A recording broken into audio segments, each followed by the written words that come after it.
So that's my pitch, Congressman. I have a pretty extensive background in what you're talking about. I like it. How do I put it? I am positive that what you're saying is correct when it comes to the monetary system being exponentially larger than the real economy worldwide. A lot of it is leverage, is bets based on bets, which is what happened in '08. That was a collapse. I am familiar with that securitized mortgage bonds. That was like an evolutionary way to create more income. And, it wasn't a problem until mortgage rates got out of hand. I think this debt problem is kind of I think we're seeing with the tariffs, it's an economic thing that could have been dealt with all along. I don't think we've had ignorant presidents from an economic point of view. I think it's been a conscious effort because we have a debt-based monetary system. So maybe speak to that. I just kind of wanted to validate that I do see where you're coming. Yeah, we have a past and a future to deal with. The ending of the debt is a past cleanup problem. Then there becomes, well, what do you do going forward?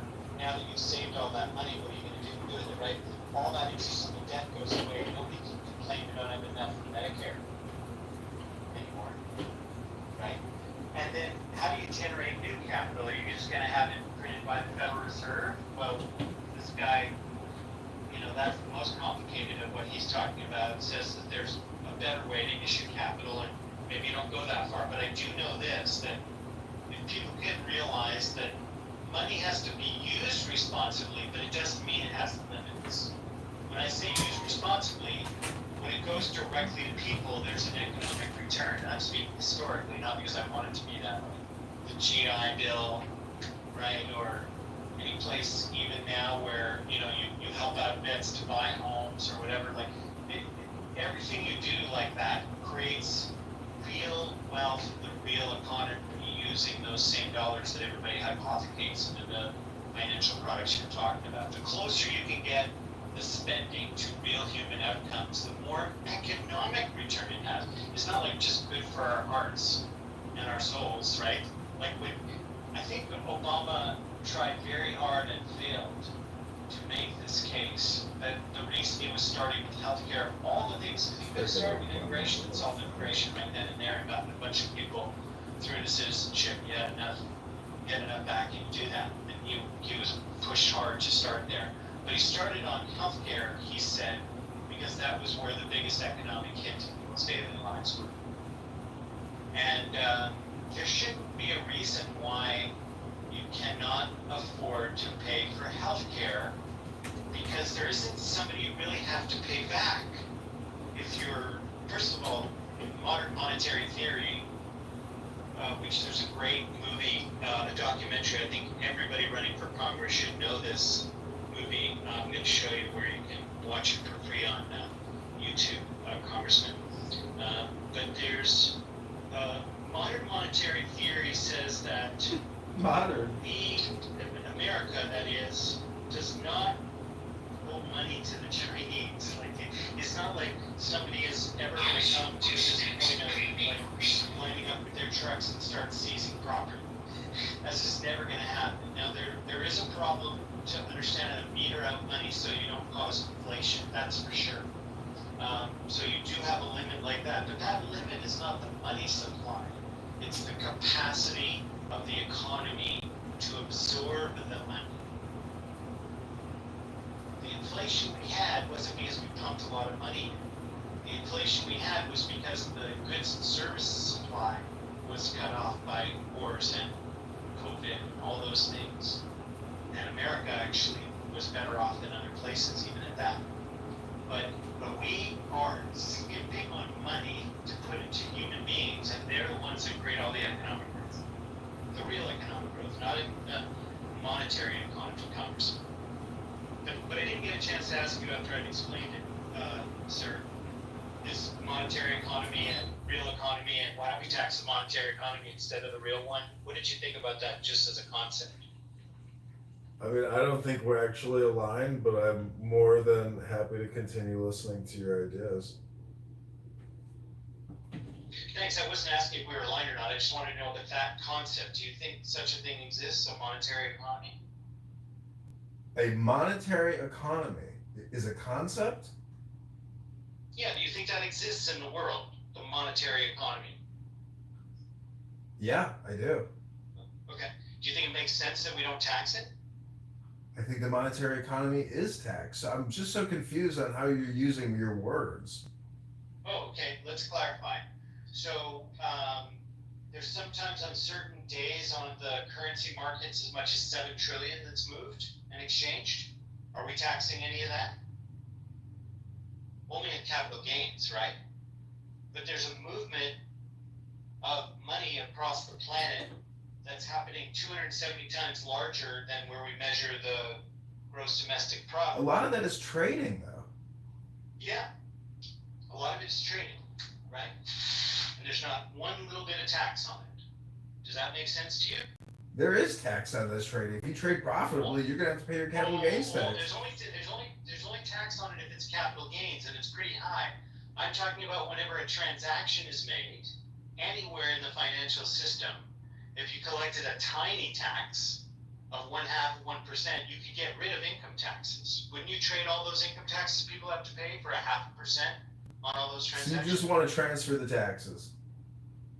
I want to lower them, and I want to end the debt. Do you not want to end the debt? It took 25 years to create this debt. You really think you can just make it go away in 8 years with some kind of creative financial solution? Oh, I know I can. I've done the numbers on it. And if you're not interested in looking, I'll certainly find candidates who are. And I'll put a lot of money behind them. A lot. Why? Because I'm not sure he's gonna run for Congress. I don't think he's running for office. maybe he's not. But Go ahead and Google me if you want. You can Google me and go to my website. What's that? You were muffled. Sorry. I said you can go Google me and go to my website if you don't think I'm running. I don't really care whether you think I'm running or not. I mean, I don't know about Albie, but I take you at your word. I mean, you wouldn't even have to announce if you just tell me you're running. I wouldn't know why you wouldn't want to responsibly put all of your expertise and the expertise around you that are advising you to really put what I'm saying through its paces. Because I've spent over 100 hours of my team on doing the due diligence. All right, So well it's then not- post a YouTube link that I can watch your analysis in a YouTube video, and I'll take some time to watch it.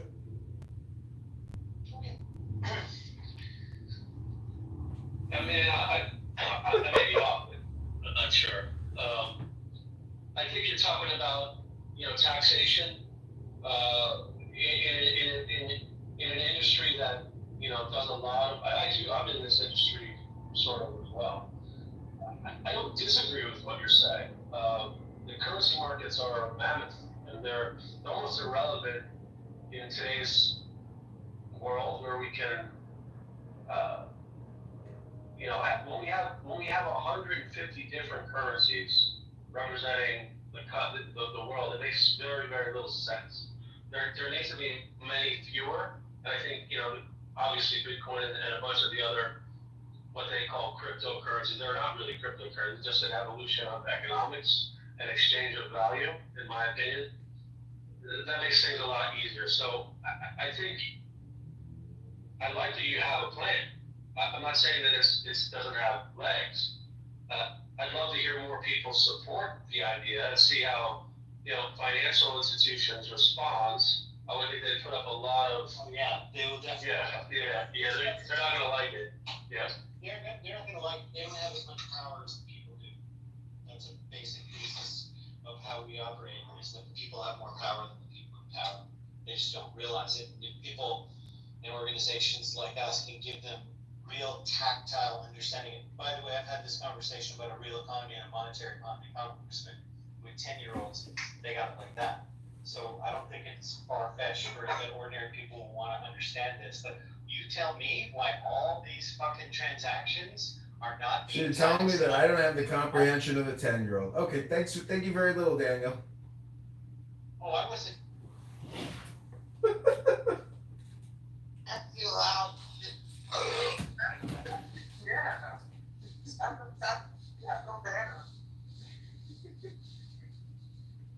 I never fart on here. Well, you always eat some chips and shit. I don't. That's a lie. That's You're a true. liar, little We baby. have people at the gym. It's so late. Well, why are you? Have you made it to the gym yet, Princessia? I know it all. I'm at the Sorry, gym. you alright? But I'm only walking on a 15 incline. Are you okay? Me? Yeah. No, I'm depressed, but the Why are you conference is depressed? because I messed up my skin. What did you do to your skin? I got laser hair removal. Why would you get laser hair removal? Because I'm a stupid bitch. No, you just got money you don't know what to do with these. Huh? You just got money you don't know what to do with these. Nori, you keep making all or nothing statements. You didn't fucking take your skin off your body. Your skin. What do you think laser treatment service is? It's going to recover, but you need to give it time. Okay. How long should I walk on 15 incline? I'm not gonna run 30 because I want my minutes. boobs to sag. 30 minutes of cardio every day. 30 minutes? Well, what's it donate? Yeah. I have to donate. You can donate. You're worried about your skin? You can't even understand, little Haiti. You think you got it bad, Princessia? Oh, something about that fun. Fucking John. Be quiet. Shut the fuck. That's me, bitch. I'm not talking about you. This name is John, too. No, he's not, bitch. That's not his name. You fucking dumb bitch. That's Ashton, right? That's Adam. His name is Yeah. Adam, you dumbass. That's his real name. Damn, I'm bad. Can you all please be nice to Congressman? He's my therapist. Yeah. You think you got it bad, Princessia? Just talk to the little Haiti when you're on the treadmill, and you'll realize how lucky you got it.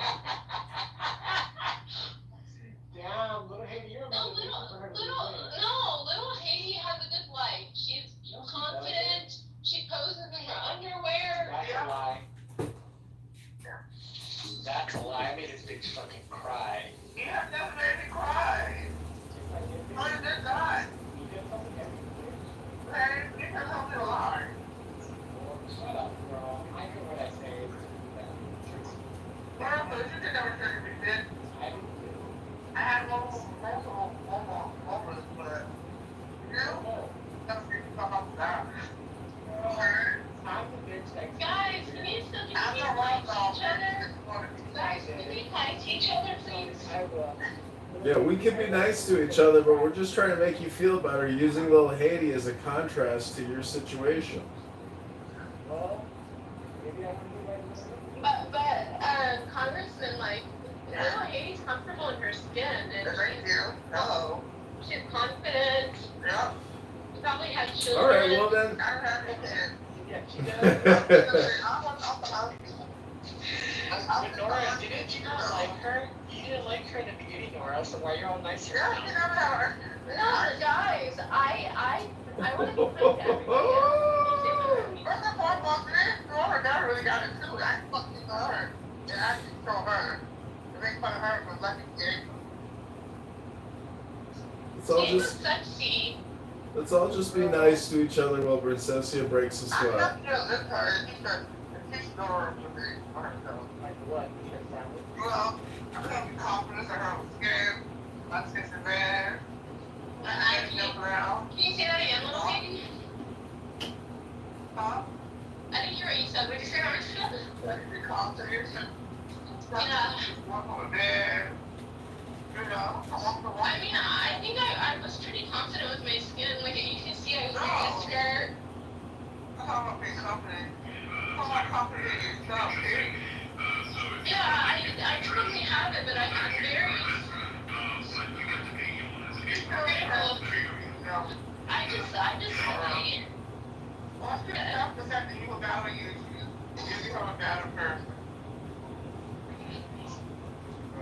It all starts within you, honey. It all starts with we're thinking to be. That's how I think I'm gonna cancel therapy. I don't think I'm gonna go to therapy anymore. Yeah, I could just see therapy because I should speak up in the line here.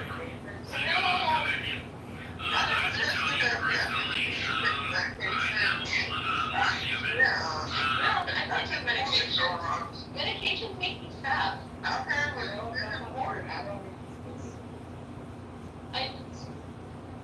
Medications make you fat.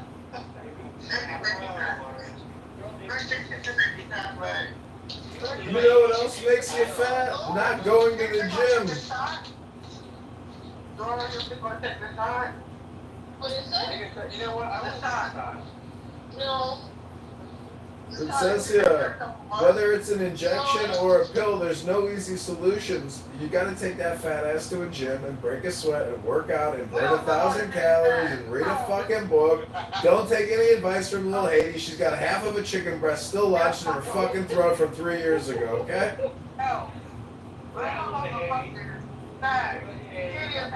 Honestly, I'm like very happy with Congressman, and I hope he wins. I hope he say grace to me because he's the reason I'm at the gym right now. What? Little Haiti, that's not very nice. She's taking the medication right now. She's on the treadmill. She's taking the medication by breaking a sweat. Little Haiti, please. Little Haiti, that's not very nice. I don't need medication. It's okay if I'm depressed. It's not okay to be depressed. Yeah, it is. No, it's not. Yeah, welcome to life, little Haiti. Some people get sad and depressed. What is the company like? The pharmaceutical industry is very dangerous, and they destroy you, they kill you. So what happened in New York? What happened in New York? That was crazy. Okay, I mean there's a genocide happening, and I was radicalized by a series of events. Okay, you don't think anything. What's crazy is she has spent years talking to Diego, who himself is a neurotic. What do you think what happens when a neurotic talks to a neurotic? Super neurotic. Honestly, wait, hold on. It wasn't Diego, it was Goo. Goo's the one that radicalized me against the Jew. Goo? Oh, I see, okay. Because I used to be like, there's a difference between us and design. Hold on, little Haiti. I used to say there's a difference between the Zionist and the Jew, and we would always be like, no, there isn't, and we would like get into long fights about it. Well, there isn't. There's a percentage breakdown difference between hardcore Zionists and essentially non-Zionist Jews, but a lot of Jews, deep down in their heart, they're going to side with Israel no matter what because they have a kinship with the state of Israel. And it's irrelevant. Your radicalization is based on stupidity. Most of this shit is all political, and you in your own little bubble shouldn't even be concerned with this shit. It's all political. No, you're right. I should just focus on my well-being. But Congressman, the thing is, do you know the story about the old Jewish man? Why I went after him? Yeah, exactly. I said that. FBI there knew right away what the answer was to that question. Yeah, I literally said that he was my dad.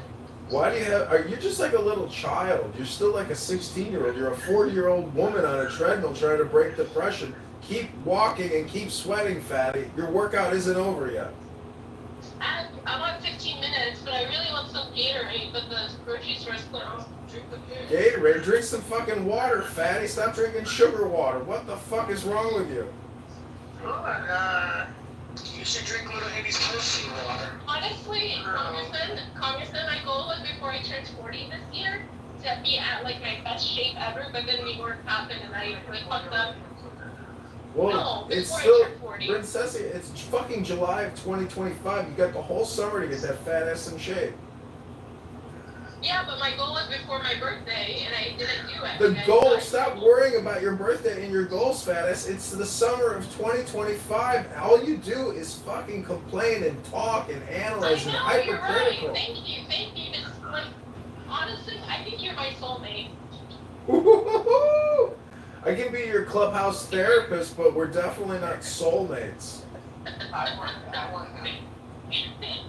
Ryan, you always want every man that I like. You want, what's his name? Diego? Talk to Horatio. He'll give you good advice, too. Is Horatio? Hi. Is Horatio here? Horatio died. Horatio, he's so, Horatio, Horatio, add me, Horatio. It's a fucking fag. Imagine the dust and ashes. Horatio, you remember me? Me too, girl. Of course. Well, to rest on these emotions. Do you remember me, Horatio? Yes, of course, Bessie. I'm so pleased you're all still here. Yeah, well, Congressman saving me from suicide. Oh, you're famous, aren't you? Well done. Well done, you. You know what's I noticed that one I said I never heard. You know what's messed up, Horatio? Is people have written articles about me that are completely false. Like, False fake news. they're like, she hails from Amman, Jordan to Lexington, Kentucky. I've never been to Jordan in my life. You mean the good stuff you said. There's always an element of truth in those lies. How was it though? Was it worth it? No, I didn't make any money. But you got fame. That's hard. I didn't get like a following. No.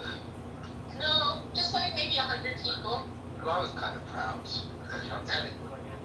No, that's not how I want to behave. If anything, I should have been a little bit more kept.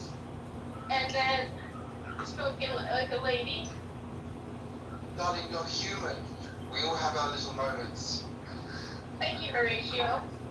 Well, can I marry you? Proceed. He has lots of those moments every day. Excuse me, dude. Well, you know, I mean, do you deny it? No. It's a good thing. It's a human thing. God, bitch. Not comparing. Who wants to go out with Gemini? Comparing you to what? What did you say? What did you say, Theo? Not comparing us to Trump, bitch. Oh my God, Theo, you're so rude. No, not you. Like I'm not crazy too. What's wrong with being crazy? I mean, nothing's wrong with being crazy. I'll take that out of there. Oh, look at Brian. He's been walking. Congressman, do you think I qualify for disability? Oh my God, Jacob Jr. I can't make that determination. You have to file and find out for yourself. Yeah. Breathing like a fat bitch. Okay. I can't believe little Haiti is roasting me. And it's like, Well, don't let her get to you. What are you talking about? you like take your medicine. Yeah, don't let somebody with a half box of Popeye's chicken in their throat get to you, Princess.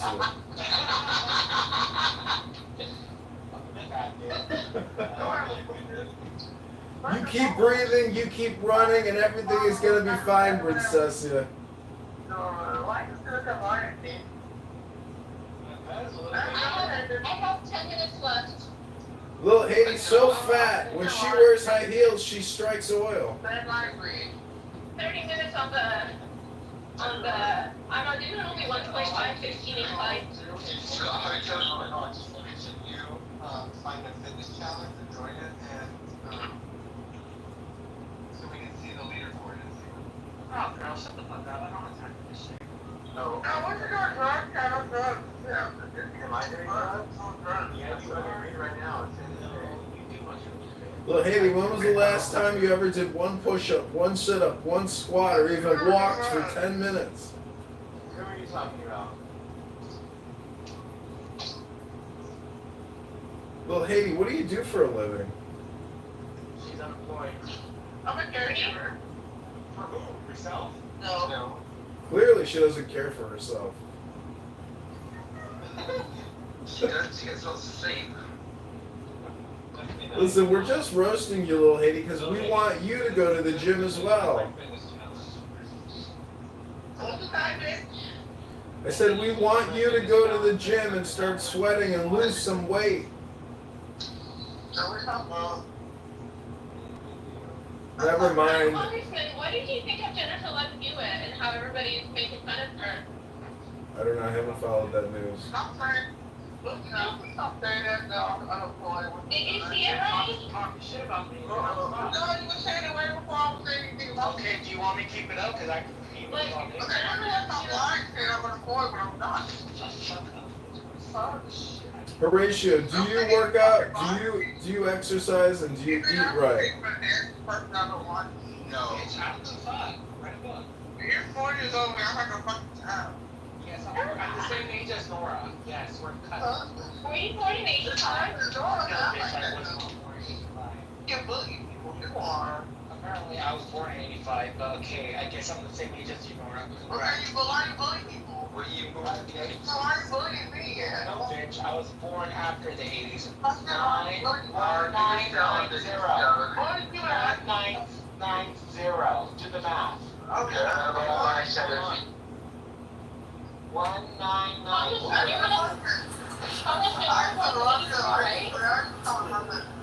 Shut the fuck up, little baby. I'm sick and tired of your shit. Shut up.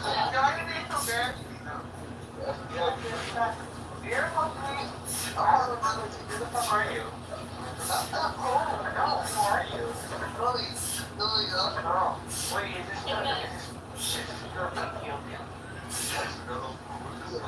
Oh my god, it's everyone is my boyfriend. It's a rap.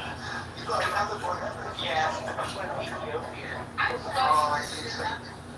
I'm with no girl. It's everything. Now I love the young niggers. Okay, you're not 35. No, I'm not turning 40. Here's one of those Temu scams I was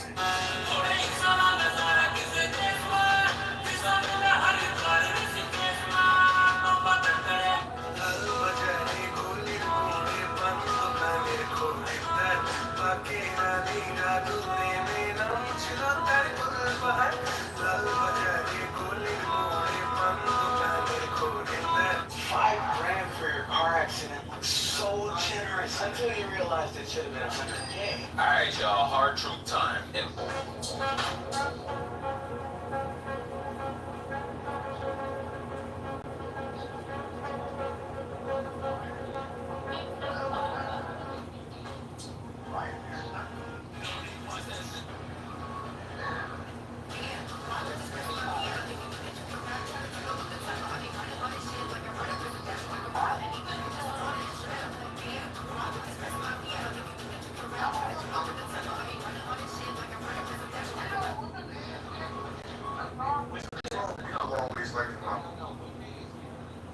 But I'll get bigger, don't you worry. I'm on a good trajectory right now. Doing really good work. You know, with Jeremiah, I have to do like open mouth, yelling into the shaky camera.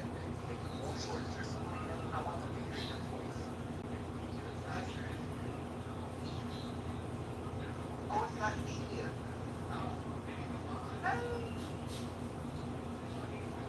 Let's name him before we let him go. What do we want to name him before we let him go? What's his name? Can I go for it? I already know he's not good. I guess I'm going to go. What are we naming him before we let him go? And I might go live when I let him go. And when I show him going back to the wild. Mom? Lizzie? Yes, it's the girl, right? My sister. Don't use it in the chat for Angel. I like Lizzie. Don't use it in the chat for Angel. God's spam. No, matter of fact, spam is the chat for Angel. Because that was the truth. It was a donation. I sent those in the chat for Angel. It's the chat for Angel. It's the chat for Angel. Oh, y'all want to see something? That's a lie. It's the chat for Angel. Oh, and that's another thing. I went bowling. But, you know, I heard that bowling go home. Go ahead and chat for Angel before I show you. A's in the chat for Angel right now. A's in the chat. Thank you so much, baby. I love you. Angel. Thank you. I just really appreciate that. Who did it? Where they at? It's the hard That's what we not there. You already know, like, okay, yeah, where they at?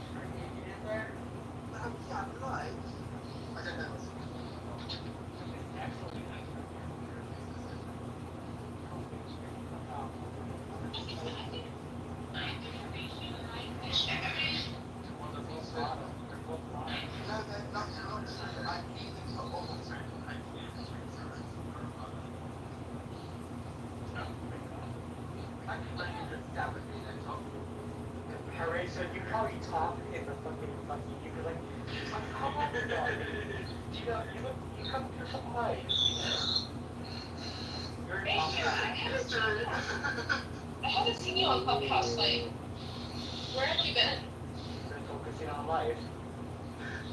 Yeah, I'm so happy to be back. You know what? It feels like nothing's changed except the emotion thing. The emoji thing, that's kind of, I don't know. Yeah, and now there's anonymous. You can hide your profile, spy on people without them pretending you are. Oh, so you could be like in the audience and sort of the dark. And listen and respond. I guess you could do that anyway, because good disease. Yeah. You're the one talking about a weak bitch. The weaker they Just are, go ahead. the Go ahead and make your fucking points. So imagine like you're so deprived of any importance that when you get a little bit of power, you like start becoming angry, right? That's how we know Pepe's got nothing going on. Because if somebody is so important to your own self and only to yourself, you can leave nobody else out. You didn't have to fucking push it to you have to overtalk. The mom Yeah. is big. Hold on, because you have enough self-confidence in yourself to resist all the like naysaying. And all I said is nobody really cares about Pepe because we all know he doesn't have the power. Okay, you dumb nigger, talk about the fucking point. You're just trying to fucking attack me, you stupid nigger. Baby, your mom, your dirty mom wants that cock. Anyway, so the point is Pepe isn't the target. No one here is thinking that Pepe is the Okay, then move on to the target, you stupid motherfucker. Who is the target? Is it the real ones? Yeah, we know who the real Yeah, the real targets are not gonna focus on me, so focus on the real fucking target, you stupid motherfucker. It's Pepe. It's Pepe's a sensitive bitch. It's Pepe, let him say it. Who is the target? We all know who the target is. No, we don't know. Yeah, it's called the rich. Yeah, it's called the rich. And we know that the rich are the ones who are manipulating Pepe to get him involved in like social fucking. Yes, he's a peasant. Right? The rich are fucking him in the ass the same way you All the rich? Yes, all the rich. Pep- Dr. Response. It's not the rich concrete, it's the undereducated, stupid people like yourself. Oh, yeah, you're the one, doctor. You keep interrupting. That's why I'm trying to it's giving them license to overtalk as well. You're setting the standard. Just stay on. It's the rich. Stay on. No, that's not my job. Stay My on job mute. is to clarify what kind of. I'm gonna land and I'm gonna clarify everything for you. I've already answered it. You've asked again. Is it all the rich? All the rich? Yes, all the rich. Why? Because they all understand that their position in the hierarchy is very fragile. And they know if they were to do anything to save your stupid, pathetic life, that their richness would be in peril. How do we know? We've seen billionaires get fucking killed regularly. It's not a big deal. So you can be rich, but you cannot care, and you have to go along with the system. And the system's fucking all of us. And stupid bitches like Pepe are caught up in the social the social topics. So just talk about the people that are in charge, you dumb fucking nigger. Like, just talk about the people in It's your charge. medical system, it's your judicial system, it's your fucking all your economics are fucking with that. And dumbass Pepe doesn't realize that. So no, we don't look at Pepe as a topic. We will just throw tomatoes at It's him. not, if you made a topic, you fucking monkey. Tomatoes at him. Literally, talk about the goddamn Open up topic. his big cocksuckers, right? He loves to open up his mouth and show how much he's a loyalist to the people that are fucking. Just focus on the fucking topic, you fucking idiot. Literally a social economic gift used for fucking the pleasures of these type of deplorable people. Wow, you really hate Pepe, Concrete. Can you decenter Pepe? But I have a question. Isn't also the socialist dictators also the rich people that exploit the workers? Or the communists? All the rich.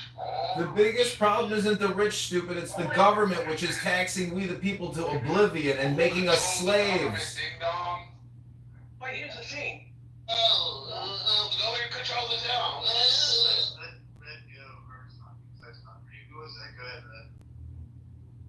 Sorry about That that. was not me, that was anti. Okay, anti, go ahead, speak. Here's the thing that I've noticed a lot of people that preach equality, social justice, human rights are the biggest genociders. And you can see that in China, North Korea, and Cuba. My thing is it really? Here's the thing. Isn't inequality natural? Doesn't Darwin justify that as a natural phenomenon? Wait, do you think that's my thesis? No, I didn't say it was. I'm just Why is explaining. this your response? What was that? Why is this your response to what I just said? Because it just is. It's just this. Look at the cowardice. Look, he doesn't even have the courage of his convictions to stand on his fucking points that he wants to make. It's crazy. When you're saying the rich, that's kind of relative. I mean, the communists. Kind of relative? Yeah, I know we get recorded, right? What we can do is we can just talk about the average income of the average human being, and then we can talk about the accumulated wealth of like millionaires, billionaires, $100,000. Right? But I'm just curious. It's not relative. It's like No, it is relative, We actually. know what rich is in this context. Amazing. It's some sort of relativistic metric. You're just not. If you're trying to make it some relativistic metric, then you just miss the point. You don't even know what's going on. You stupid fucking monkey. Okay, we are literally getting out-earned. And I'm talking about white Americans. We get out-earned by Nigerian Americans that they didn't do so well, 20, 30 years ago. But the Vietnamese, all of the East Asians, basically, the Southern Asians, such as the Indians, they do better than us as well. They're a lot less likely to end up getting involved with the criminal justice system. They earn about twice as much as us. Whatever. But we also don't see like Indians putting a gun to somebody's head at an ATM. Here in America at least. We don't have the same kind of societal problems with these people. We can look at the Jews, even. The majority of them there were some that were part of the founding stock. Most of them, they immigrated here along with, the Polish, the Germans, and all of the other fucking people. They did pretty well rather quickly, but I don't know, you just want to blame white people for whatever fucking reason. It's super goddamn obnoxious, and, you coming up here with your passive-aggressive bullshit, it's Only specific white people. It's not everybody. It's only specific white people. Pepe, I hate to break it to you, but there's a lot of Indians involved in Medicare, Medicaid fraud. The African Americans in this country do low-level crimes because they don't even have the education to carry off the big crimes. Why the fuck y'all kids don't take on a recorder, but y'all drop concrete down when he's having a combo with Pepe? Yeah, what the fuck's wrong with y'all? It's 100% psychology. Fucking fag. Welcome to Anonymous.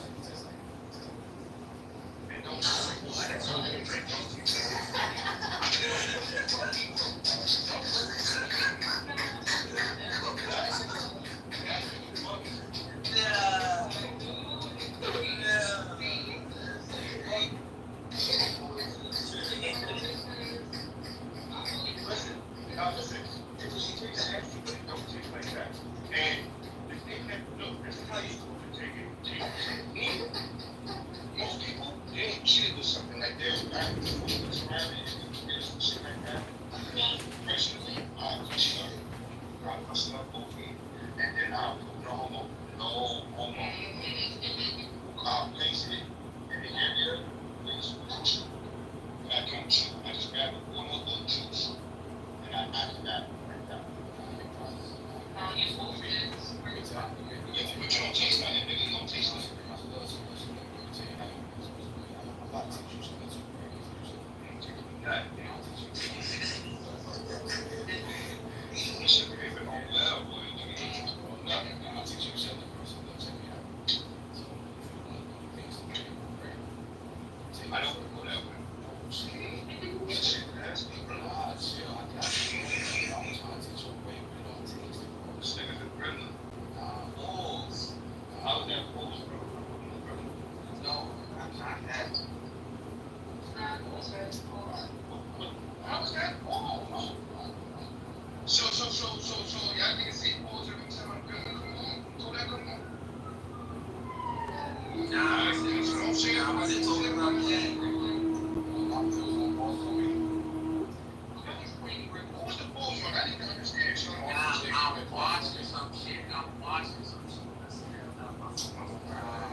He said, no, that's you, boy.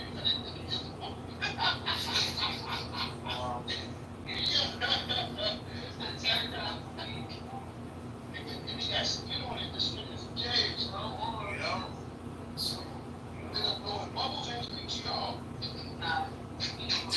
You wow.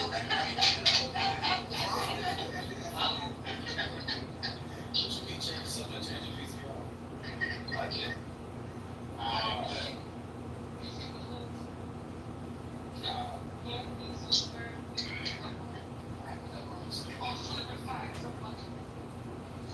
You should know what that would be like. You gotta know that, bro. I ain't gonna lie.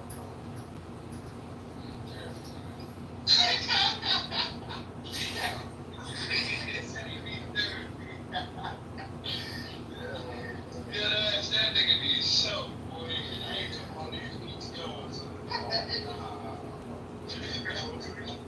Nah, there's a nigga on this app. I don't know. It's I got a new name for Jose, y'all.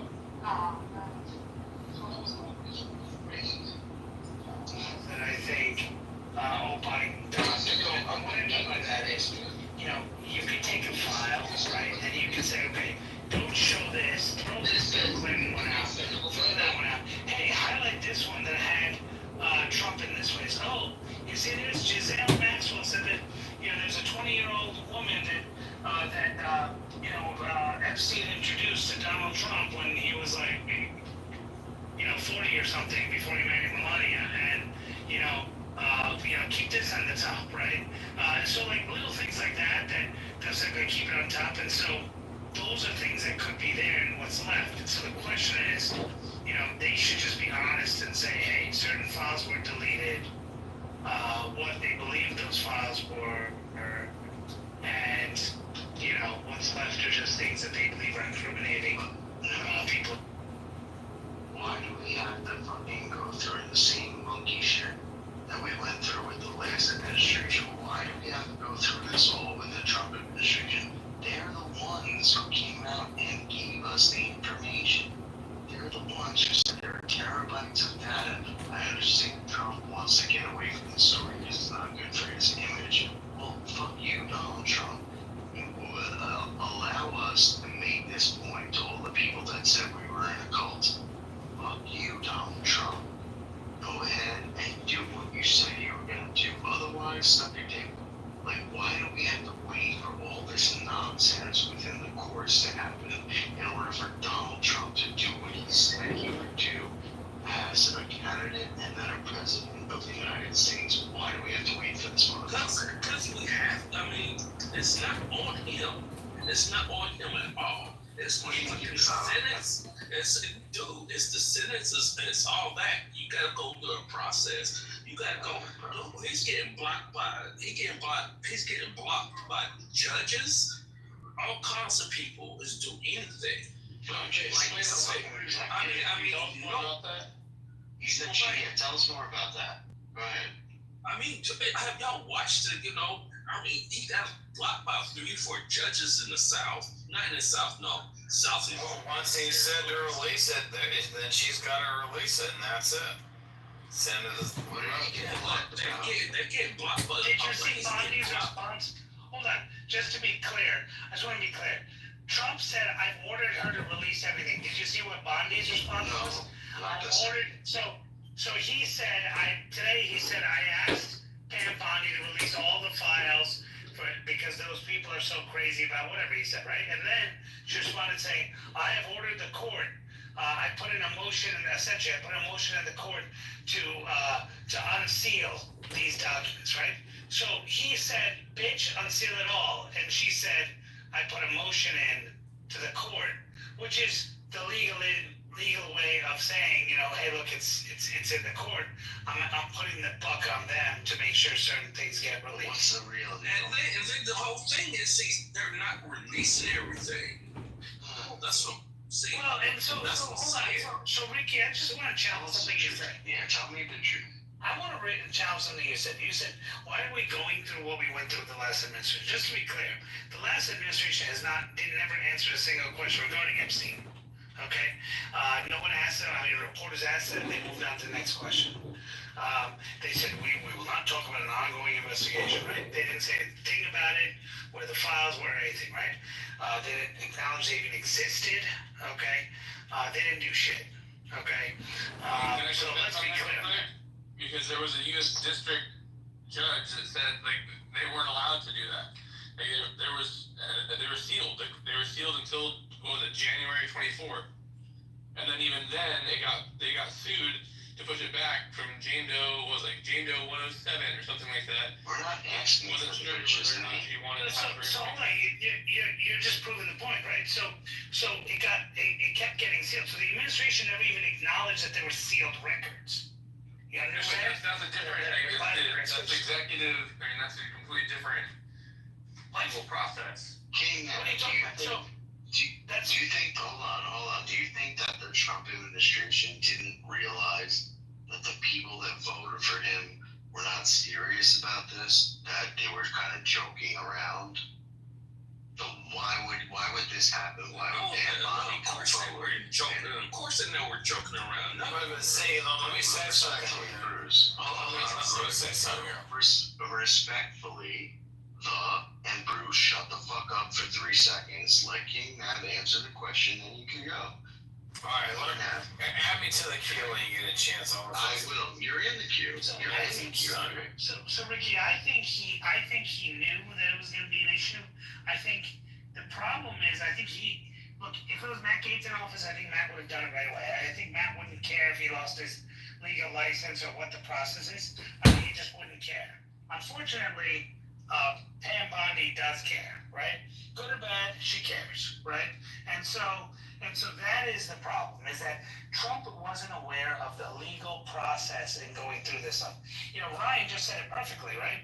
He said, hey, initially it was sealed. It was supposed to be released in 2024, which the administration never told the people also, which, they told about so many other things, but they never talked about that. I put a motion that's sealed again.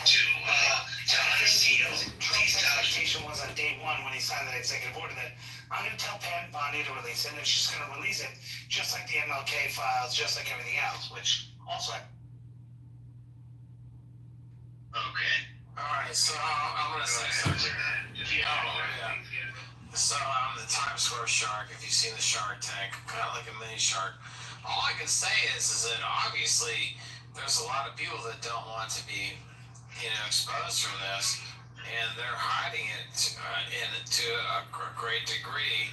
And it's, the bigger question is Trump, co-conspirating with the Satan-worshipping cabal? And he probably is. Like, it seems like we're in a total Zionist reality here.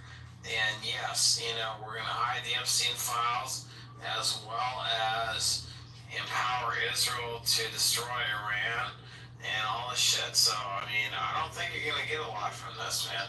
You're going to get a lot of cover-up. You're going to get a lot of bullshit. And you're not going to get anything out of them because they won't release it because they're going to cover their... Oh, sorry. That was my mistake. That was my mistake. Hold on, I hit the wrong button. Go ahead. You know what? That's fine. I'm trying to do some research real quick. That's fine. They're going to... Trump may be in the disclosure himself, but even if he isn't in the disclosure himself, he doesn't want to expose other people just so he can look good. So you think that this is something like Trump saying that he's like, I don't want to hurt other people, so that... But these people behind closed doors, who knows what the fuck they're doing? Who knows what they really are? Are they even human? Are they even, who knows? We don't even know shit. Are they cancers? They're fucking straight up aliens behind closed doors making bullshit things that you can't even imagine what they're doing. Times Square. Look up something called... Hold on, shut the fuck up. Look We up rely on you. Stop telling people to shut the fuck up, dude. God damn. No, you stop, Bruce, you fucking drunken retard. I'm talking to Times Square right now. I'm talking to Times Square right now. And what I'm asking him is, he just said some things that made a little bit of sense. I want you to tell us how it makes sense that Donald Trump would be hiding. Breathe, doctor. You're not even a doctor. I don't even know why you call yourself a doctor. Oh my god. Oh, you just, yeah, shut the fuck up. Alright. Now, the Times Square. I heard your theory, right? And I want to know how this relates to us being pissed off at our president, Donald Trump, for not releasing what his idiotic attorney general said was 7 terabytes of porn videos with children.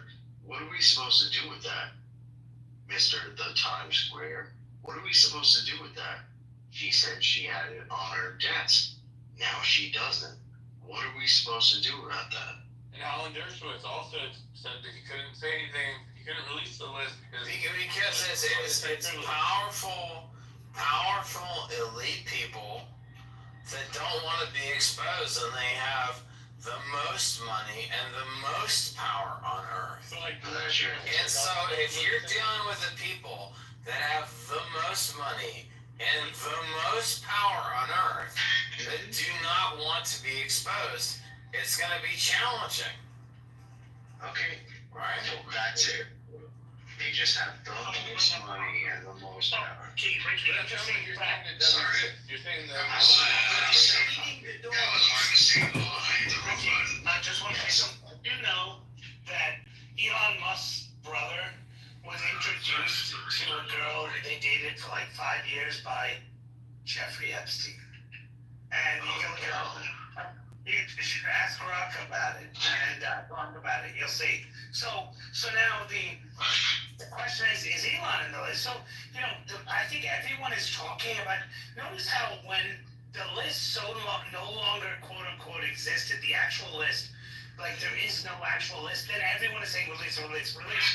Because they know that maybe what if there is no actual list of names of people that were on the island. Okay, all right.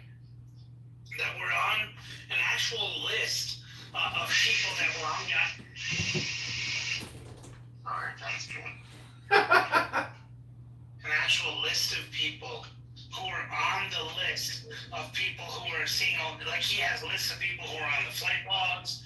They have those kinds of lists, but he doesn't actually have a list, right? Well, what if that's the case, right? And so people are saying release the list because they know there's no such list to release. Oh, Does that make sense? Come up. I don't know what that nonsense was, but what I can say is that obviously there's very powerful people, and what you have to deal with is the Satan worshiping people, because the Satan worshiping people have in their purview this whole thing of human sacrifice, right? And that's part and parcel with this whole thing. So, until you see who those people are, and they don't, expose them for whatever they are. They're non-human entities. There are non-human entities that are doing human sacrifice, and this is a subset of that. People are not the problem. They're not there. I mean, black people are the scapegoat.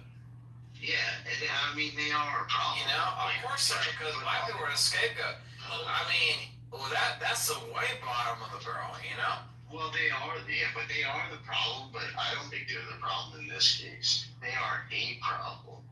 It's not right. Well, black people. I mean, well, obviously, their children are subject to be sacrificed or whatever through the system, and used for adrenochrome. Adrenochrome is something that is.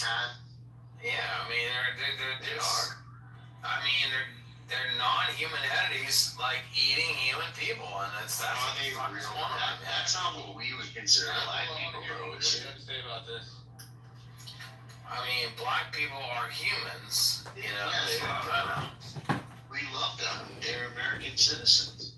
But there are some of them that are not American citizens that are eating the dogs. They are eating the cats. Hold on. And they are. You mean the Haitian? You mean the Haitian people?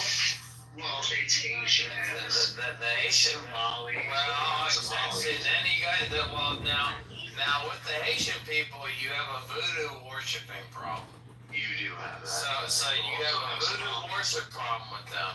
They've been exposed to famine for 300 years. Alright, let's let Concrete go. Thank you, appreciate it. Yeah, go ahead, Concrete. I'm sorry that you got removed from the room. That was not right, and I apologize. Thank you, Redbone, for your support, and it's very, Yeah, he did support you. dealing with the fake Caucasians. Anyway, He's a real Caucasian. the Times, I'm real. did he leave? Yeah, the Times is on to something because he clearly understands the guy at the Times. Oh, In yeah. shock. Yeah. Alright, you gotta stop with the ad-libs, brother. Please and thank you. Yeah, well, I It's have. very distracting. It's very distracting. It's very I know you not can do it. I entertaining. believe in you. Just calm down, bro. I believe in you. You can do it. You know what? You making the show about you, and that's not how to make an entertaining show. You're doing what Pepe does. So do you No, want to engage? it's a little different. Do you want the But crowd go to ahead. engage, or you want to just be about you? I want you to talk. All right, please go on mute. Thank you. Please stop ad-libbing. Okay. All right, I guess we're at an impasse. You got it, brother. Show's about you. Okay? If you're not willing to speak, you can go down to the audience. Hold on a second, I'll put you there. I did fight for you to come back up. People that came in. Yo, Matt, look at him trying to use his powers with a faggot. You're a Pepe part 2, bro. You're a faggot. Go ahead, move me down. Because you want to be a bitch. Go ahead. I'm not gonna move you down. I'm just gonna speak over you. So stop being an asshole. Listen, I'm asking you to speak. I'm asking you to stop ad-libbing whilst I speak. I'm just. Go ahead. Now be a fucking gentleman. Don't be a faggot bitch. Like that, man. Yeah, anyway. So the Times Square has a point. He obviously sees that this is not about social, racial issues, that it's about the rich. And what's so interesting is the Times. How do you know it's not about stupid social, racial issues when you know it's about the rich? How did you figure that? Well, that's a great question. I have a wonderful answer. It's from living in very rich places, right? I lived in the Hamptons for a couple of years. And I lived in Greenwich, Connecticut as well. And what I can say is, like, you see the vibe of these people, and they're just, like, totally checked out, just, like, weirdos, and they don't care about anything of reality. They just care about, what they want to do for themselves. And actually, the last thing I'll say, I mean, when I was out actually at dinner in the Hamptons, and I was at the bar, and I sat next to this guy, and he said, you know what? I know about all this, what's happening with P. Diddy, and I know the next, group of people that's gonna go down from this. And he was a chef in the Hamptons, and he said he made $30,000 a day. So you're making $30,000 a day, and you know the next stuff of what's gonna happen, man. So I don't know. It's just a bunch of rich weirdos. What are you talking about? He's a liar and shit. But he's a liar. I'm not a liar. This is my own experience. I'm not gonna tell you where I was. I'm not gonna tell you who said that. I'm not gonna tell you who that was. You're gonna get to talk. Have you ever lived in Jamaica Estates? Have you ever lived in Gordon Heights? Or do you know anything about the rest of the country except the retarded wealthy people that you lived around in Greenwich? Well, I'm from Pennsylvania, so I've lived in the woods, and my family grew up hunting and fishing, and chilling.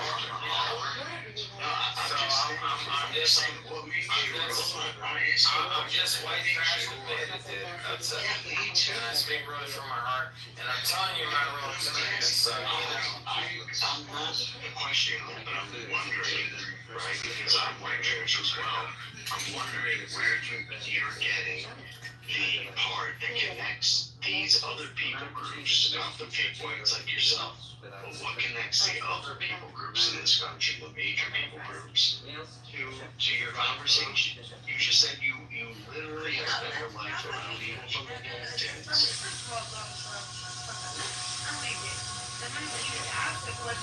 Thank you.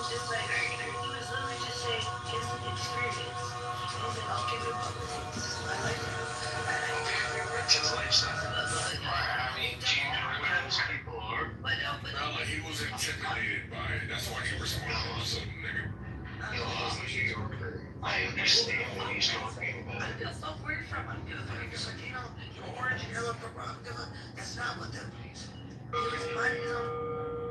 No, he wasn't minding his own business. What he was talking about was New York.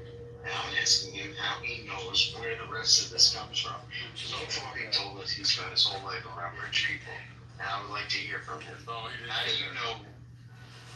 But the places he lived are I all lived there for a couple of years, bro. okay. All right.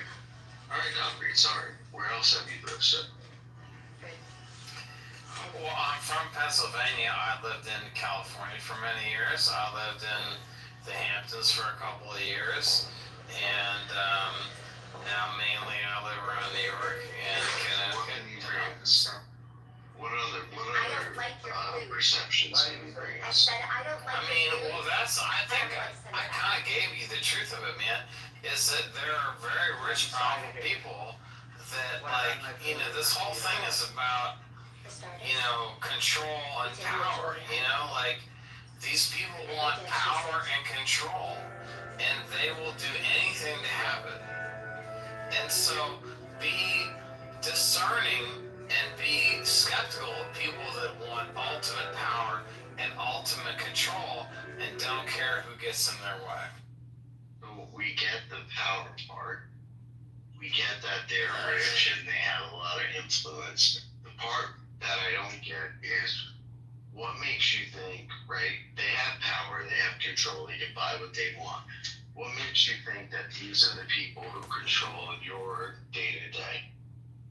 Well, for me, they kind of don't, because I know their games and I look like one of the people that could, influence them. And so they Like a real don't deal with me. They don't deal with me as well as you'd like, because I don't like a Robin Hood, man. I'm kind of an infiltrating person, I'm a contrarian in their environment. Are you? Look at my picture. Do you see my picture? Yeah, I do, but I can't tell. But that's what I look like. That's Are you? I'm asking you. Are you a real white? Hold on, Rick. 2 seconds. Yes, I'm mostly German. I'm mostly Aryan German. Like, I'm as white as it gets. I'm American royalty, German, French, Irish. What I'm picking up from Hold on, Concrete. Hold on, Concrete. We really have to, and then you can go and I will listen to you. I have to understand what this man thinks is a real white. So you say that you look like that, you act like that. But my ancestors have been in this country for hundreds of years. How long have your ancestors been in this country? Less than 100 years. That's why I'm asking. So are you first generation? Are you second generation immigrant? What is your nationality?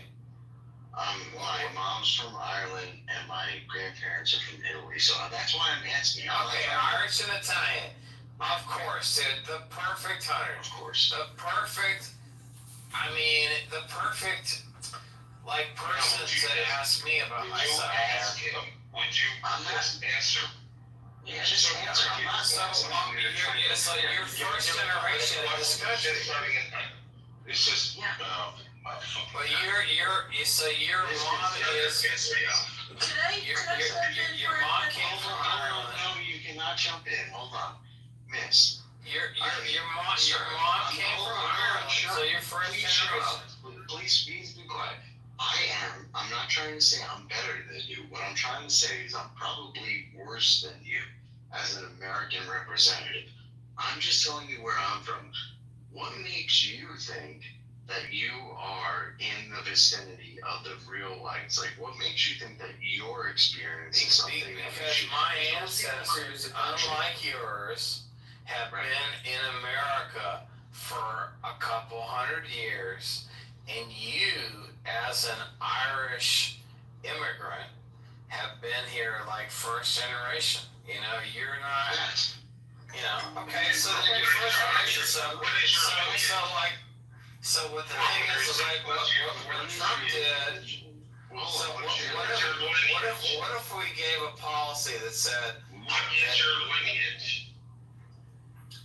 German, French, Irish, English, and Swedish? Okay, you're what? Yeah, some Western European money. So you've been here longer than me. Several hundred years. Okay, all right, good. Go ahead. Tell us everything. So the bottom line is if you're an Irish immigrant, okay? I'm not talking about me. What is your opinion? Well, we're only talking about you.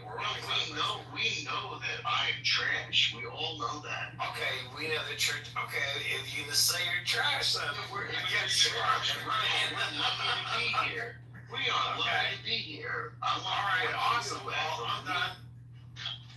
I'm saying you are the leader of the country. We are trash, and I 100% agree with that.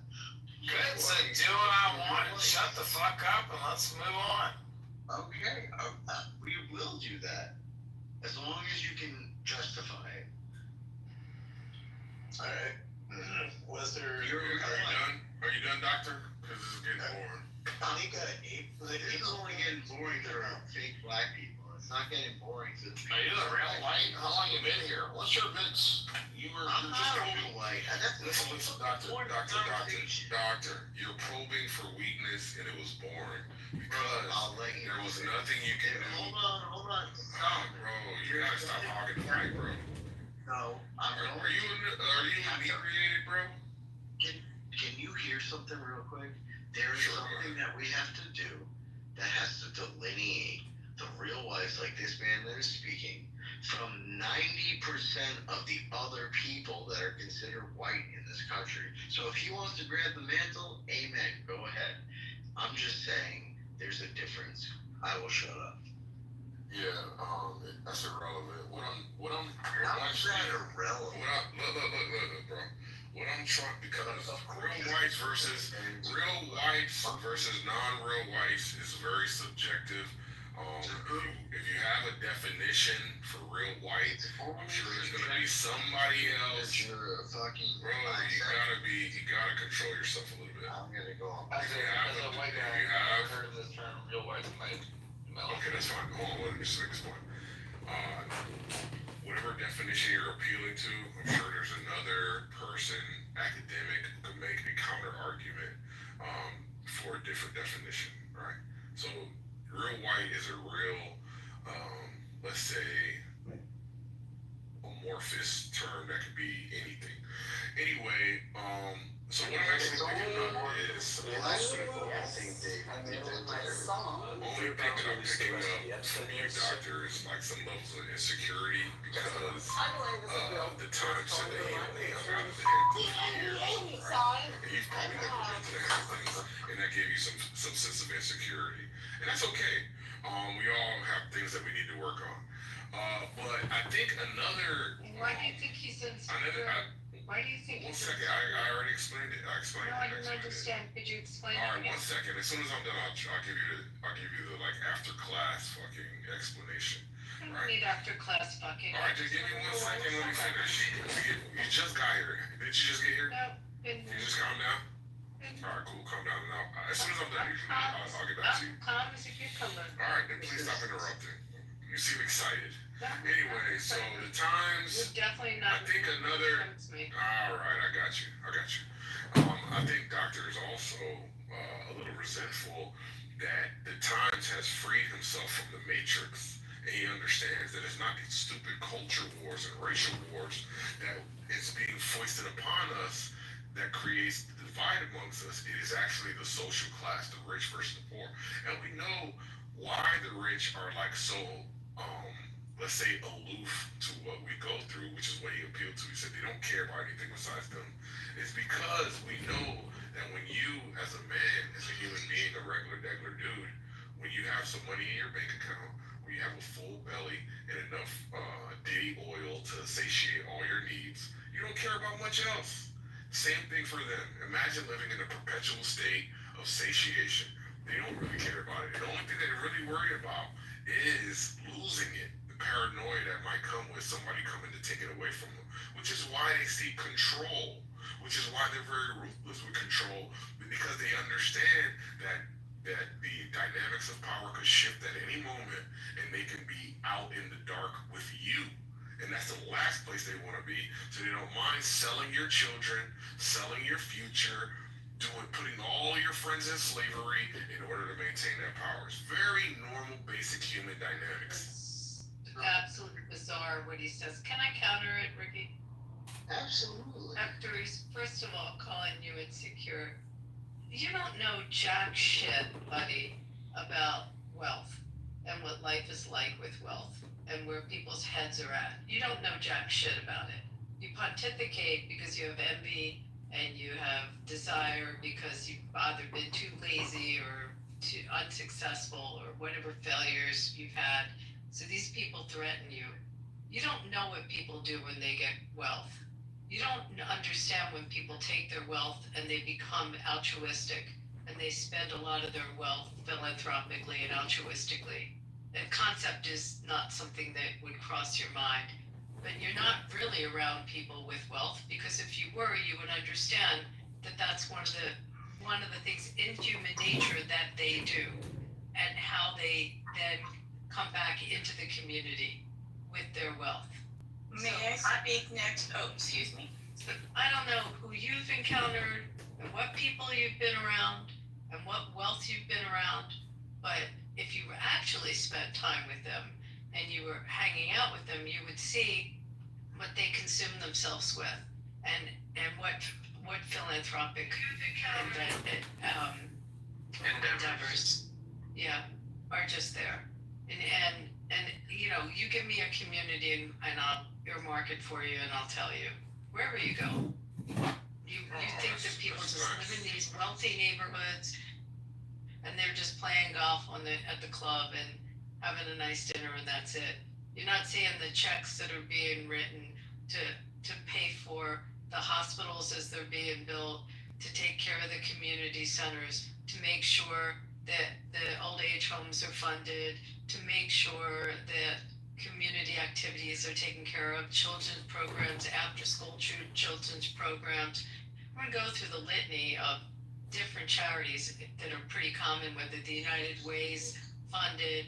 Who do you think's paying for all this? It's the wealthy people that are paying for it. I've seen this. Maybe. So maybe just don't know anyone. After her, and then I'm after that person. I'll go after that. Both can be true in terms of that. You think? I want to say something here. Well, hold on, I'm next, and then the other gentleman. That was an embarrassing submission, Abby. But she's not done yet. She's got more drivel to offer. Shut up, concrete. Go around. Your mom,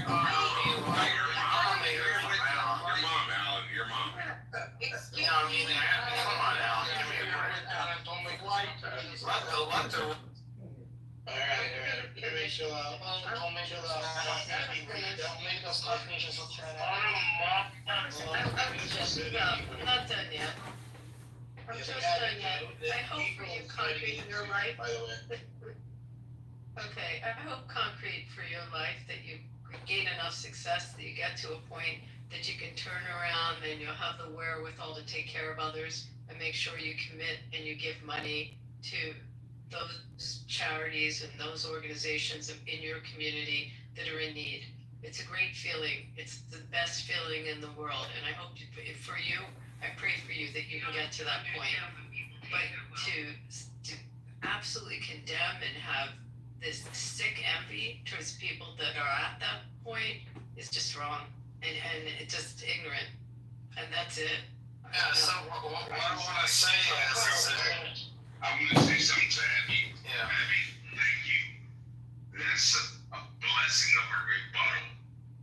Very, very nice. Godfrey, shut the fuck up. Yeah, who was the lady after Abby? And I'm gonna go after that lady. Don't, this is like. I want to say something. It's a short here. Well, hold on this times. I wanted to respond to Abby since she addressed my point so eloquently and so profoundly. I think it's April's response, right? April, do you want to go, and then I'll go after you? Yeah. Abby said something to me, and then I want to respond. Let Go ahead. April go. New voice. Thank you. Go ahead. Thank you. We Okay, want the so, continuity of the conversation, but whatever. okay, you go ahead then. No, it's fine. It's fine. I think This you isn't can an electrical outlet. Go Just ahead. let her go. Doctor, you're so inept. Abby's here I to feel defend like I'm you. now getting in the way, so. It's fine. If you want to make a point, go ahead. Because Abby made a complete psychoanalysis and, Right, You okay. said a survey. She made a complete survey of my. Yo, KP, what's going on, bro? What's going on? Why are you interrupting me?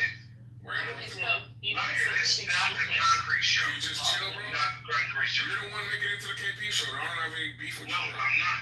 You're interrupting You're me. an asshole. So April's You're talking an now. asshole. Go ahead. April's talking, thank you. So, thanks a lot. Okay, I am from the Santa Barbara area, Montecito, Hope Greenwich. My family's been there a long time. We came over on the little wood boats years ago, blah, blah, blah. It's a boarding school at Cape. Okay, oh, right. Really beautiful there. Yeah. So, one of my friends, one of my sister's friends, she worked for CPS for 25 years, okay? And she had pension, she loved going to the spa. I was visiting my sister one time and Annie was complaining she couldn't afford the spa or go to it, and she was left, and I was like talking to my sister, and I'm like, hey, what's up? And this was like, I'm telling you guys, this was 6 years ago, okay? 6, maybe 7 years ago. And I'm like, how come, what's up with Annie? Why is and my sister said, that she discovered there was this humongous satanic pedophile ring in Santa Barbara County that included sheriffs, judges, top officials, ministers, like so many people. And she went to her boss and he told her that she needed to quit or she could die. And so she quit her job and she's now like out of state, kind of house sitting, that type of thing. But yeah, after 25 years, it's that serious. And it goes across all the boards. I understand about saying like not all wealthy people are bad. Like everybody has good and bad qualities, but like the Epstein thing, like I just feel like sometimes like the ultra wealthy is rules for thee but not for me, Yeah, that's a good point. And basically, April, I don't know how long she's been, or Abby, I don't know how long she's been here, but she did a complete psychoanalysis of me, and she was able to look into my life and see all of my accomplishments or lack thereof, and then she was able to like ascribe a motivation as to why I said that the real problem isn't race or ethnicity or religious belief, and it's actually like a class issue, right? And she so eloquently pointed. She so eloquently pointed to like charitable endeavors, right? And the interesting thing about charitable endeavors is old folks' homes are something that we can take care of as a general society, right? If that was what our government wanted to do in terms of our tax dollars. feeding the homeless, on and on and on. Our government, the collection of the people, or the collective entity for the people, by the people, is something that would actually take care of these things. And Abby is telling us how the rich are, I guess, the more responsible party for the shelter of the homeless and the old folks, so on and so forth, right? And I want y'all to think about that for a moment, right? Think about how Abby is trying to tell us that the only reason why these charitable endeavors exist is because of the rich. And it's almost like we should owe a debt of gratitude to the rich and not to ourselves as a fucking conscientious civilization of people who love each other, right? That's the crazy part about it. And also, on another level, what we all understand is that these charitable organizations are used for more nefarious purposes and more pragmatic reasons. A pragmatic reason being tax fucking credits, right? A more nefarious reason being fucking funneling operations, right? So she wants us to give the naive. She wants us to give the naive. She wants us. Yo, what are you doing, bro? I heard to hear all your stupid shit, bro. I know, I get it that you don't like my point. I get it that you don't like my point. Abby, this is really a bad sign that somebody who is trained. This is a very bad sign. This is a bad sign that somebody, doctor, just give me 1 second. This is a bad sign. Bro, you gotta let me finish, bro. You gotta let me finish. It's a really bad sign. It's a really bad sign that you don't have the continence to just stay on mute while I give my argument. After I had to hear you out, right? And now we've got Dr. Articulate or Dr. Responsible who keeps chirping and won't let me make a point without being interrupted. And it's really sad because it's like a telltale sign that you hear what I'm saying and it bothers you and you're trying to drown it out by your constant interruption. And that just shows this is basically avoiding cognitive dissonance, right? This is just an attempt to avoid. This is an attempt to avoid cognitive dissonance, where you're holding two contrary points in your head simultaneously. Where you know the rich are the problem, you're simultaneously saying the rich. You're trying to say the rich are the solution, and this is sad. I didn't know you were this pathetic. You move them down. But you got it. I didn't know you were this pathetic. You're really a failure, and that's what it is. Okay, now, thank It's a you. failure. Can I go, please?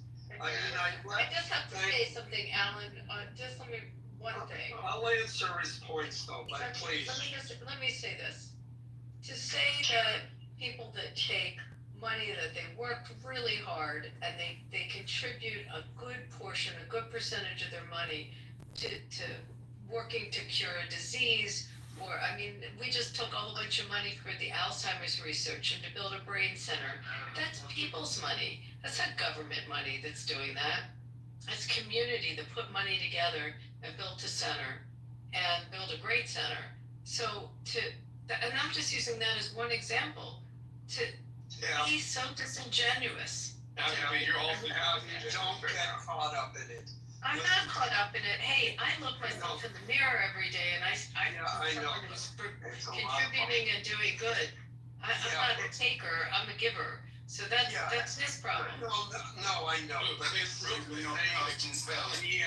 Alan, Horatio, Abby, can we have I'm talking to Alan. What does a baseline? What does rich mean? Let me talk to Alan. Thank you. Look, I left Chillism because in large part because of the BS that concrete does. Notice how he says, well, Abby did this and you did that, and the moderation, he's always analyzing people's behavior, but then, oh, shock of all shocks, he gets upset when you analyzed his behavior. But to address his point specifically, one of the reasons why the government doesn't take care of the elderly in the ways he described is because when the government gets involved, 9 times out of 10, they fuck things up. That's why they don't. Just look at the VA as one example. But even if you don't agree with that example, the point is once the government gets involved, then everybody looks and says they have deep pockets and the bureaucracy kicks in and inefficiency kicks in.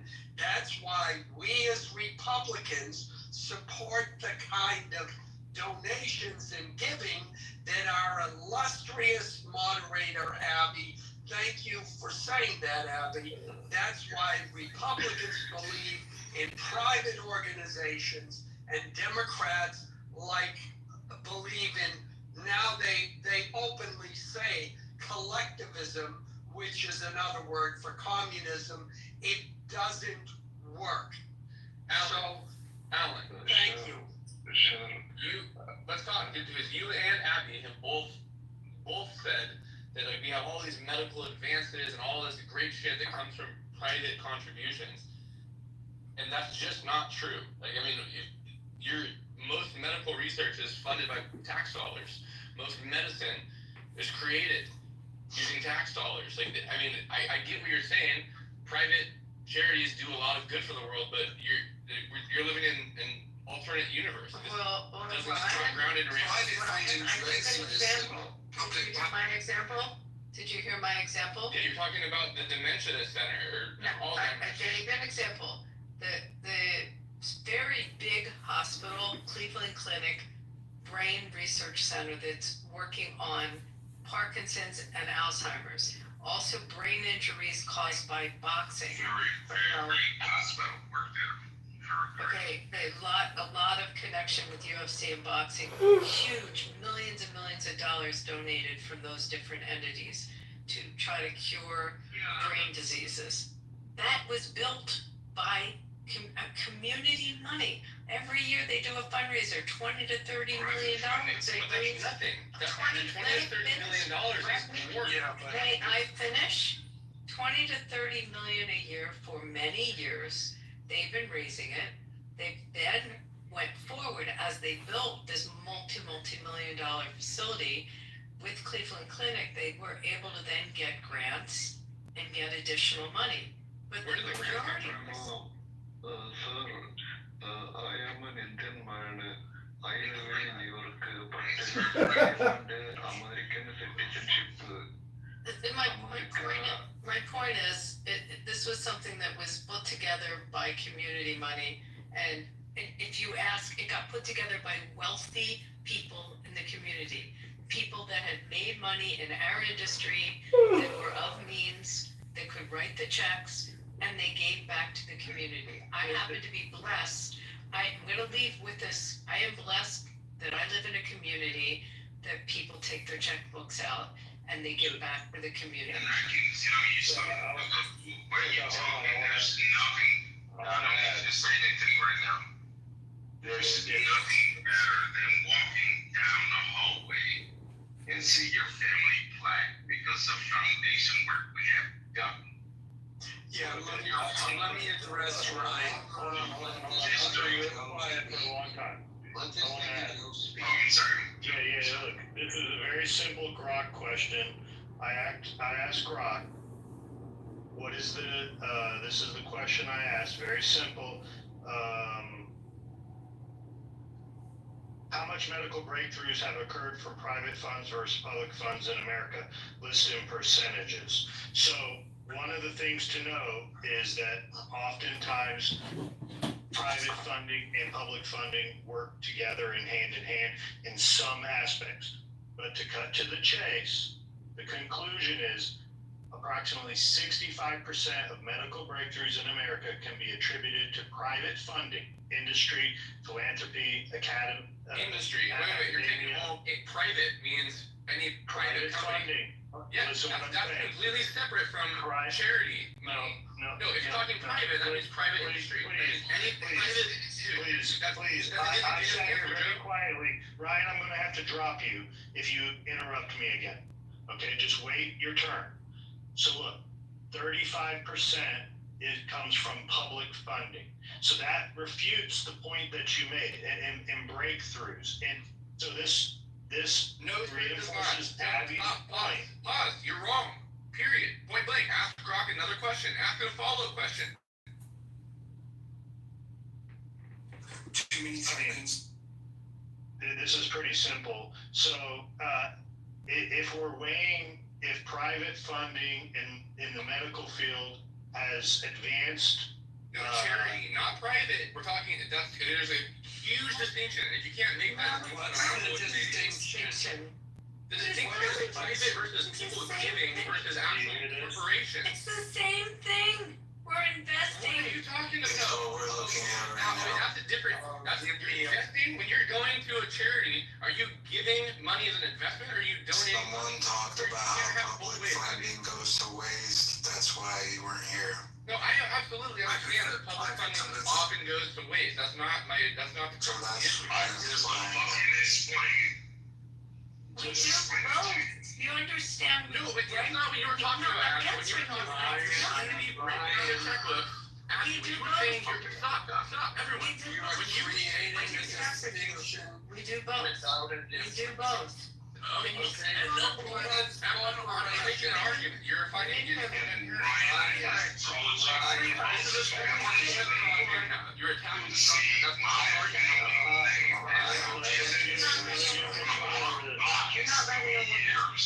You're not letting them speak. Breast cancer centers, this is what we do. The cancer centers, this is what we do. I have sat on boards where I have given money as a board member. I also have to sign notes and guarantee loans that my board is taking out to build, take out a mortgage or to develop another facility in the building. We've had to not just take money out of our pockets straight out as a gift, we've also had to go on the hook on mortgages and on the hook for them to develop. So we're doing both. We're doing absolutely both. And we're to build medical centers. Here's the thing, Abby. You guys can like this, you guys can like it or fucking not like it, but that's what people that have wealth do. Okay? They're not doing it so they can put their name in billboards. They're doing it altruistically because they want to do it, because they cared to the community they grew up in, and they want to help that community. Real whites. Us fake whites. And I don't really give a flying fuck if you don't believe me. I don't give a flying fuck because I don't do it for these two. It's Ricky, I'm just saying, teach us, because we have no idea what's in the head of these people. Like, I'm a piece of white trash, and so are like 70% of the people in the room. We have no clue what they might do or think. I'm not a piece of white trash. I know you're not. That way. I'm saying we are. I know you're fired up. No, I'm not fired up. I'm just coming from a place of someone you probably never talked to. Okay. Yeah, and on top, You've never had this conversation. of You probably never that, thought you would.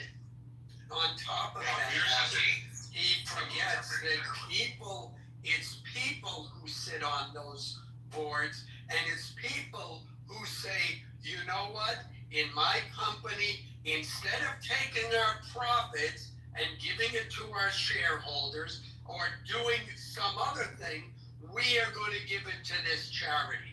It's still people giving. The distinction he was trying to make was it was a distinction without a difference. He was saying, oh, it's not charity. He just didn't know what the hell he was talking about.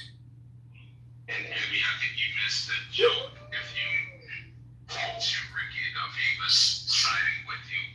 It was maybe a little outputting. This is what we do for our community.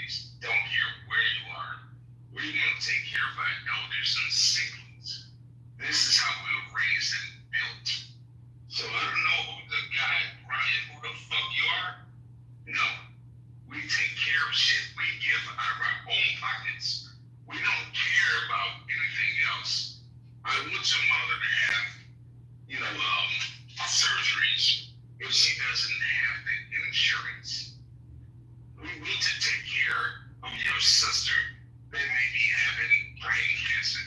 God forbid. This is what we do just out of the kindness of our hearts. The fuck is wrong with you, man? And I just want to say, for the people who were offended by Dr. Responsible's white trash comment, I want to say right now that white trash is an inclusive group. We invite all ethnic groups and racial groups and skin colors to be white trash. The first rule is you got to put raisins in your potato salad. And we love all niggas too. Go ahead, niggas. Come on. And he's right. He's right. This is not, we have to delineate between the real whites, and we're going to have this conversation. It's not the same people groups. We have no idea what the fuck, real white people are talking about, and we have no idea what the fuck, quote unquote, niggas is talking about. We have no idea. This is another group of people. I mean, you have to be a junkie to be white trash.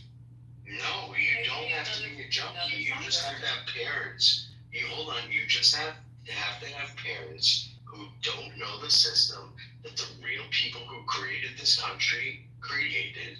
You have to have parents that don't understand it, and then you don't understand it. That's what the fake whites are. We're getting classified as this group of people, but we have no idea what the fucking Mayflower people, real whites, actually set up. We have no clue.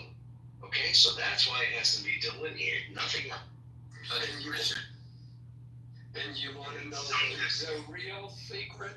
The real secret is all of those tricks that the rich people use to, quote, avoid paying taxes. Anybody who makes 50 grand a year can use those same things too. And you can avoid, you pay less taxes if you do what they do. You don't have to be super rich. You can file taxes just like Donald Trump, and if you're making over 50 grand a year and you have your own business, you will save $3,000 a year. And the more you make, the more it goes up. Especially if it's private money. But Helen, here's one of my things. I don't care about that. I care about the responsibility. And I would tell you someone that's on this app right now, KK. I love her to death. I go down to the VFWs all the time, to all the bars. Yo, you know how many fucking guys with one leg just to sit down and talk to me and buy them a leg? This is what my family does. We're gonna take care of our vets. It's something personal to me. I'm sorry, guys.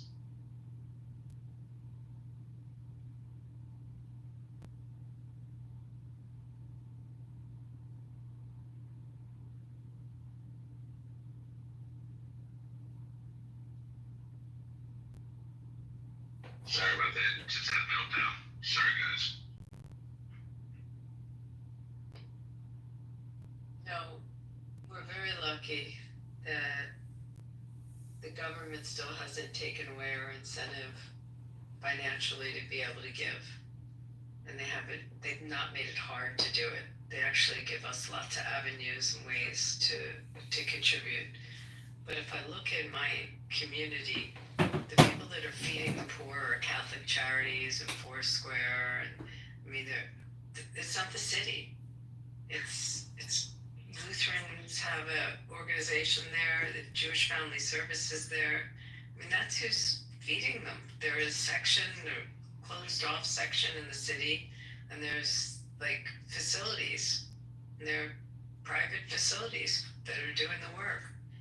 It's just, I want to leave you with a crazy statistic. I know this is going to get people crazed, but when they look at money contributed around the country that's into philanthropic needs, whether it's hospitals, diseases, schools, universities, just money contributed, and the arts, art museums, ballets, all of that, across the board. 27% of the money given is coming from one ethnic group. That same ethnic group is 2% of the population. Jewish. Palestinians. Yeah, 27%. Expensive humanitarian area, great child hospital up there. They do a lot. Greatest people I work for. Well, one of the reasons is also it's in the culture. You are taught from early on of tzedakah, of giving, of charity. You just have to, and it's really pressed. It's pressed very hard. So, I mean, in terms of looking at what we're doing, and when people get wealthy or have wherewithal, at least I can speak for the people that I grew up around and that are in my community. You're embarrassed if you don't. People know the ones that don't give, and I don't know if I would say they're ostracized somewhat, but they're not looked well in the community. You're judged by what you give. You're not judged by the car you're driving up to the synagogue. You're judged by the contribution you make at the synagogue. It's a big difference, and it's just that's how it should be. I wish all the communities just felt this obligation to give back, and our country lets us write it off. So that's a good thing. There's no reason why people shouldn't do it. So, anyway, I'm done. The data shows that if you're richer, you're much more likely to give more to charity. Your propensity is much higher. And it's not that you give more because you've got more, it's that you give more as a percentage. No, you give because you are a good person. Because you're rich. If you're wealthy, it does. Or rich, no, you just give. It positively correlates. One thing I was taught as a young kid, and I never heard this word. I was probably about 4 years old. And my father said, don't make fun of anyone less fortunate. So we've been givers. We didn't know anything of less fortunate. We always give and gave. And this is what we do. Don't care who you are. I will always help you. We always give to women's shelters and men's shelters. We need to give more to men's shelters. I say, hey. Say it again. Quite right. Yes. That I have been outside of Detroit. Serving meals to homeless. And it's given the word. Now I'm a street preacher.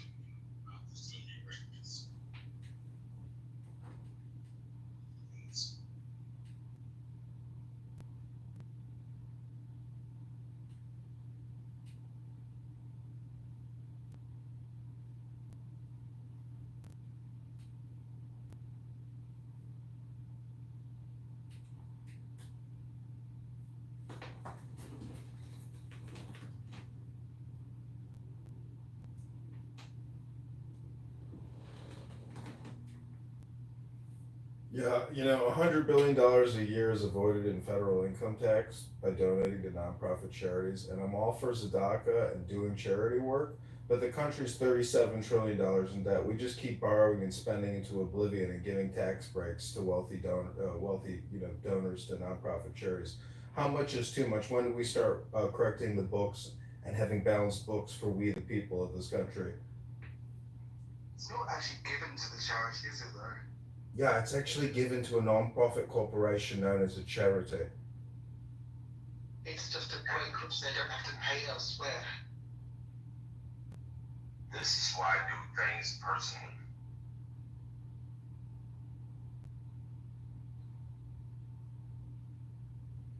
There's so many of us do things personally. Listen, Mark Zuckerberg and Priscilla Chan, they created a non-profit and gave hundreds of millions of dollars to it because they felt guilty because they pushed the vax on everybody. Now people who have inflammation and disease are trying to cure it with their non-profit. If that's not hypocrisy, I don't know what is. Oh shit, I'm sorry, John. I did that on shit. What's up, John? Sorry. Good job. Okay. What's up, brother?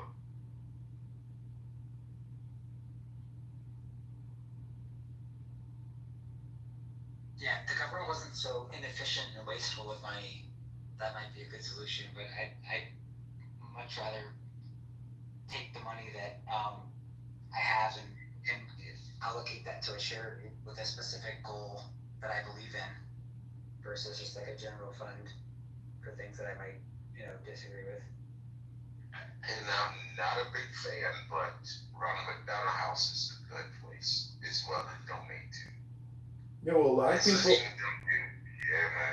people Yeah, man. donate to Planned Parenthood and think that's a good idea, but we already give $1 billion a month and kill 100,000 children in this country. But on that, Luke, if you tell people what their taxes are going to, then they're much more likely to give more if they can see the destination than if it just goes into a pot. So if you've got your calls, then you're like, okay, I'm in.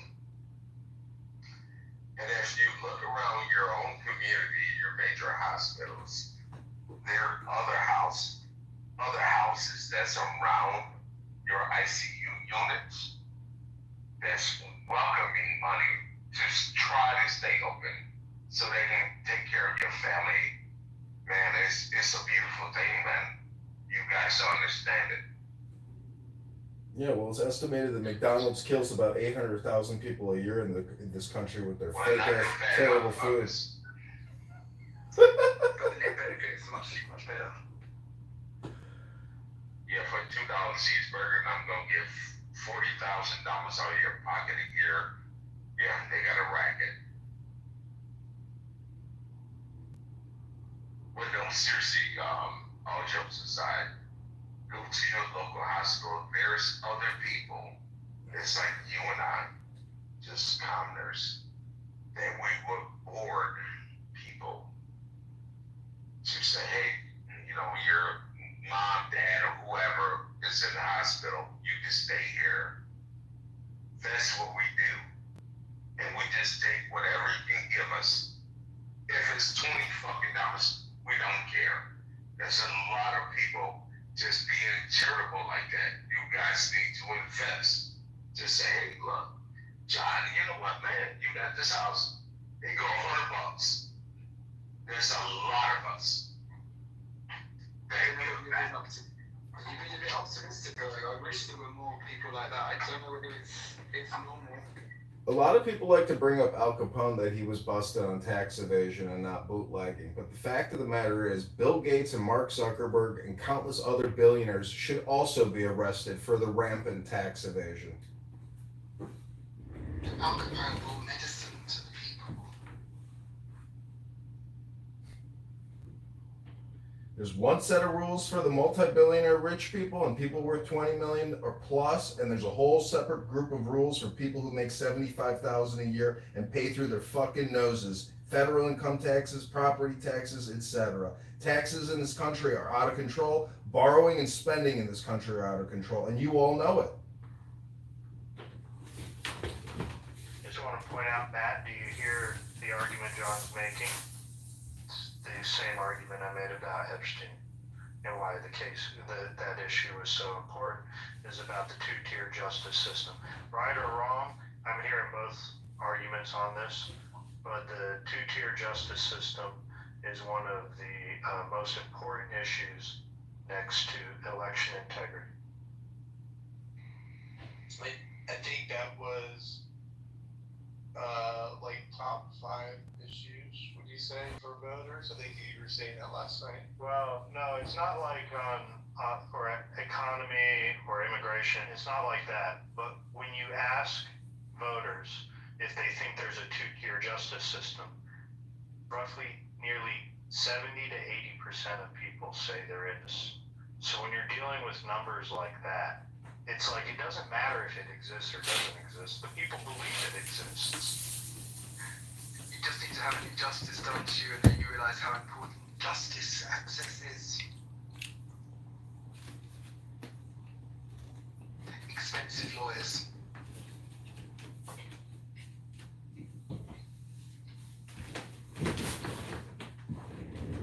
I mean, Warren Buffett even admitted that his secretary pays a higher income tax rate than he does.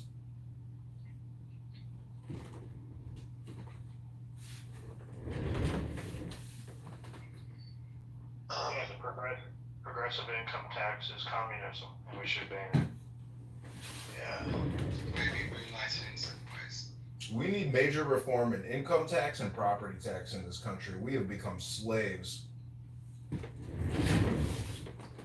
So if we didn't have like this supposed elite class of people, or I mean, just even the rich, for that matter, do you think this world even works? I mean, or at least our country, but I don't know. Like, I suppose we depend a lot on them. I don't know. I don't know. Are we just saying that we just want to dismantle the rich at the end of the day, or what? No, that's what the communists argue. I know that's what they're saying. I just, it's hard to believe. But Horatio, it sounds like you're the type that would want that. No, why? Burning and dying. All right, just double check. All the white trash.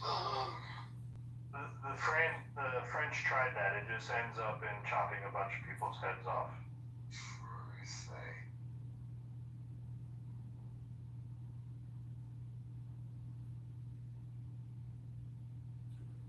I mean, is it fair to go to work 3 out of 5 days a week just to cover your taxes? It's too many days anyway.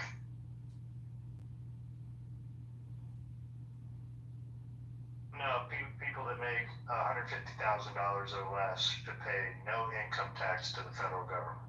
And I've heard that idea floated. We should get back to a tariff system. I think Trump's at least initiating it. I don't think it will be to fruition, but the country was funded on tariffs and indirect taxation, sales taxes and stuff like that for 150 years. We can go back to that system. But isn't it the argument that you are basically going to be net zero by the end, so you're never going to end up with more than you started out with? It probably smooths over a lifetime on average. Not even sure what that means, that what you just said, Horatio. Well, because you don't, I mean, assuming you don't actually end up with money at the end of it, you know, you probably end up with zero and you start with zero. Yeah, about? that's called hell, Horatio. Education at the beginning of life, and then you have healthcare at the end, and it probably all smooths out to about zero. It doesn't all smooth out. Are you out of your mind? The country's $37 trillion in debt and $100 trillion in unfunded liabilities. This country's completely broken. We keep borrowing and spending like there's no tomorrow. But these fancy military jets of yours, those ones which you can't even see when they're in the air. We like to call them stealth powers. Oh, fancy. Fancy English. It's a wonderful language. I invite you to partake thereof. Horatio, those stealth bombers are the reason we can be $37 trillion in debt. True. You know what a great foreign policy would, Horatio, you know what a great foreign policy for the UK would be? Stop letting in hundreds of thousands of Muslims taking over your country. Keep your country English. Do you want to have them instead? We can give them to you if you want. No, send them back wherever you got. We already have Somaliland in Minnesota. Believe me, we want to denaturalize these people and kick them the fuck out of America. They never should have been brought in the first place.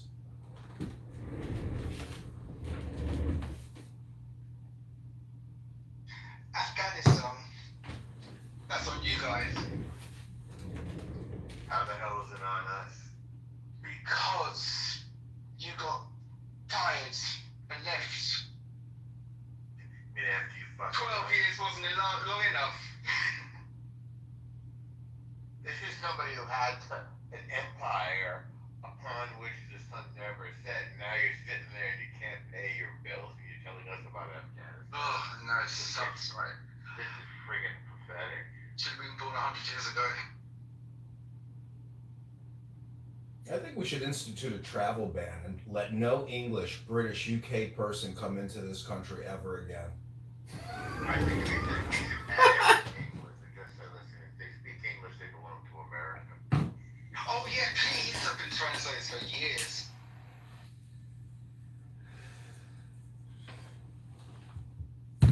We already when Prince Andrew gets exposed in the Epstein release, are you going to still kiss his ring? Are you still going to kiss your king's ring when you find out they're pedophiles? I don't like him much, actually.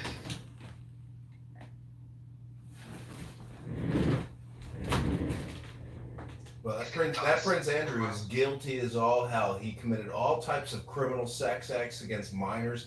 Guess what? Maybe you should behead him and put him in jail and exact some capital punishment. Trust me, that's where he went wrong. We had the chance and they just let him off. Do you have the death penalty in the UK? You do? No, it'll be something like the gallows. We'll be hanging people. Okay, well, there you go. You can start by hanging him, right? Yeah, why not? It'd be fun to watch. Very expensive to go to front seat.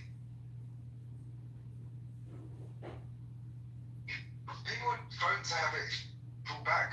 I think that's a statistic.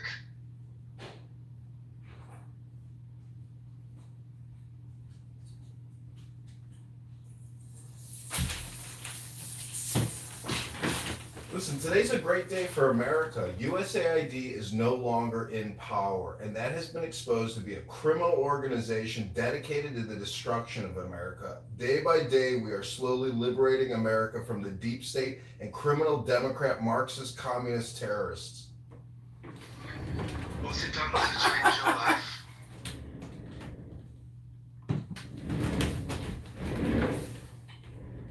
What has it done to change my life? Yeah, now there's no more USAID. You see, we're Americans, Horatio. We believe in liberty and the maximization of liberty. This is maximizing our liberty and freedom from people like you and the scum and villainy that have ruined America.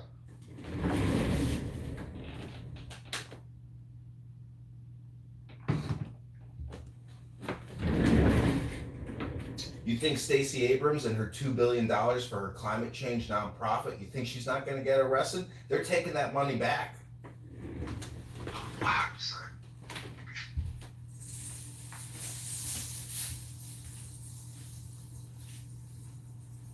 Small steps, John.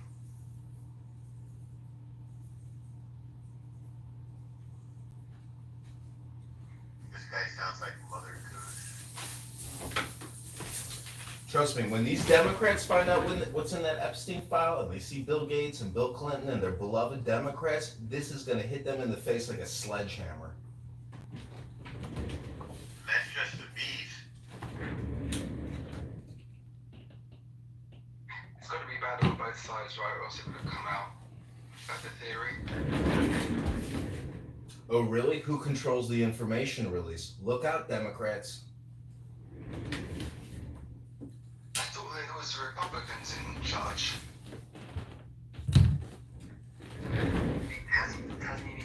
I know you. Stop talking about it. There is no Epstein file. So there's this new scandal that's going to surface, or story about the scandal, where Penthouse magazine, some of you may remember who the founder is, and these Penthouse pets were funneled into the Epstein, onto Epstein Island, if you will, and different celebrity figures were matched with different Penthouse pets. Are you saying Bob Guccione was involved in espionage? And Hugh Hefner might have been involved in espionage? No, not Hugh Hefner. Not Hugh Hefner. What are you talking about? Hugh Hefner's widely claimed to be involved in espionage. Well, that may be, but... The Grotto was a blackmailing operation. No, Hustler is Larry. Yeah, that's Hustler, the guy in the wheelchair. Penthouse is the Gooch, Bob Guccione. Isn't but those would be 18 and over though, no? Dr. Yeah, I'm just bullshitting. The thing is that Norm, did you ever see the most recent documentary on Bob and Penthouse? It was really fascinating, actually. No, but I knew those guys, and I'd love to see the documentary. He died in 2010, FYI. So he was based in New York City eventually, right? Like, What's up, Bill? No, he was based in New York for most of the time when Oh, okay. of his fame. Yeah. Oh, right, right. He had one of the biggest mansions in the city. It was quite impressive. No penthouse. Yeah. And his son created Spin Magazine, for whom I did some work, as did my friend Bob Jr. It was a rival to Rolling Stone, Spin Magazine, the great days of magazines. And he made that film, Caligula, which was... Yes, and it kind of turned out to be a bit of a flop, right? But wasn't it very interesting? It was a horrendous flop. Yeah, it was like a mainstream historical study of the famous emperor, the eponymous emperor, with lots of porno, and featuring what's his name from the Clockwork Orange. Malcolm McDowell. Yeah.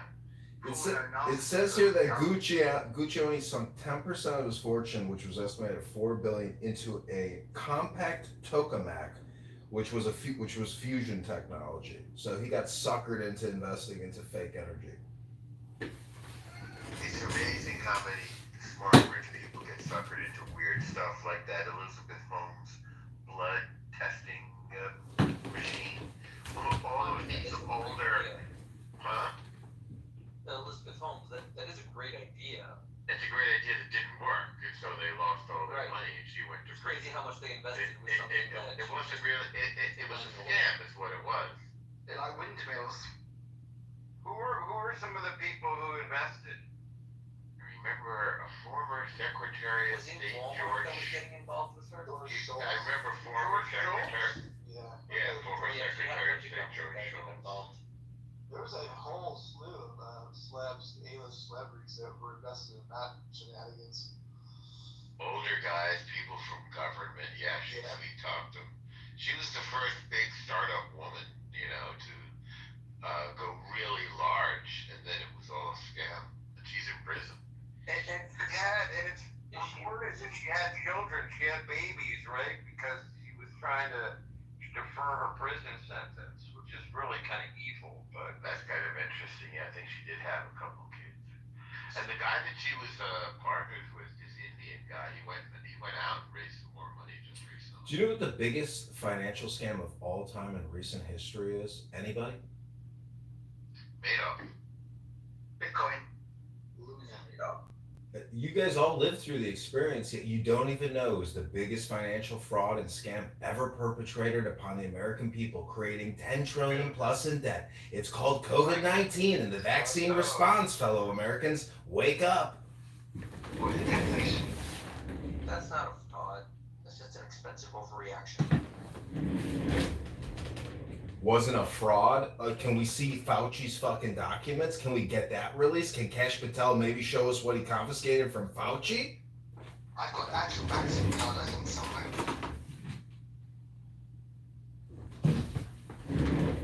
Interesting. Bill Gates made $100 billion off that trade. What did he trade? He created one of the largest vaccine response corporations out of thin air. Boom. Fucking $100 billion market cap out of nothing. Well, we haven't had COVID-20, have we? You see? What was it called? Bionsphere or some weird name. I can't remember it off the top of my head. Yeah, I'm not sure you're understanding exactly what happened, but I don't know the particulars, but we made a company and it went from 0 to 100 million.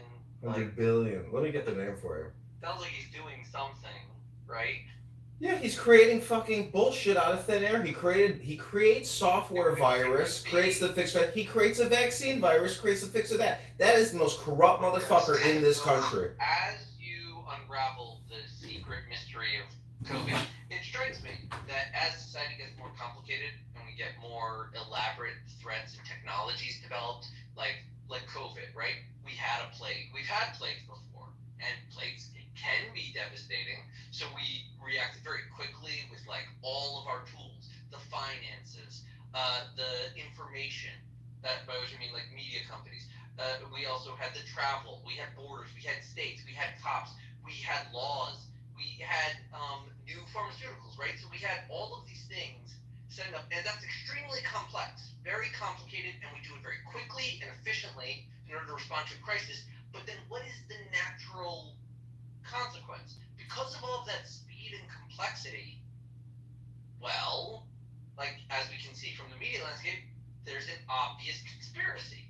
It's just impossible to hide the specter of conspiracy when you have complexity.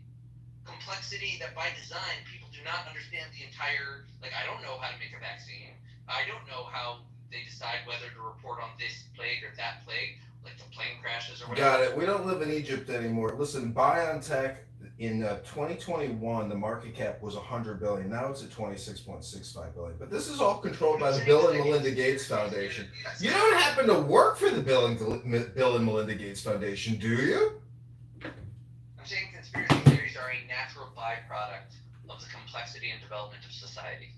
Yeah, we get your definition of a conspiracy theory, but if you're too stupid to realize that COVID-19 and the vaccine response was not one giant fucking fraud perpetrated upon humanity in America, you really are stupid. I hate to break it to you. So when you say one giant fraud, that seems to me like you're referring to one particular person or conspiracy of people that have agreed on a particular motive for this lie. There's key players in it, and there's a lot of groupthink that happened. I'm simply asking, what is the name of that person or that group of people? Dr. Bill Gates, Fauci, World Health Organization, Chinese people, a whole cabal of asshole cocksuckers devoted to making money in Big Pharma.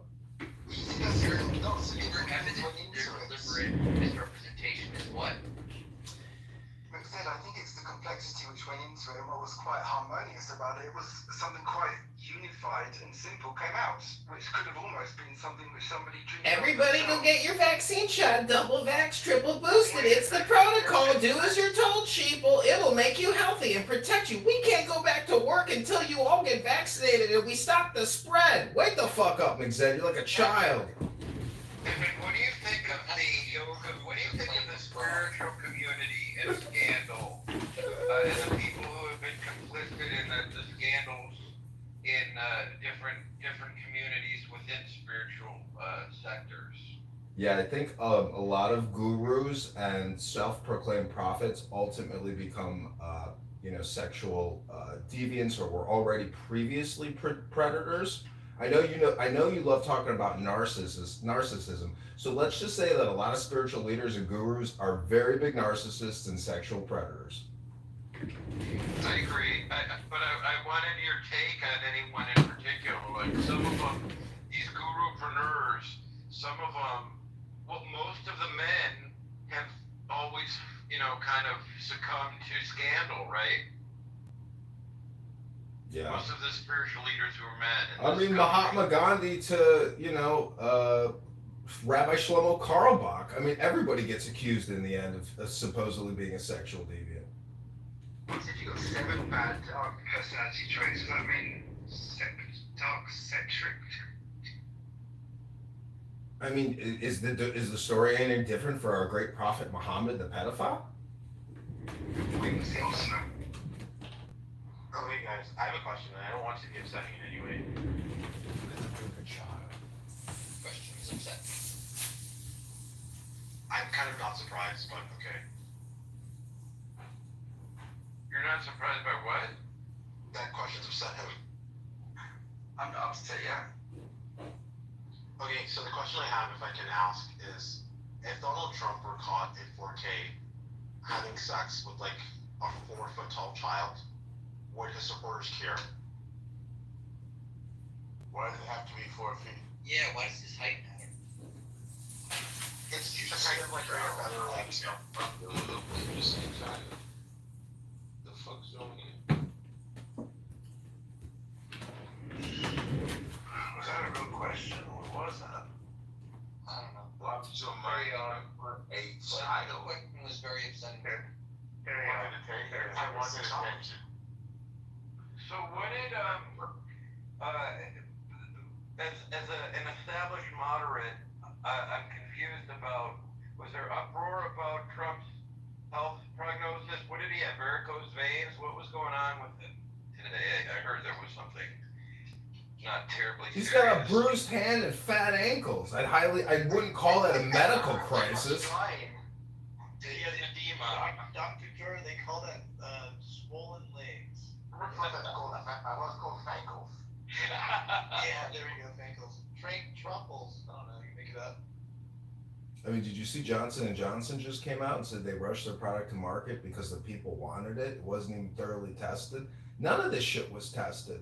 And the fact that I could ask, what is the biggest scam in recent history? And no one here can even identify COVID-19 and the vaccine response as being one of the biggest financial crimes ever in human history. Do you even remember the HEROES Act, that first $1 trillion tranche of that omnibus? So everybody could sit at home while the nurses and the doctors did all the heavy lifting and cooked everybody in incubators? It's not a really weird claim. You're just reasserting it over and over. Yeah, I don't want to talk about COVID. I'm so sick of it. Edmund, I actually like, that's a good picture of you. I don't like the Trump hat, but it's a really good number because you got caught in so many fucking lies. You fake ass doctor. You're a veterinarian.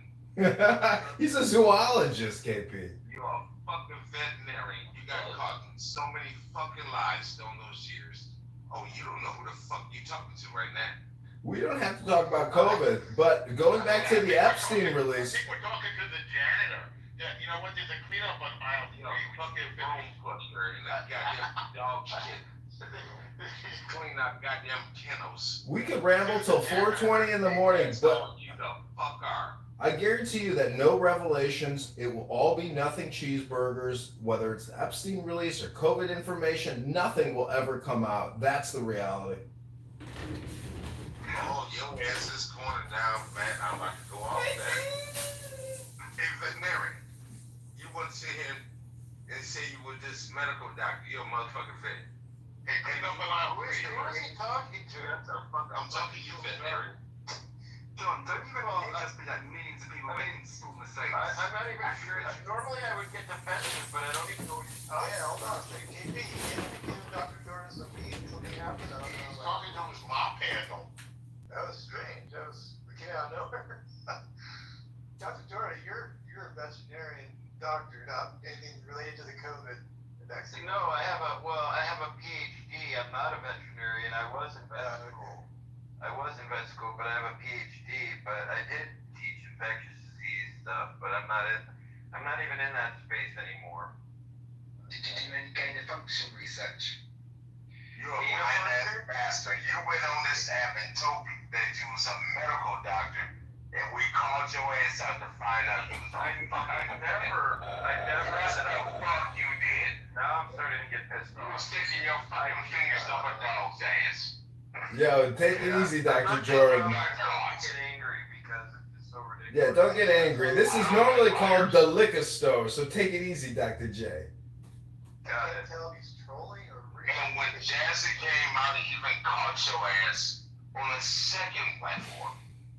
You got caught. Listen, if you're gonna make Jazzy incredible, no way. And guess what? Oh yeah.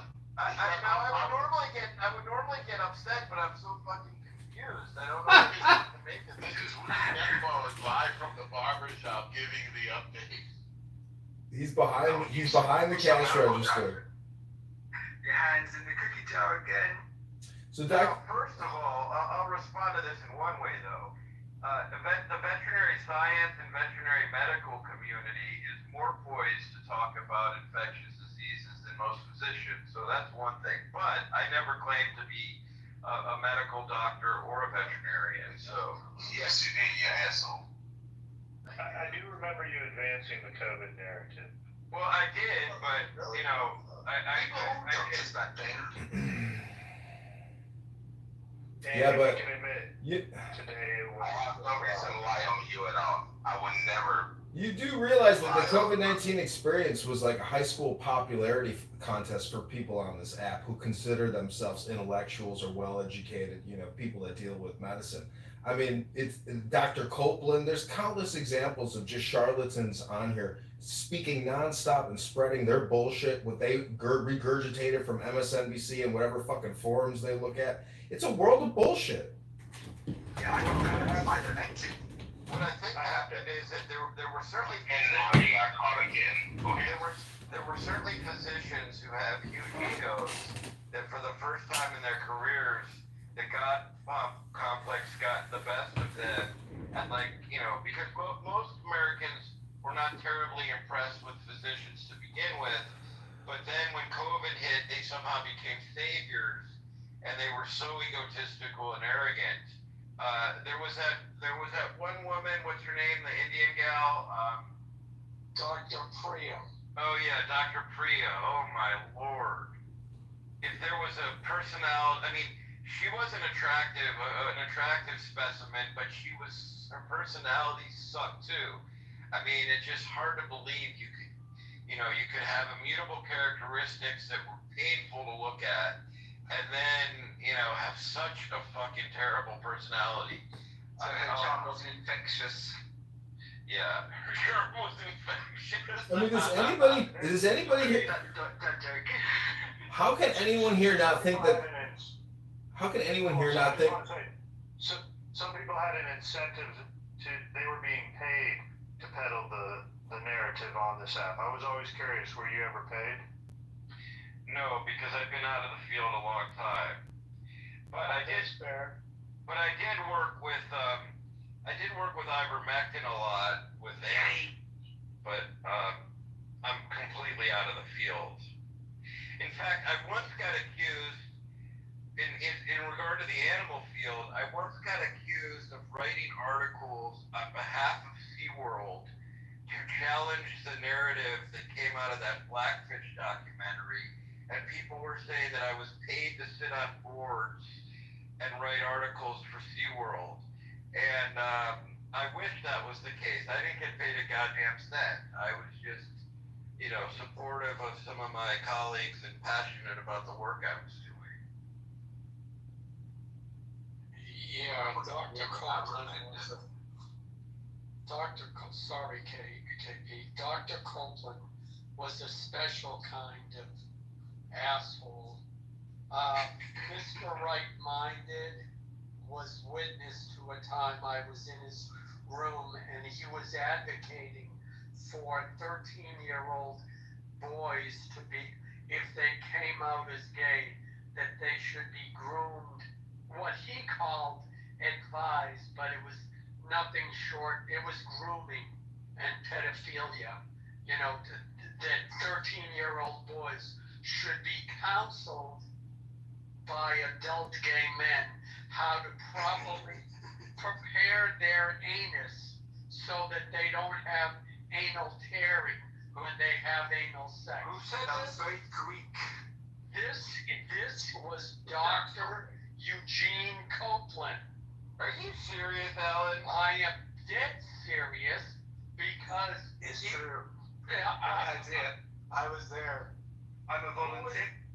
Oh, Matt, were you there? Yeah, remember Beaver and I were there. We couldn't believe what we were hearing. Yeah, I know. And yeah, Mr. Right-Minded was there. See, I'm like, he's asking me these questions like, well, what would you do if your son came out as gay? And how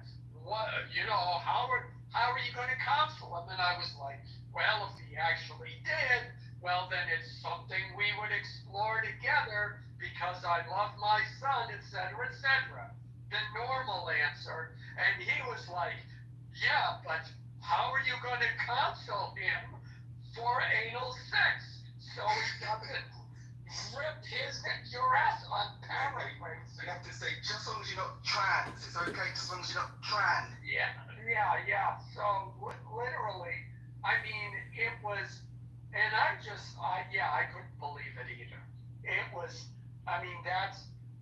it's nothing short of pedophilia. So anytime I hear his name, I bring up that story. I'm done. And I would tell you, veterinarian, it was right around the same time a few years ago. You just got caught in the smoke because you spoke too much about COVID-20, whatever the fuck it was. And that asshole of Copeland was speaking. You got caught up in the smoke. And now the victim of the virus. I definitely respect Dr. Copeland. He may have been wrong about this, but I actually think he was smarter than most of the physicians. you guys have the right to challenge and disagree with it. When I sat down and wrote out every single thing and sent it, it would never give me a right email address. Nothing. How could you have any respect for that guy? Yeah, I thought he was full of shit. Yeah, the driver. Here's one of the things that I realized after being on Clubhouse. There are people who know how to argue, and they've learned that tactic very well. And they have a certain amount of intelligence. That doesn't make them smart. It makes them look smart, but it doesn't make them smart.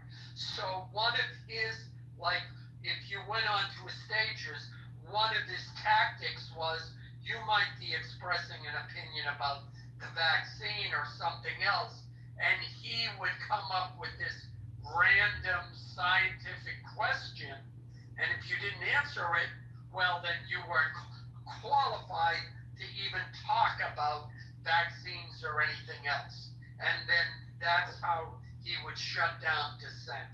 It was a diversionary tactic. And he was very more articulate than I am because I just got upset with everything. And when I told him, let's look at x-rays, what's going on? He would never talk about anything. How are you going to treat it? Are we going to flip? What are we going to do? Rotate? He can never understand anything. I said, this motherfucker's not a doctor. I'm just reckless like that. I said, you're a fucking liar. And that's how he got exposed. Hold on real quick. Look, I want to challenge the idea that Dr. Copeland was intelligent, and I want to challenge the entire medical community that bought into this bullshit that they were intelligent. They were intellectually dishonest. You have to admit that they were, completely blocked out the idea that the vaccine could have any side effects and that people were going through any type of problem. So when people would talk publicly about this, they would be shamed and ridiculed. And that's the problem here. Oh yeah, all the way to the point where they got kicked out of their spaces or even lost their access to education, or were fired from their jobs. Yeah, so look, these were not smart people. And we have oftentimes this belief that because someone can study a book and have this great memory, that they are quote unquote smart, right? But they lack wisdom. And when you lack wisdom, you're not intelligent. Why me that has no idea about medical practices? It's one area that I am not good at all. But I could see the larger picture of what a scam this was because of my wisdom that I had. It needs to be old. Well, I'm just going to tell you, he was not an intelligent person. Well, He was intellectually dishonest. You guys may disagree with me. I think that I had more of a problem with the people who had huge egos. Now, you may say he had a big ego. I don't think he had as much of an ego as some of the other people. I could be wrong. That's my. But how would you rate him on the psychotic index? He was an extremely deranged, psychopathic, low IQ, horrible, toxic communicator. That guy was a human piece of shit, and you don't see him here anymore, do you? And in one room, he even admitted he's not a doctor. That guy's a fucking front. No back-end identity, nothing. It was all a fucking scam from this app to your other doctor's office to the Pfizer manufacturer. It's all one giant fucking bullshit. Fucking scam. And that guy, Dr. Copeland, is a human piece of shit. And driver, I would tell you, once those girls got fired, nurses and doctors out of DC, I pulled them on this app. That's how his ass got exposed. Well, it's good glad you didn't, KB. Yeah, I'm right. I said, this is bullshit. We work side by side together. You don't know what the fuck is a front line is. And he couldn't answer anything. Yep, but you're aware, once he got ran off from this app, he took his bullshit to Twitter Spaces and continued to peddle it over there. And if we had anyone on the inside, there was something he was doing. He was either getting pussy or getting money out of putting on this act. Gay. He's gay. Now, is he still on there? What's going on? I haven't seen him in a good year and a half or to 2 years, but after he was ran off this app, he kept doing it over on Spaces. There was another doctor on here, a female African American. I can't remember her name. Anybody remember her? Oh, she's a liar too. She got ran off. Yeah. Well, Who was that? and here's That was the someone who biggest, ran her ass off. and here's the biggest not tragedy, the scam of it all, is there isn't a vaccine or a medication ever made that doesn't have side effects. So for anyone to advocate that you should take some form of a treatment is medical malpractice. Some people are too stupid to be told the truth and the nuance, aren't they? Yeah, the argument, but don't give people the full picture because otherwise they'll make the wrong decision. Al's just stating common sense. But see, here's You only offer. You don't force one to do anything. Just offer. Here's the crux of it all. No matter what medication you are going to take, only your primary care physician or personal doctor knows your medical history. And without a medical history, no doctor is going to prescribe anything. It's only How the fuck do you prescribe the same medication to everybody, first of all? How stupid have we become? Yeah, I know. Well,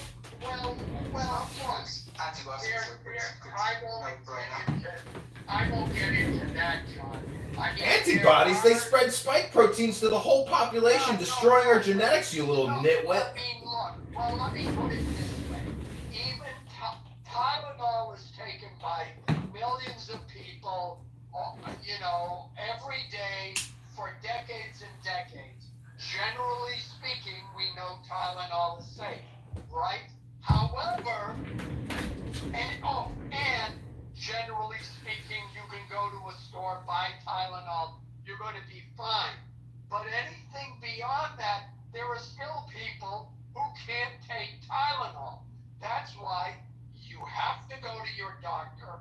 Your doctor takes a medical history and does a workup, etc., etc. Yeah, but it depends what the risk is, though, Alan. I mean, if it's if it's struck by lightning, then you really don't need to bother with the whole It risk. depends what the risk is. You think putting a gun to everybody's head and pulling the fucking trigger is a good antidote, you fucking little tart. But that was a different calculation. That was actually a significant risk. Wait, I have a question then for the people that are saying this. So what I'm hearing from this conversation is that any sort of medical advice should be between the individual based on individual circumstances and their medical provider, not the politicians. Correct. I don't think that's a good idea. Okay, so for example, like reproductive health care should be similar. Oh, kill all the babies. We can have this. I would love to talk about how Victoria likes to murder babies. I'll go down that. I'm down this rabbit hole. Yeah, we go there. I don't think that there is a rabbit hole here. I think it's just a matter of just consensus it's a matter of actual just like thinking about, do politicians have the capability, the expertise, or the ability Victoria, you have to yield. We can have this conversation, but we're going to reset it. I just want to remind everyone that Dr. Copeland was a chiropractor, holding himself out on this app as a real doctor. So Victoria, I want to ask you, how many babies have you murdered? 0. I've helped more children than. Listen, 100,000 babies. I'll address that. Work in healthcare. 100,000 babies a month get murdered in this country, and we, the taxpayers, spend $1 billion murdering 100,000 of our own children in the United States of America. It's a sick, sick world. You can call it reproductive health all you want. It's murder.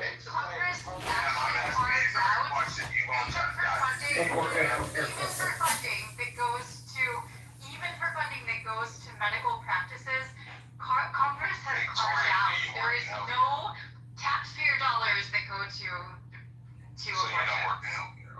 All right, Horatio, before I address you, Victoria, Horatio, what they have found that the government actually could have gotten more people to take the vaccine if they had simply asked, instead of telling people. If they had said, look, we've developed this vaccine, we think this is our best option for now. Go to your doctor, discuss it with your healthcare provider, and then if you and he feel this is a good option for you, please take it, because we have a pandemic here, we have an epidemic. They would have gotten more people. I didn't tell people they couldn't have it, and they would have gone. We are living at the time because for the vaccine was actually challenging. A lot of people wanted the vaccine that couldn't. There were a ton of people that couldn't get on the list to get the vaccine that wanted. Still sitting here bloody as hell in my garage. Yeah. Since I was 17 fucking years old. Had to do a Korean massage and lost her. Okay? They don't talk to me about anything. I went out and addressed the vaccine on the thing. I go over with like J&J or some shit like that. I don't know why you I was seeing you motherfucking scrubs. I want to address Victoria's question regarding abortion. So, okay, look, Victoria, the question would be, is that's fine if the decision is made between the woman and the doctor, as long as the doctor has to answer for the Fourth Amendment rights of the child. It has to. That's absolutely ridiculous. But okay, I'm going back to more recently in the discussion, Alan raised the idea about the vaccine. I don't think your thought is worthwhile. It's not worth listening to. Okay, I'll drop myself. Yeah, obviously you can't have the tough conversation. I don't think you can handle a woman on the stage. That's why you're all just a bunch of men just recording yourselves. That you don't think that the child should be afforded their right to due process. There isn't a child. It is not a child at the point. It is a child. No, it is not. That is okay. I think that you're just misunderstanding. But going back to Alan's point regarding the vaccine, most people wanted the vaccine and couldn't get it. Victoria, we moved on to abortion. We're going to have this conversation. So look, do you believe the child should be afforded their due process before they are murdered? Oh, do you believe that the immigrants that are being illegally just thrown into... Can you stay on this conversation? No, that's literally a person. That's a human that exists. Due process before they are murdered. Okay, you're inconsistent in your principles, and that's what I'm pointing out. Literally, you're shifting your position regarding whatever topic we're talking about. If you don't have a principled position, then you will have nothing to offer. Okay, Joe, You can't answer this simple question that the child should be afforded due process before you and your doctor murder them. That's it. Yeah, but... You're talking about literally cells that haven't formed yet. Joe, let me, Alan, hold on. We're talking about future persons, and as according to an ACLU class action that was just filed in regards about a week and a half ago, that the ACLU argued that any future persons that were to be born here in America should have the right to be a citizen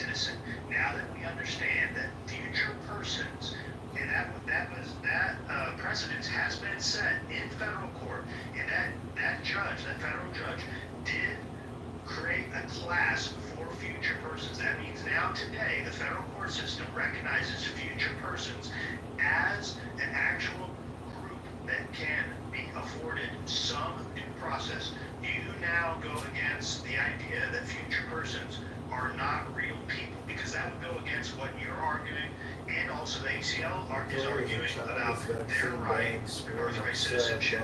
I'm sorry, wouldn't that mean that by the time the process started, they would be born and it would be too late to actually lose? Yes, exactly. That's the point.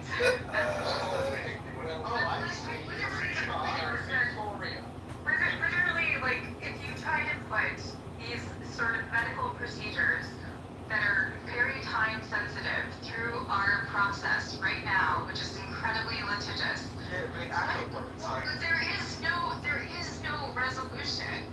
Even under Roe, like the case that was brought forward, she had to, like, this is the point. Like, these are time sensitive cases. Okay, yeah, Victoria. Yeah, Victoria.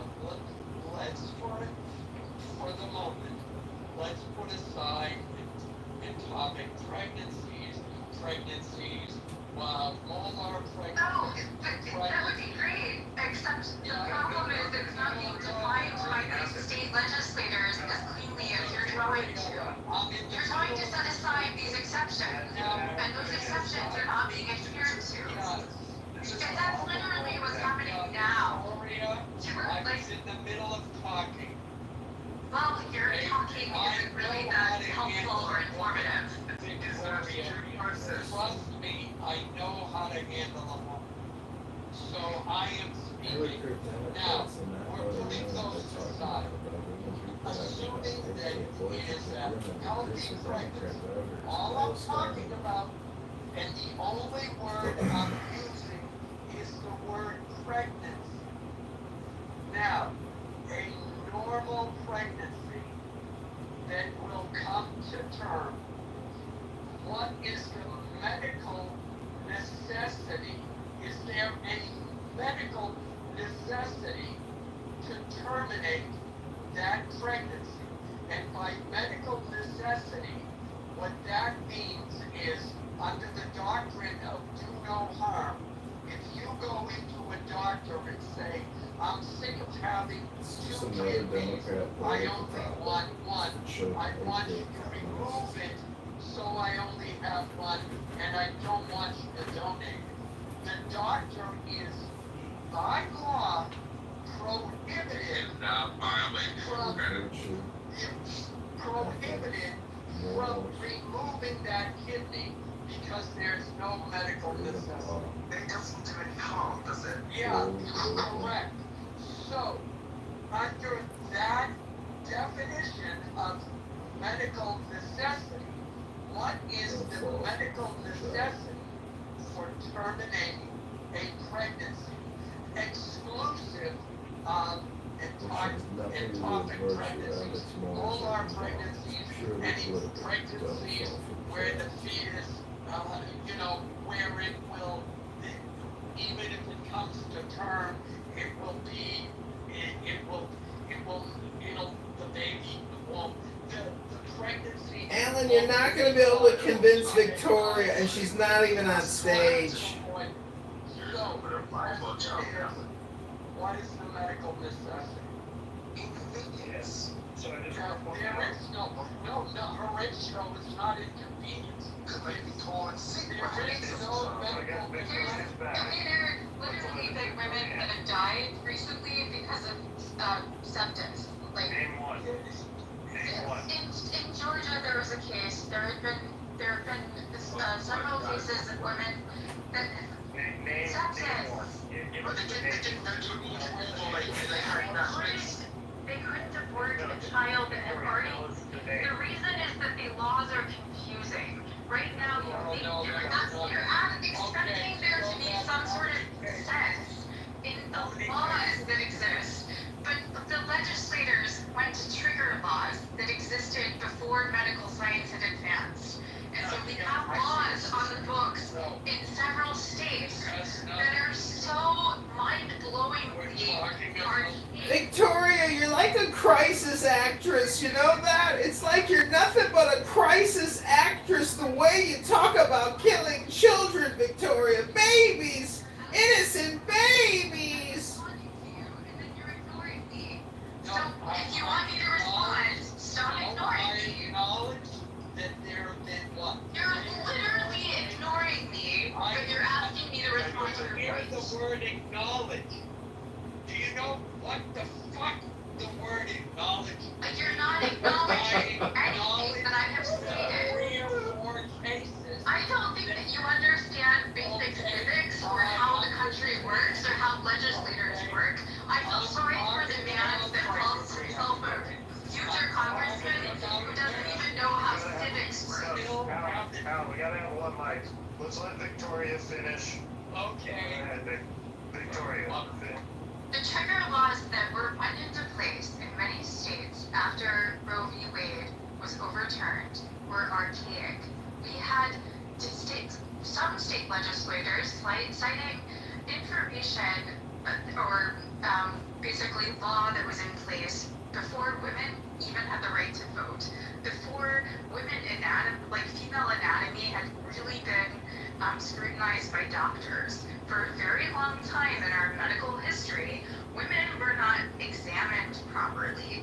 Why? Because the vast majority of doctors, medical researchers and scientists were men. And there was a lot of concern about scrutinizing too heavily the female body or anatomy. So what we had in place is a system of trigger laws that were very, very far behind medical science and understanding of what reproductive health care looks like, or the very distinct and different situations that a woman can face in pregnancy. And that can be very different in any amount of the term of pregnancy. So even the idea of term limits of when can you have something or when shouldn't you, or should there be exceptions, it's nonsensical. If you know how our justice system is so slow in terms of working, the idea of a pregnancy only lasts up to 9. Sorry, can I finish? A pregnancy only lasts up to. You're filibustering right now. You're just going on and on. So. No, I'm trying just to. I'll wrap it up and. You're painting. You're putting point on point after point. So I'd like to respond to, because I understand how the justice system works. The doctor, if they have to go through some sort of medical procedure to save the woman's life, they can prove after the fact that it's already occurred. If they're doing it legally and they're doing it right, they should have the documentation and the evidence to be able to prove it in court why they had to do this emergency procedure. Oftentimes, our court system does not ask people for permission ahead of time. It asks after the facts have already occurred. So, making it out that we can't afford the child due process after the fact of it already, the medical procedure already occurring, is ludicrous. It can occur, and we should hold doctors accountable, especially after COVID and what we've dealt with, because these people are Okay, there have been cases in which doctors have been fined or charged. I've been waiting for you to respond. Criminally or civic. But they're finding, let me remind you, they're finding thousands of babies below abortion doctors' homes and in their cellars and buried in their backyard. Backed by these death cultists. Go ahead, Al. Yeah, you didn't answer my question. You brought up the sepsis. I said a normal pregnancy. And most pregnancies are normal. Now, that depends on age, blah, blah, blah, blah, blah, yada, yada, yada. But I said, what is the medical justification for terminating a normal pregnancy? There is none. Can I ask you this? What is the chances? Yeah.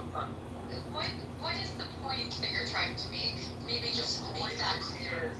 The point is, there is no medical justification. First of all, there's no medical justification for pregnancy. Because most abortions are elected. You're using the term normal. You're using the term normal as if there is a normal pregnancy. So that's defined. There isn't, but that's the point. What I was trying to raise is that all pregnancies are distinct. Are normal. If a woman gets pregnant, 9.5 months later, little Johnny is born. That's a normal pregnancy. Even without medical intervention, the pregnancy will, even without the vitamins and the monthly checks, the pregnancy starts at conception. 9.5 months later, little Johnny is born. Yeah, The only justification is I'm not in the mood. It's not a good That's like you're really. Tell me what is sexist. I don't know where you're It's the basis. No, I want you to explain what is sexist. Most abortions are elective. I already got this real quick. I'm about to put her in a box. What is I don't sepsis? need to be in the box because I actually just need to. What is sepsis? You don't know what sepsis is? It's literally No, when you your tell us. it's where your internal organs are starting Okay, to come. Sorry? Give all the rates and numbers if you want to know anything. No. This isn't about the rates and numbers. This is what I'm referring to is. You just making up bullshit. Wait, listen, Victoria, you gotta remember Dr. Ulrich Klopfer. In 2019, they found 2,246 dead babies in his garage and an additional 165 dead babies in his trunk. Now you're telling me that this has to be something that is legal in our country. This is on a whole nother level of serial murder, serial killing. Victoria, how can you actually advocate to protect this heinous act? Do you understand that when Roe was You can just either sit there and if the point of overturning Roe v. Wade which is what abortion right purported to be, was to save the lives of babies, right? That was the purported aim. That was the goal. So what I'm just trying to say is, okay, I'm not familiar with that specific case. What I'm referring to is. You don't know who Dr. Ulrich Klopfer is? This was just in 2019. It was before Roe v. Wade was overturned. Okay, this is an abortion doctor that was found with thousands of dead babies buried in his garage and in the trunk of his car. Victoria, I can't believe you haven't heard anything about this. Do you advocate for the selling of baby parts? 2019, I was focused on international things that it wasn't really focused on The internal. subject doesn't ignore what the topic's about here. So look, do you advocate for the selling of baby parts? Because that's what's going on. Medical research is being done. After they harvest the child out of the mother's womb, they sell the baby parts for scientific research. Are you advocating for it? No, but I am very familiar with the ability of a person to donate their body. This is progress. This is medical health progress. This is an affluent, white, feminist liberal in the wild right now. Excuse me. So what was the, remember there was a couple cases back in the day when you donated your body to science. And that place were sitting there testing how to blow grenades with your ass. Fucking wild. There had been some, cases of that where there had been, You don't know shit from sugar, young lady. No, I know what that, I've seen the investigative journalism piece on that. Tell me what case. Tell me what case. I don't know it offhand, but I know what you're referring to. Have you ever seen an abortion?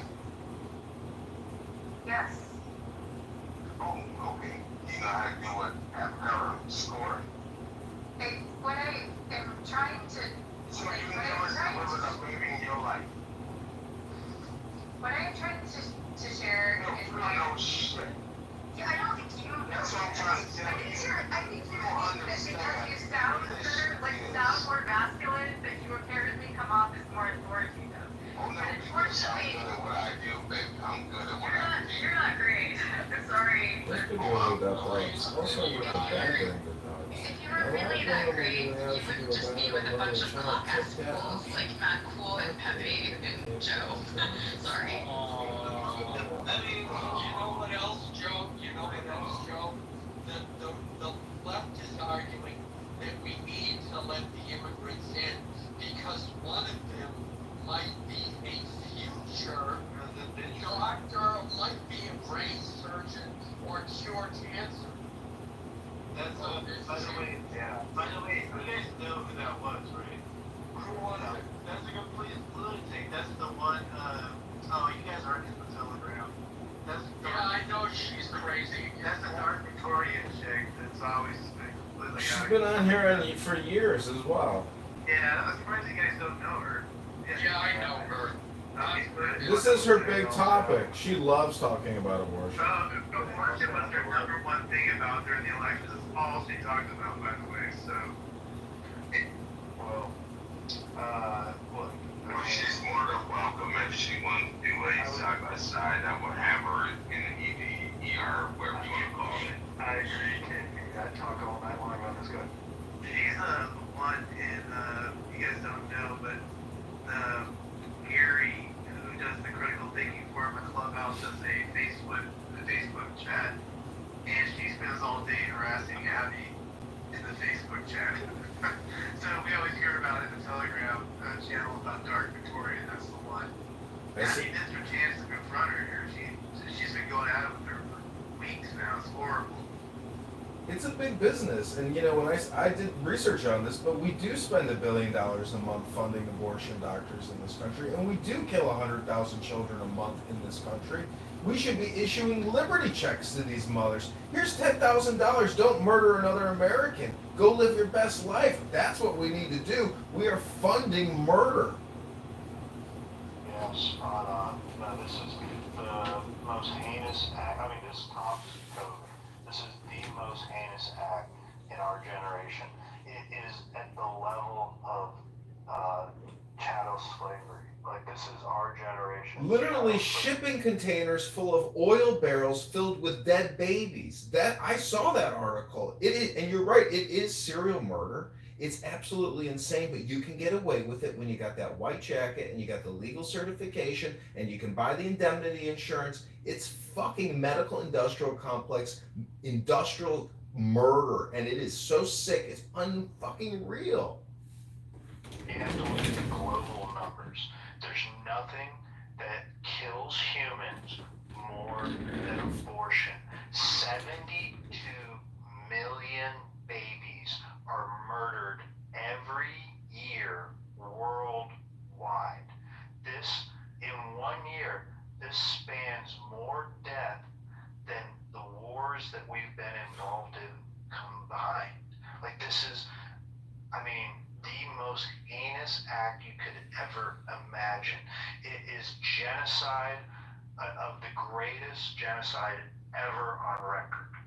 It's wild. Do you think it's almost like natural or a calling? Because, even packs of wolves and these animals, I mean, it's so animalistic to just do this. But the problem is these Da Vinci machines and these facilities and the marketing programs and the donations and the political influence, like, it has become its own little state in this country.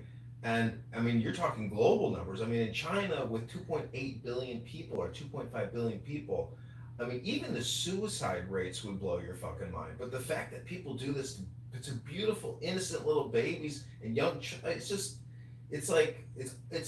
you can't wrap your head around it. But in America, the fact that women like Victoria are that brainwashed and call it reproductive health, they're just political psychos. I mean, they're sick people. Well, look, you have to look at the medical profession. And I know a lot of people are down on the medical profession. But when you look at the doctor's training, and not all medical schools are the same. I've spoken about this before, but PBS 30, 40 years ago had a documentary about medical students. And at this particular school, it was Yale or something else, each student is given a cadaver. By the end of that first year or second year, they completely dissect that cadaver. And in this one clip, which grossed me out, the guy is talking to the camera, holding some woman's, dead woman's, it's from her calf down to her foot, holding it by the calf, and speaking normally while gesturing with his hand, holding this calf. The only difference between a doctor and a serial killer is their code of ethics.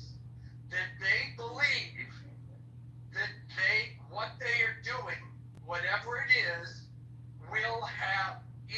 for the good of the person they're treating. That's it.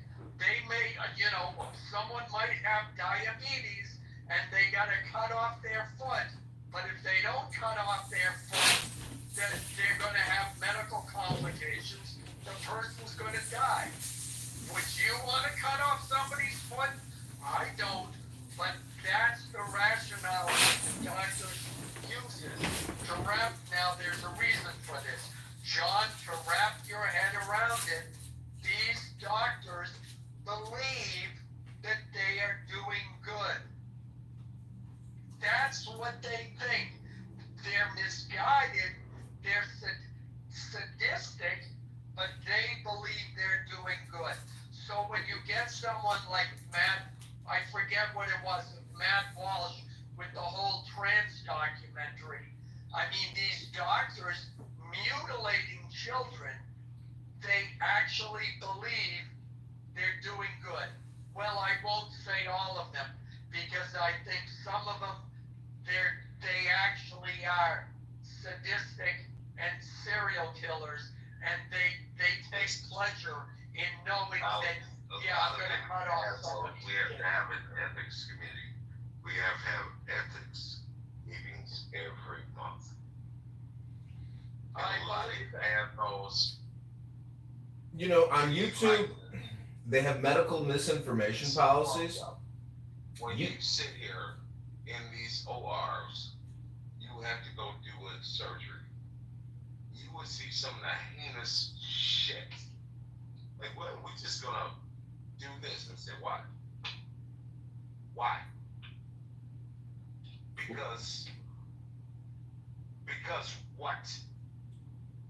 Got to collect that COVID-19 bonus. Well, that was $13,000 or $30,000 your ass is on the bed, plus X-rays and everything else. They would charge you as a U.S. citizen because these people don't have insurance. So it goes back to the taxpayers. And there's been cases, I'm like, hell no, we're not doing this. No, we're not doing surgery. No. It's fucked up, the shit I have to see every day, and I'm sorry to waste on you guys.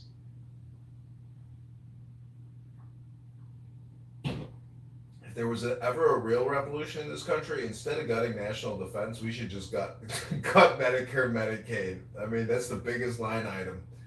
And we should keep Social Security and keep the Army. But this Medicare, Medicaid, and how much we fund it, $2 trillion plus a year, and there's $100 billion a year in fraud. Over 25 years, that's $2.5 trillion in fraud from operators, from providers. It's the biggest racket ever in human history, the medical industrial complex and big pharma.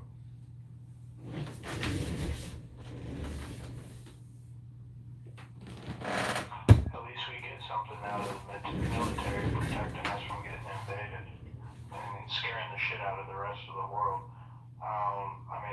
$2 trillion that gets wasted, not all it's wasted, but a lot of it is the largest fraud cases. They're called qui tam lawsuits. The largest qui tam lawsuits are hospitals charging the federal government for patients that do not exist. Yeah, it's cram billing essentially.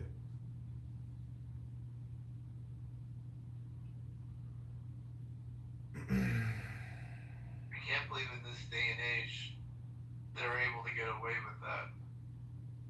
A non-existent person getting doing it that way. That's how that's going. What's going on around here?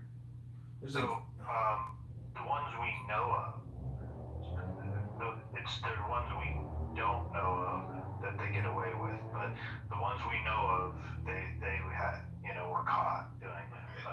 But there's a whole slew of them that we don't know of that's obviously benefiting. And how much was the total on the fraud on that? Oh, there's multiple cases. I'll get you a top 10 list. I mean, that's the thing. Doge came in handy. Like, I think tonight they just passed what, $9 billion in rescission. That bill passed. They codified basically Doge cuts. So I know it seems like a little bit of money compared to whatever the 30 trillion we owe. But you got to start somewhere. And if we can go after the fraud like that we're just talking about, and like hammer at that with this Medicare shit, the stuff starts to add up, man. Like, we gotta do something. It's fucking crazy. We're gonna be broke. Is that KP? Yes. Yeah, you're on. Yeah.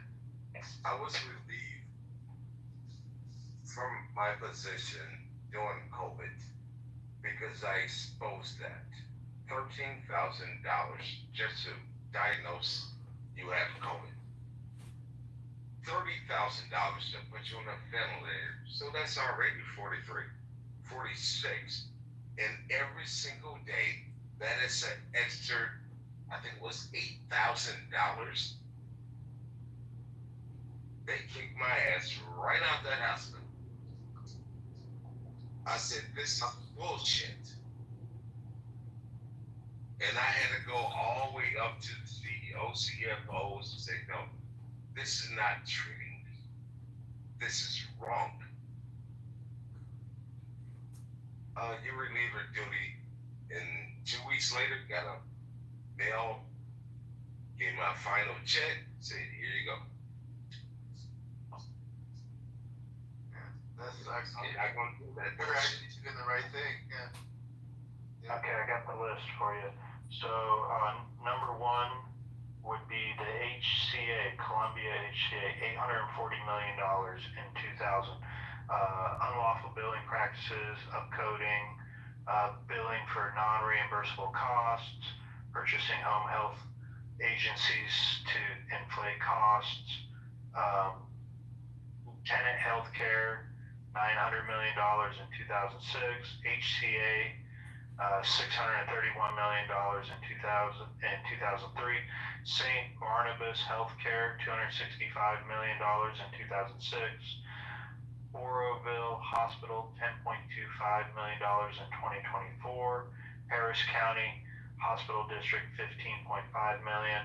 So this goes on. And Cape Cod, $24.4 million in 2024. Extendicare Health Services, $10 million in 2016. American Health Foundations, $3.61 million in 2025, and Sod Healthcare, $3 million in 2025. So these are just, these are the things that were found to be illegal. This isn't just waste. This is just straight fraudulent billing that they're billing the federal government. Joe, I'm gonna help you out here. Go look up tenant where them motherfuckers are located at. If we're spending $2 trillion a year that we don't have, we're collecting $5 trillion a year. If we were to drop spending by say $4 trillion and bring us down to literally $3 trillion a year in spending, if we were able to save that $4 trillion a year and with $37 trillion in debt, just do the division. It's possible to turn this around, but we literally have to cut spending by like $4 trillion a year, $3 trillion a year, and we're never going to do it. So we live in a state of deception fraud, and mismanagement. They will never cut spending. Congress and the Federal Reserve are out to essentially just keep spending. They're never going to stop. Have you seen the charts? And you can go to Grok and ask estimates. What's the national debt and the unfunded debt going to be in 2030, 2035? It's all linear. And that's the way this fiat currency and banking industrial cartel runs the show. But shoot up to Joe, you mentioned Tenet. They prey on inner cities. Fucking weird. Very much like Planned Parenthood. Folks, I'm done. Yeah, I know. It's like there should be as much of a backlash as there is on health insurance, which there should be a massive one. There should also be one against the healthcare providers too, for how this shit works out, bro. Like, I don't know. I could go on and on about this stuff. I'll pass the mic.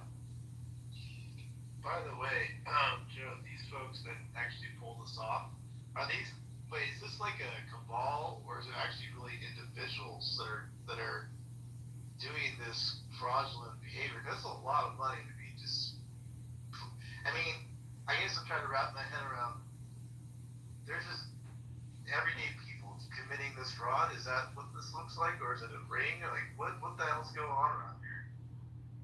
Well, each case is going to have its own individual merits, so I wouldn't be able to generalize each case. I'm not aware of each case either.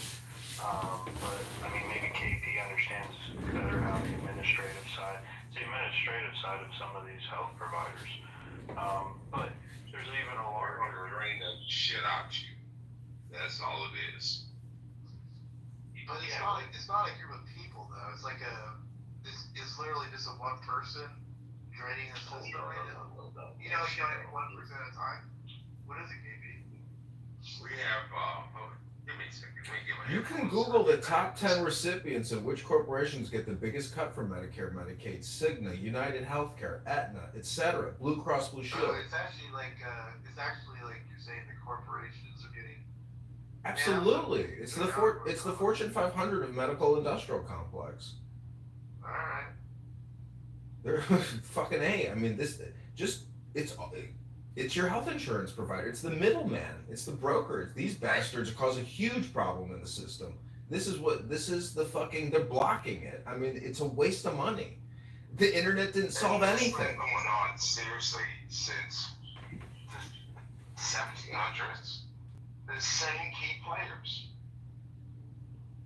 that we sit in here and fund it because they know they can never fail. We just changed company then. Obamacare was just another spending bill for $800 billion more for the medical industrial complex. Everybody, keep Obamacare, motherfucker! It was just $1 trillion spending bill to give out so everybody can fucking build health insurance companies. I mean, it's one fucking medical industrial complex of bullshit. It's financial fraud, and it's not real medicine. I done walked in HR and threw my white jacket on the table and said, "Fuck you," several times. I'm done with this shit. If people had personal fitness trainers and dietitians, I mean, what more do you need? All this extra shit is forced down our throats and full of shit. The COVID-19 vaccines was a marketing ploy. My mom says, "Oh, I just went to the community center and the fire department vaccinated me." I'm like, "Mom, what the fuck are you doing?" It's like candy for people. People are stupid. You want free shit? Here's free shit. Well, hold on a second. I mean, one thing that came out of it was breast augmentations. Okay? I'm just saying, at least something good came out of it. Nothing came good out of it. $10-15 trillion in debt. The guy I'm running against here in Illinois, he's been in Congress 10 years. That means he's overseeing $20 trillion in debt creation. $20 trillion fucking dollars. You know, I will tell you exactly what Obamacare did. Because at that time, I had the wonderful fortune of having my mother-in-law come live with us. And I needed to provide her health insurance. And so I was looking long and hard at what plans I could get, how much it was going to cost, et cetera, et cetera. And what I found, I looked at the out-of-pocket expenses, I looked at the co-pays, I looked at all of it. Essentially, all of those things, the maximum yearly coverage, the maximum out-of-pocket, the maximum co-pays, that all stayed the same.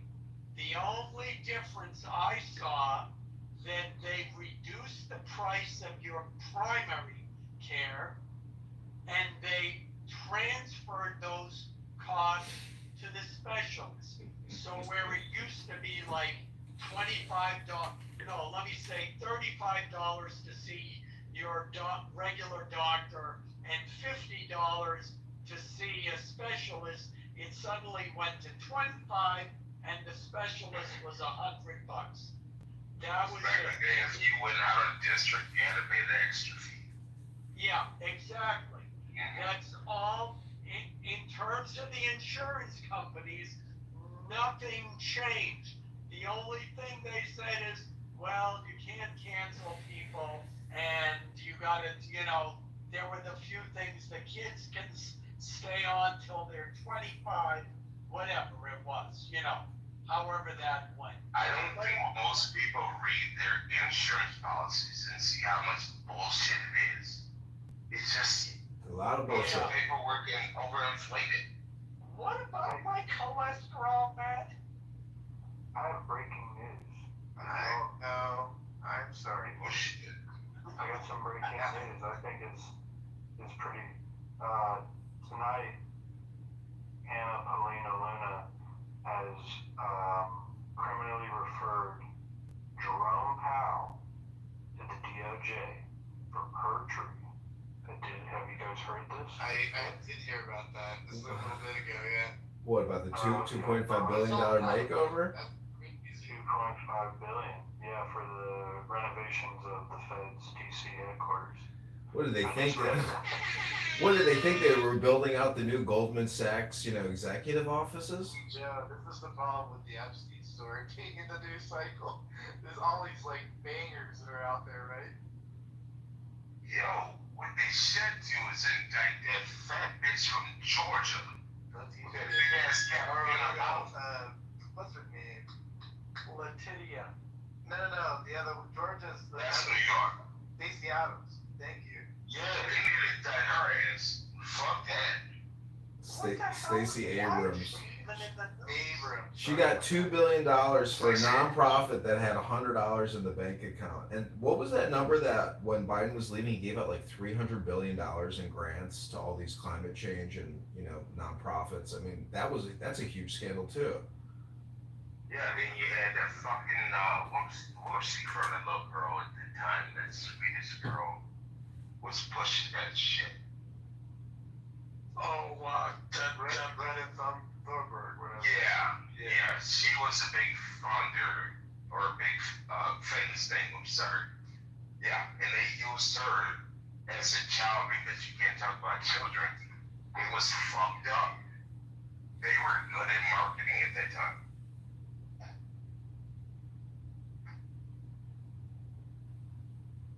Well, nothing's going to happen to Chairman Powell.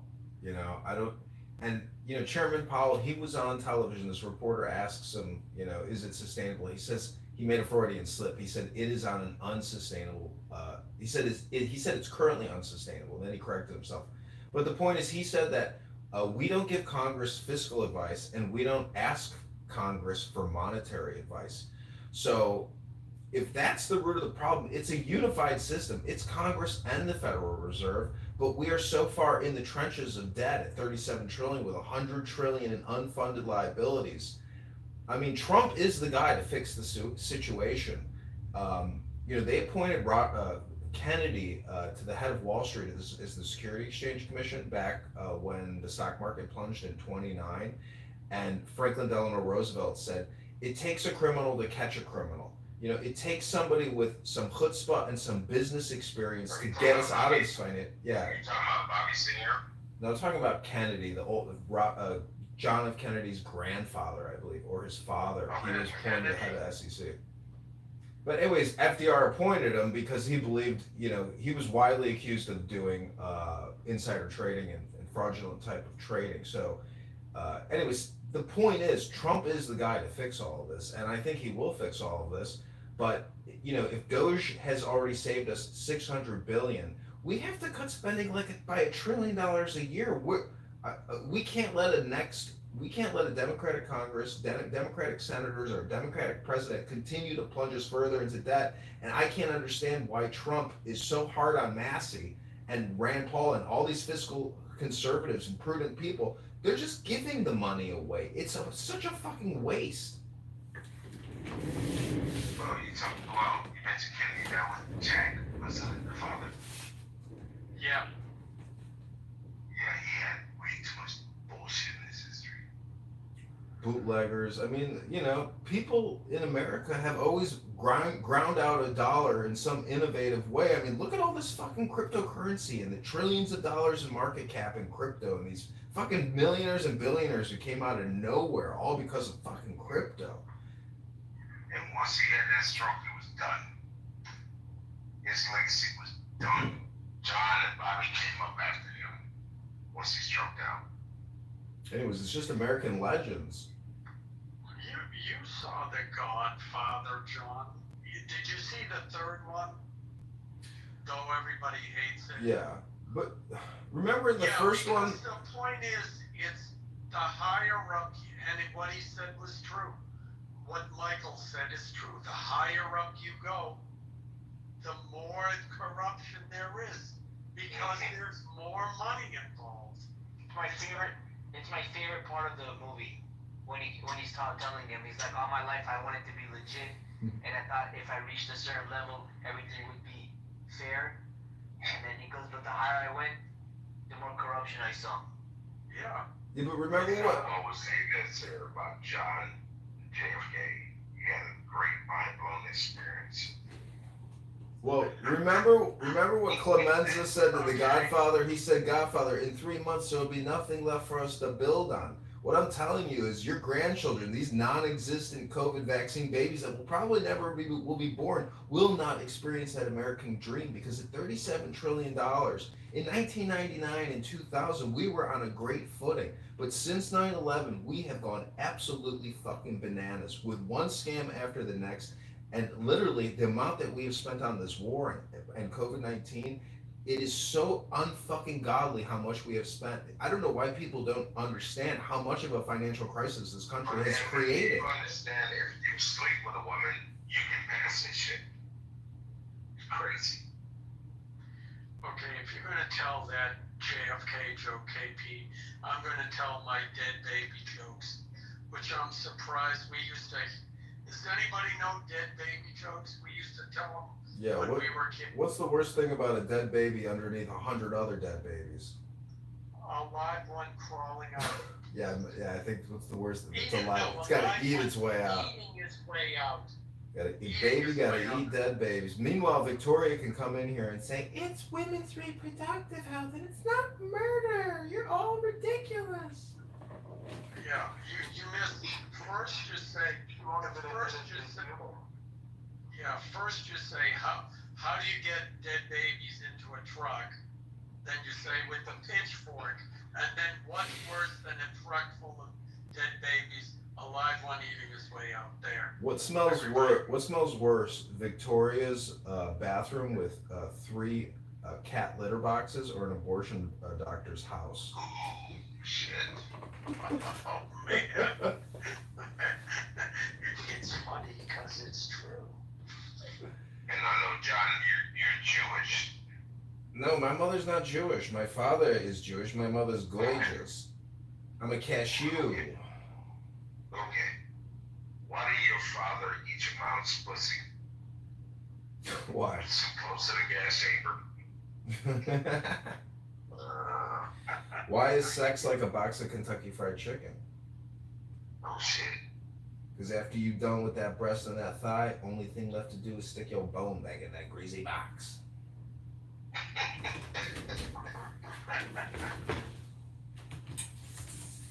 How to keep the nigga at home. How the welfare check on his boots.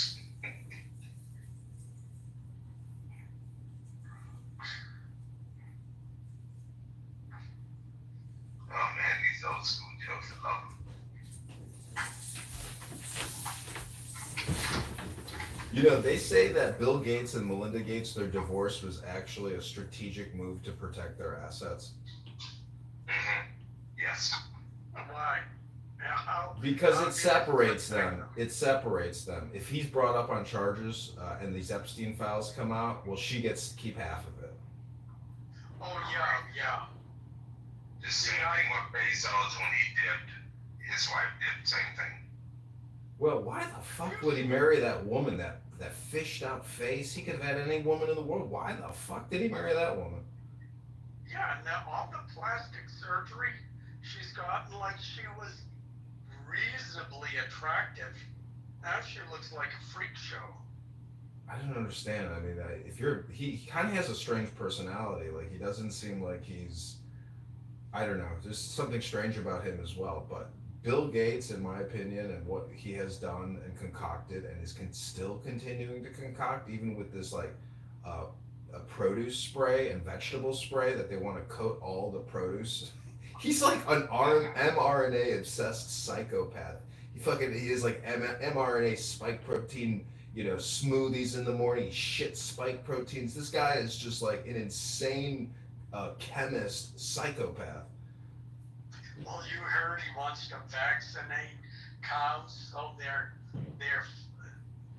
farts don't emit as much methane for climate change. Nothing, I'm telling you, nothing, the one thing you can expect and continue to expect is nothing burgers.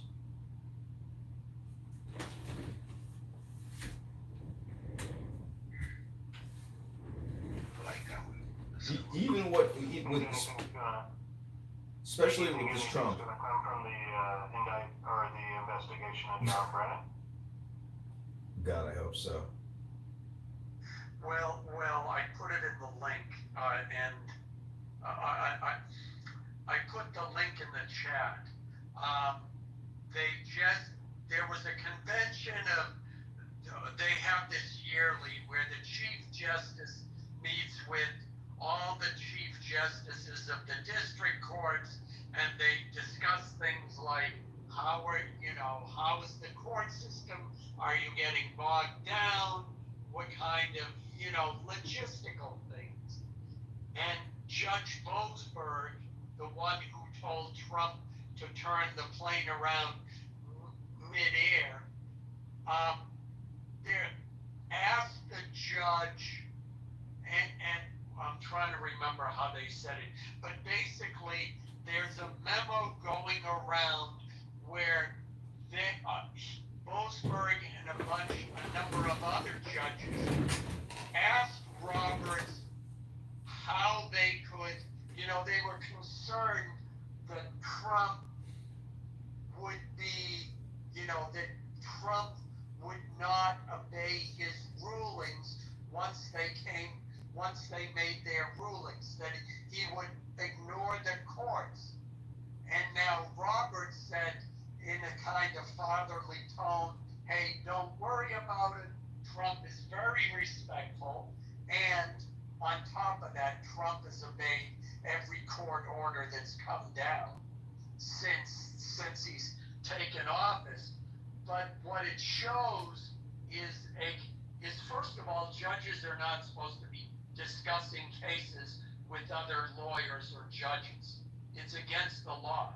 And number two, they are supposed to be, not only are they supposed to be ruling fairly, which they've now expressed, some of them have, like Boasberg, have openly admitted now that they have a bias.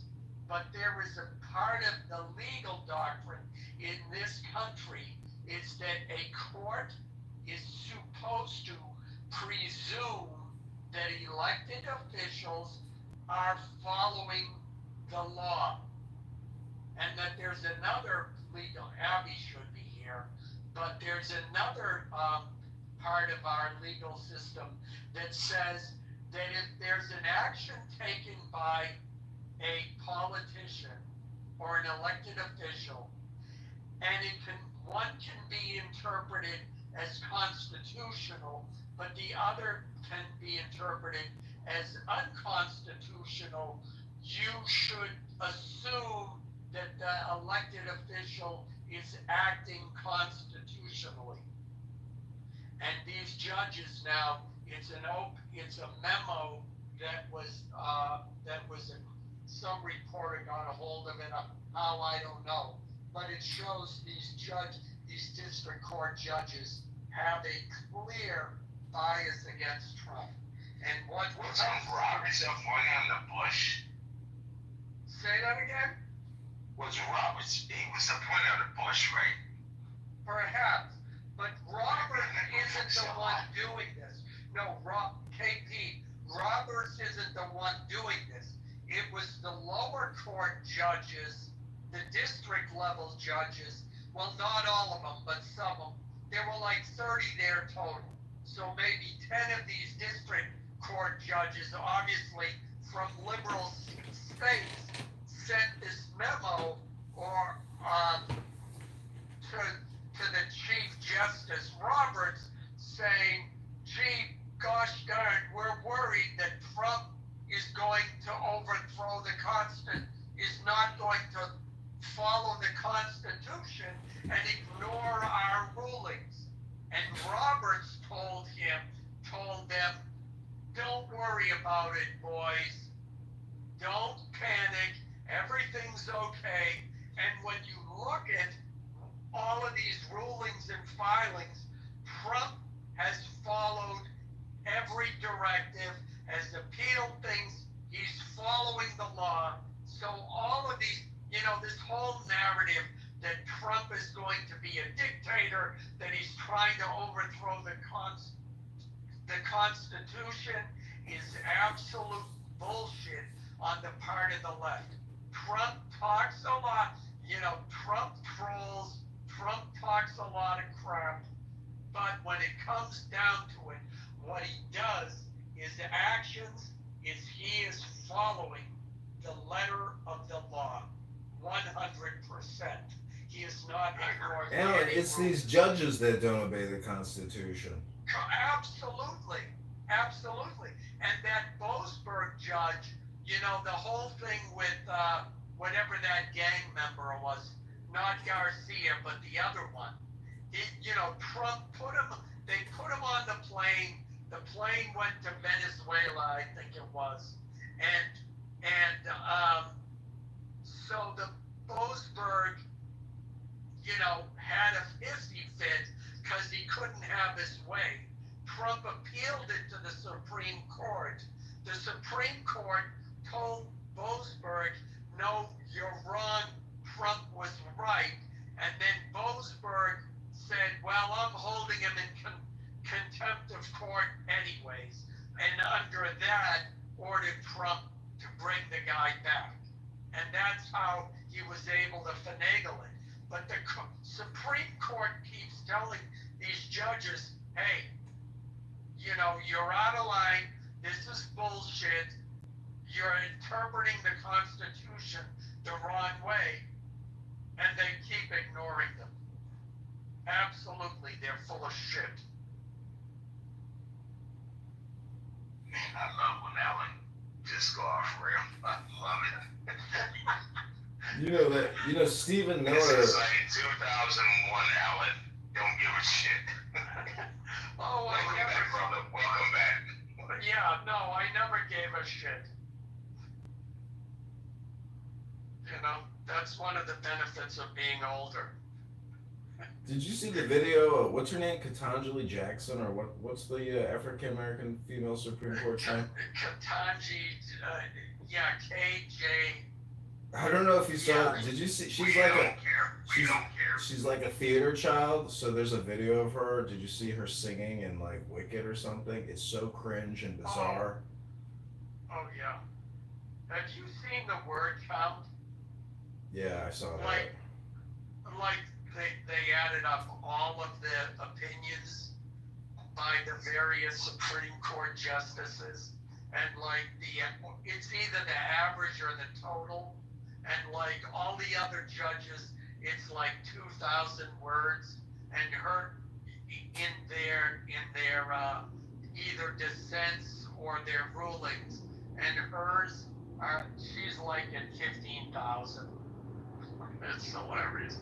You know, John, what was that chick that's right outside your district that was getting crazy?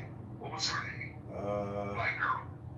Fuck, she's out of the news now because she got out of office. So I can't remember her name off the top of my head anymore.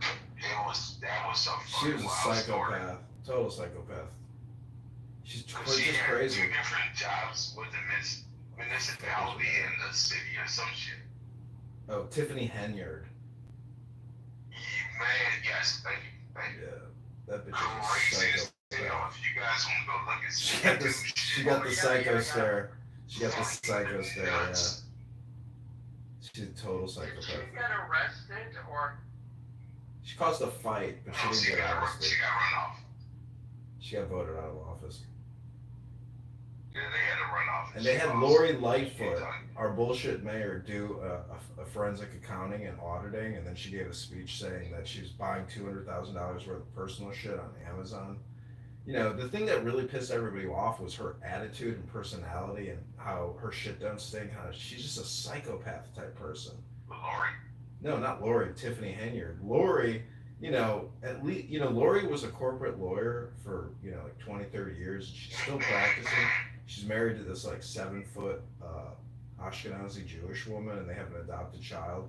And people who worked for her said that she was the biggest cunt and bitch they had ever met in their entire life. She was a total impersonal, nasty cunt. That's what I heard. You want to hear a real story? Yeah, go ahead. You want to hear a real story? Of Lori? Please. Oh, sure. Since you said it, I'm going to tell it. Been an asshole all my fucking life. We are second cousins. Been an asshole all our lives and been a fucking dyke. Been excommunicado from the family. Absolutely. If you go and look up their lineage, fucking communists like a motherfucker. That's what she does. She's got that other side of the line. We don't fuck with her.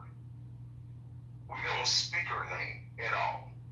We see you, we spit on you. We don't fuck with her. Yeah, Karen, did you see Karen Bass? She was like a former communist organizer.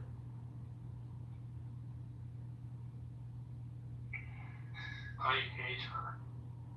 She's another one. I don't know where these people come from and how they keep getting But you know, she elected. used to be a nice looking, when I was young, she was a nice looking lady, but I don't know what demonic force got to her. We just stopped communicating with her. If you go research that whole Lightfoot line, you know, we kicked the motherfuckers out the family tree. Get the fuck out of here. She's a special one, and I mean, it's a miracle that she won. And you know, she ran against Tony Preckwinkle, who's been head of the Cook County government for like 20 years, and she's another one. And how these people maintain their power, I think it's election fraud. And why we have Brandon Johnson in Chicago, it's got to be election fraud. If you look at the chart and the overlays, you're like, how are all these people in the South Side voting? I don't think a lot of these people even vote. So it's ballot harvesting and it's Democrat control. It's a political cartel that runs Chicago, and they've been doing it since like the 50s and 60s. I mean, they control it. It's their shit. It's the same way like Detroit was like that for a long time, and they still shit. You know, crazy. These inner cities are fucking nuts, man. That former head of Chicago Public Schools, Barbara Burke Bennett, she's still in jail because she was had multi-million-dollar scams with my former dean from high school, who started a for-profit like executive leadership education curriculum bullshit corporation, and she was also involved in textbook scams in Detroit. Like education has so much funding, and 50-60% of our property taxes go to education. There's so many grifters and fraudsters in education. It's as sickening as Medicare and Medicaid and the entire medical industrial complex. The educational industrial complex in this country has to be one of the most dangerous elements of our fucked up society.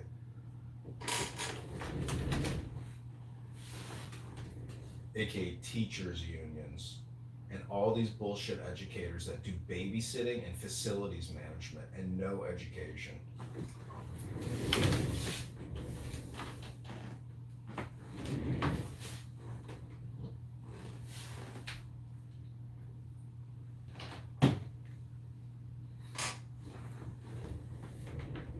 You ever notice how 60 to 80% of the entire population is looking at their phone nonstop wherever they're at?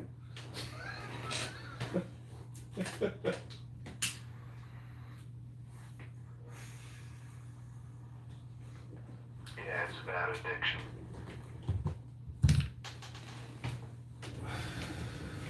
I mean, how are these kids in junior high and high school like ever going to get an education if they're just chronically looking at their cell phone all the time? Like everybody's brain has got to be cooked. And GPT gonna answer everything for them. It's the future.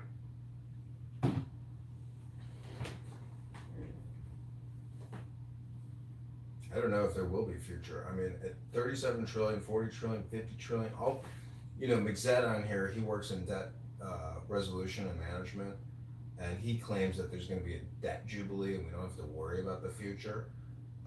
He could be right, and there's some type of debt resolution and it just disappears and only appears in terms of inflation. But if it doesn't, and we get crushed with inflation and paying back a debt, how crazy is it that like after a war, there's war, debt resolution. Like Germany had to cough up, all this money after the Versailles Treaty, had to cough up all this money after World War II. But supposedly with the Marshall Plan, we funded it all. My point is, how the fuck in this country, how do we get over this like nonstop borrowing and spending?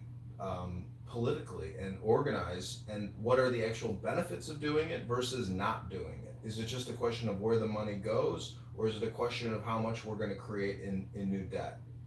Like what's the optimal balance and solution without this new Green Deal shit and all the other fraud and wasteful spending? I think it's going to take a crisis because they have the automatic increases to all the departments, and that stuff's codified into law. So I don't think there's any way to rein it in until we have like some serious crisis that occurs. But a crisis just spurs more debt. And the HEROES Act in March of 2020 was the first $1.5 trillion tranche, and every single congressperson came up and gave their little speech and said, I think this is a great idea. So crisis just creates more spending. I mean, what we have to do is stop doing, and we have to cut by like $1 to $2 trillion, just to start. I mean, otherwise it just keeps going up. And at one point, $1 trillion plus for debt, just for interest, plus $1 trillion for national defense. Like, people got to take cuts. I mean, it can't just be perpetual economic growth just by borrowing. I mean, you could say that it's our greatest strength that we have this ability, and it fucks the rest of the world who is mixed in with us. So I'm just playing devil's advocate because I really don't know what the optimal solution is. It could be that we can just continue, we just keep borrowing, ad infinitum, because if Washington D.C. doesn't get, invaded and overrun by some foreign enemy, it is a Ponzi scheme, and we as the American people are the greatest beneficiaries of this Ponzi scheme.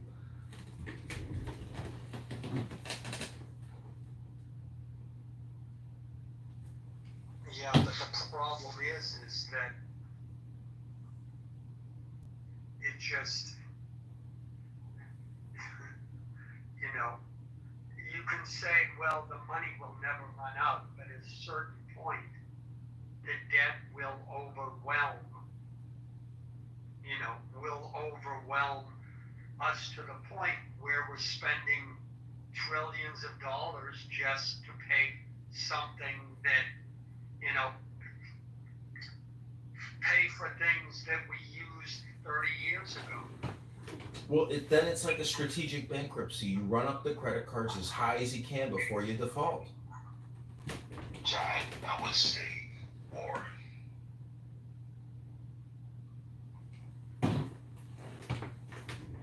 Yeah, I mean, but if you look at historical precedents, World War One, World War Two, I mean, I would say World War Two. I mean, it's so hard to say if World War One and World War Two aren't just like one successive event. I want you to hear this. War, everybody forgets about anything. They just gonna keep tricking us. No, I mean, that's the distraction. I mean, I was watching television today and I'm like, God, this is such a fucking huge distraction to like the real big problems. But people are just so mesmerized by, pictures and videos. And it's all just one giant hypnosis to make everybody stupid and not realize that there's a crisis and people shouldn't even be patriots. But what I'm saying is if there is war, China might be smart enough to know not to fuck around and find out. But we're already in war. I mean, for Christ's sake, it's like been 24 years of nonstop war, and shit is still super hot. Ukraine and Syria and we're already entangled in like 5 to 6 different battlefronts. Trump has dropped more ordnance. What's the second war? We should have never gotten to the Cold War bullshit. That was dumb. That shit's wild. I mean, I'm born in '82, but the amount of money that this country invested in the Cold War is insane. Ridiculous. I mean, but supposedly we won. Reagan was part of that problem.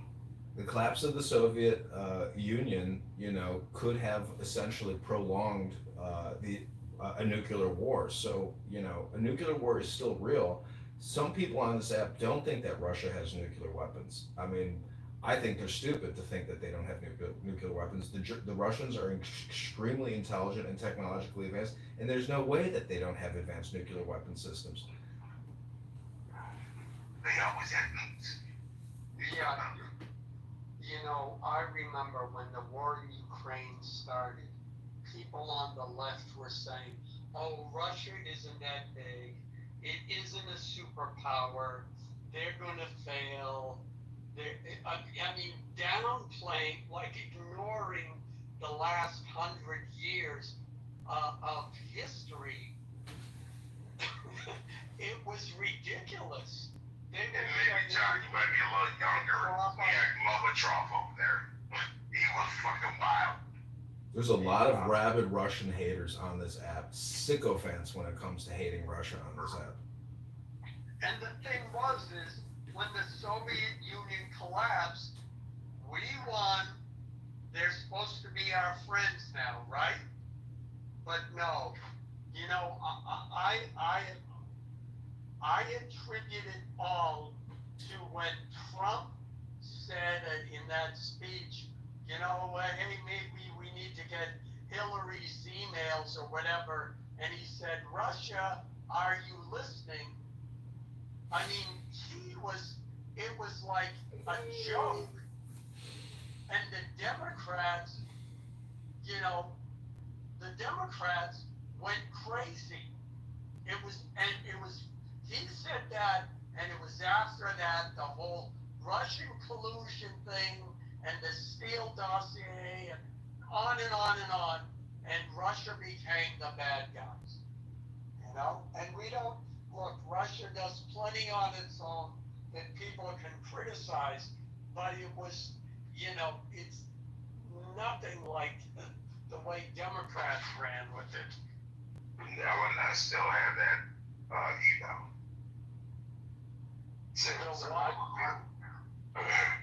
when Hillary got found out, it's giving us a notice. Oh. I don't know if you follow Macron at all, but I mean, Europe, it must be supplying a tremendous amount of weapons and advisors to Ukraine. I mean, this really is like a World War III, but not labeled as a World War III. I mean, it is most definitely a major global conflict that is not going away because Europe, like Trump just said the other day, he's like, I'm amazed at the thirst for war with these European allies and partners of ours. He's like, they blow me away how aggressive they are. So, you know, this whole thing is in many ways about bringing down Putin's government and regime changing Russia. That doesn't seem to be going away. You know, I haven't checked, but there's a website.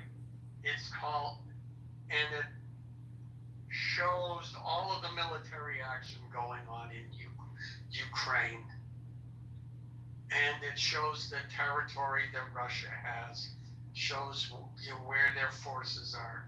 It hasn't changed in 2 years at least. You know, there's no movement, and still they want to spend billions. In the meantime, Ukraine is getting decimated. Yeah, they might have a drone attack in Russia now and again, but no, they should, you know, Trump was correct when he first got into office, you know, but you know, Zelensky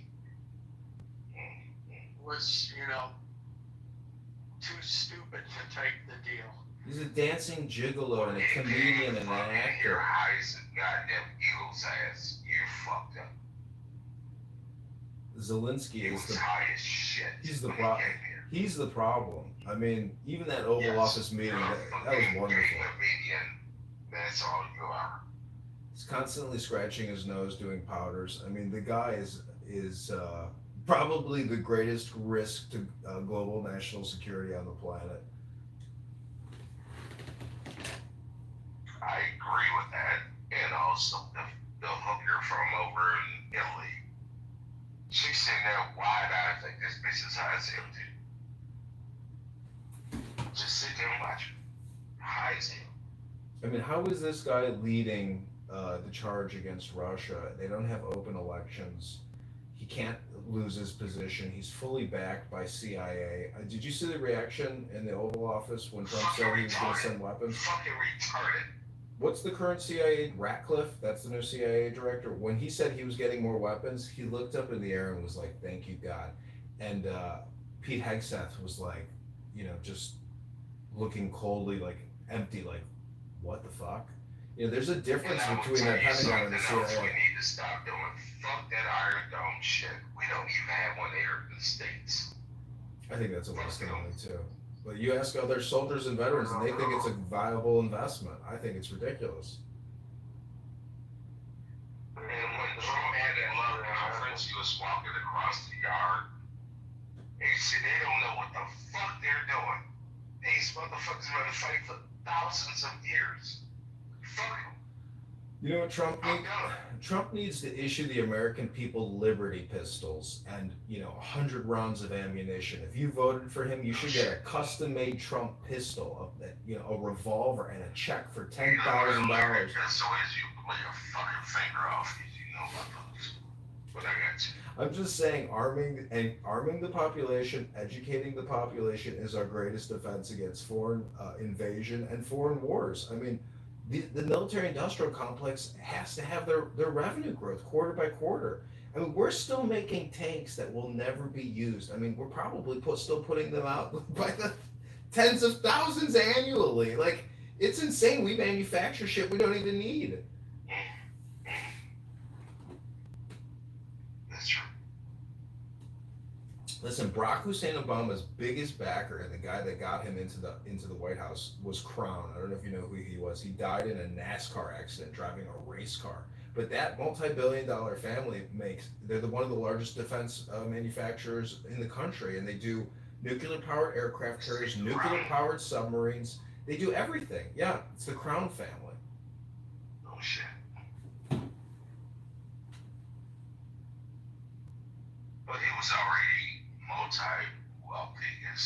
It was his father, and but he died tragically in a car accident. That's the problem. You could be a billionaire, but if you're going to go buy that wine estate in France and you fly a helicopter over and you crash, there goes your billions.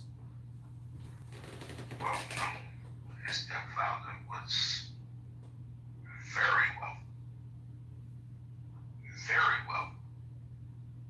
He was in the nation, and he was a straight killer over there. He took over the fucking government. Very wealthy man. His mother was a fucking Playboy bunny.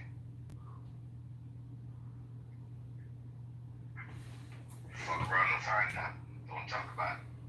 This is the biggest wealth transfer in human history. 37 trillion from 9/11 to COVID-19. I mean, the military and big pharma and everybody associated with it made more money in human history than at any other time in American history. The PPP loans were a $1 trillion giveaway. Do you know how many fucking tens of thousands of people in this country took out huge fucking loans from the government and never repaid them? They can't crawl. They probably crawled back like 1% of all the fraud.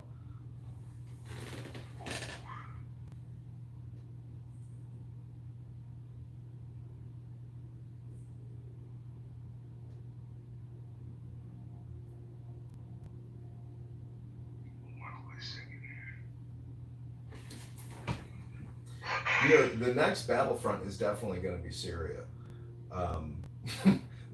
It is so crazy because Trump says that these rebels that took over the country were backed by Turkey, but you know he leaves out Saudi Arabia from that discussion. Meanwhile, the Israelis are bombing the shit out of Syria and attacking these Islamists because now they're worried that there's going to be another Islamist stronghold, you know, to the north of them, and it's going to be even worse than Bashar Assad. But the fact that Bashar Assad got regime changed like overnight in the news, and everybody's just like, wow, fucking unbelievable. Like, can't believe that happened. But, you know, this is the thing about wars. It knows no boundaries and it goes on forever. And I don't know if you saw how the Israelis blew up that federal building or that government building in downtown Damascus. And, you know, the news reporters were like fucking jumping out of their seats because I think they might have been in one of those associated buildings. But, I mean, this war is not ending.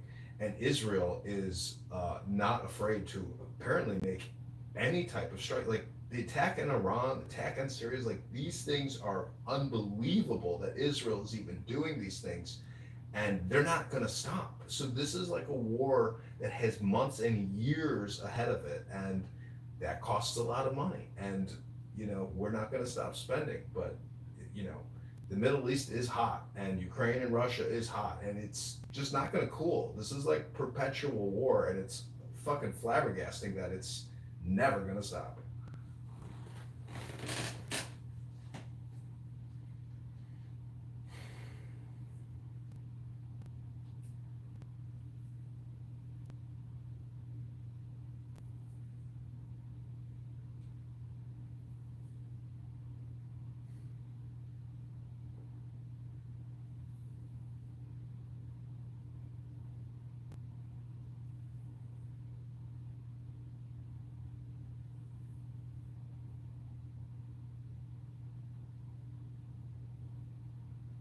Didn't Israel just strike Syria? Yeah, you didn't see those big those big government offices in downtown Damascus and that roundabout get blown up? No, I missed that part. Holy shit, it was a major attack. Like, it wasn't just like one rocket, it was like a huge detonation. And the leader of Syria, Shah, or whatever the fuck his name is, he just met with Macron and they were doing some body language analysis on him, and he looked very angry and very with Macron because their asses are getting blown up now in Syria.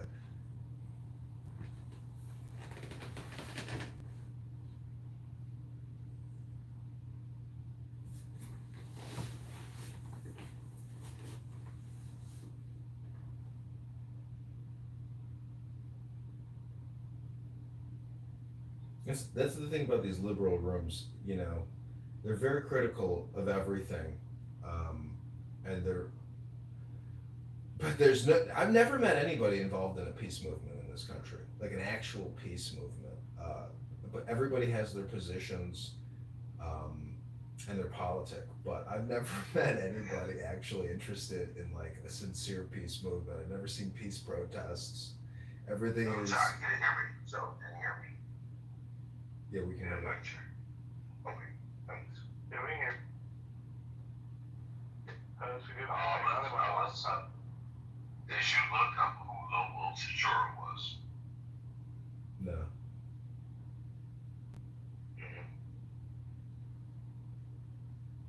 Look it up. Crazy shit. See, that's the thing about liberals and Democrats. Basically, they're communist socialists who don't care about the debt, and they know, but will never discuss the Federal Reserve and borrowing and spending. Everything is, oh, you're cutting Medicare, Medicaid for 7 million people. Okay, those people aren't even citizens. Okay, there's a huge amount of fraud in the system. These Democrat liberals are so polarized politically, they can never discuss any actual analysis of the situation, the government, the finances. It's just politic all the time. They're not pragmatic. They're not intelligent enough. They're just so fucking brainwashed that it's like they can't look at a balance sheet. They can't look at an income statement. They can't do any basic math and accounting. And, you know, they don't live in reality. The AOCs, the Mamdanis, Bernie Sanders, they're the biggest hypocrites and the biggest frauds amongst us. And the fact, if Mamdani wins New York City and he's not arrested on like the 1954 Communist Control Act, I mean, if Trump doesn't take like executive decision action and basically stop Mamdani from taking control of New York City, like that will begin the fall. And I don't know, I mean, we'll be cucked and basically Islamicized and invaded and no longer the United States of America. That'll be the beginning of, could possibly begin the beginning of some type of downfall or something. I mean, not being hyperbolic, I don't think he's gonna win. I mean, he probably is gonna win, but anyways, you see what I'm saying? Like, Trump needs to make this the biggest turning point in American history. Like, this should have been our 2000. Instead, we got sold a bill of lies on 9/11, and it fucked us in the ass, and we're essentially pulling the dildo out with Trump. And Trump needs to take that dildo and smash every living goddamn traitor in our midst over the next 3 years. He does, but I don't know if he will. I don't think he's really the wrecking ball we all wish he was.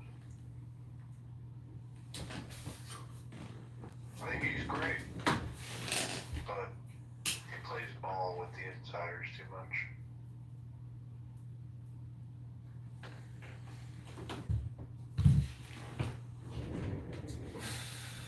I don't know.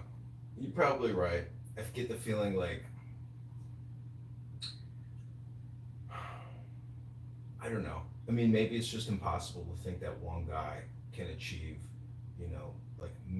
like huge ambitious reconstruction goals or something like that. But I just don't think there's the manpower to do what needs to be done unless he's really willing to go extreme, which means essentially removing habeas corpus and using the United States military to do the mass deportations. Because we may have a secure wall, but if he does amnesty, I mean, I don't know if it's the worst thing in the world to do amnesty. If we can secure the perimeter and cut spending and do re-education and amnesty for whatever percentage of viable candidates to become citizens, and they can pass a test, you actually have to pass a real test. I don't know, there's a lot of ways to to do real things because the manpower and the capability isn't there. Like, when a plant or a tree has already grown, like, the excavation work is, difficult to do, and I don't know if it's feasibly possible, but anyways, this is just late night political ramblings. Yeah, no, it's looking like, at best, he could deport 3 million illegals. And, that's far shy of at least the 10 million that Biden left him, but there's probably 20 to 30 million illegals here, upwards of 30 million, I think.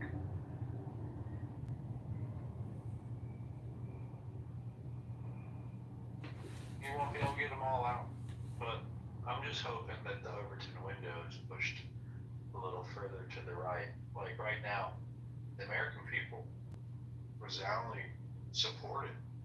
So this is a big change, something that's taken decades to get to this point where just the American people support it.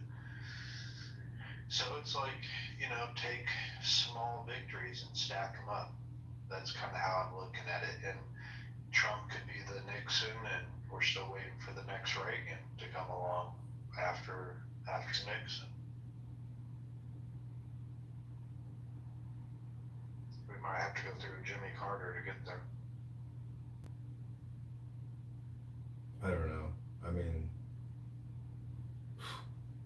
I don't know. I still have great hope for Trump's second administration because he knows so much more the second time around. This V2 version, I think you haven't even seen it really like deploy its wings and go hypersonic.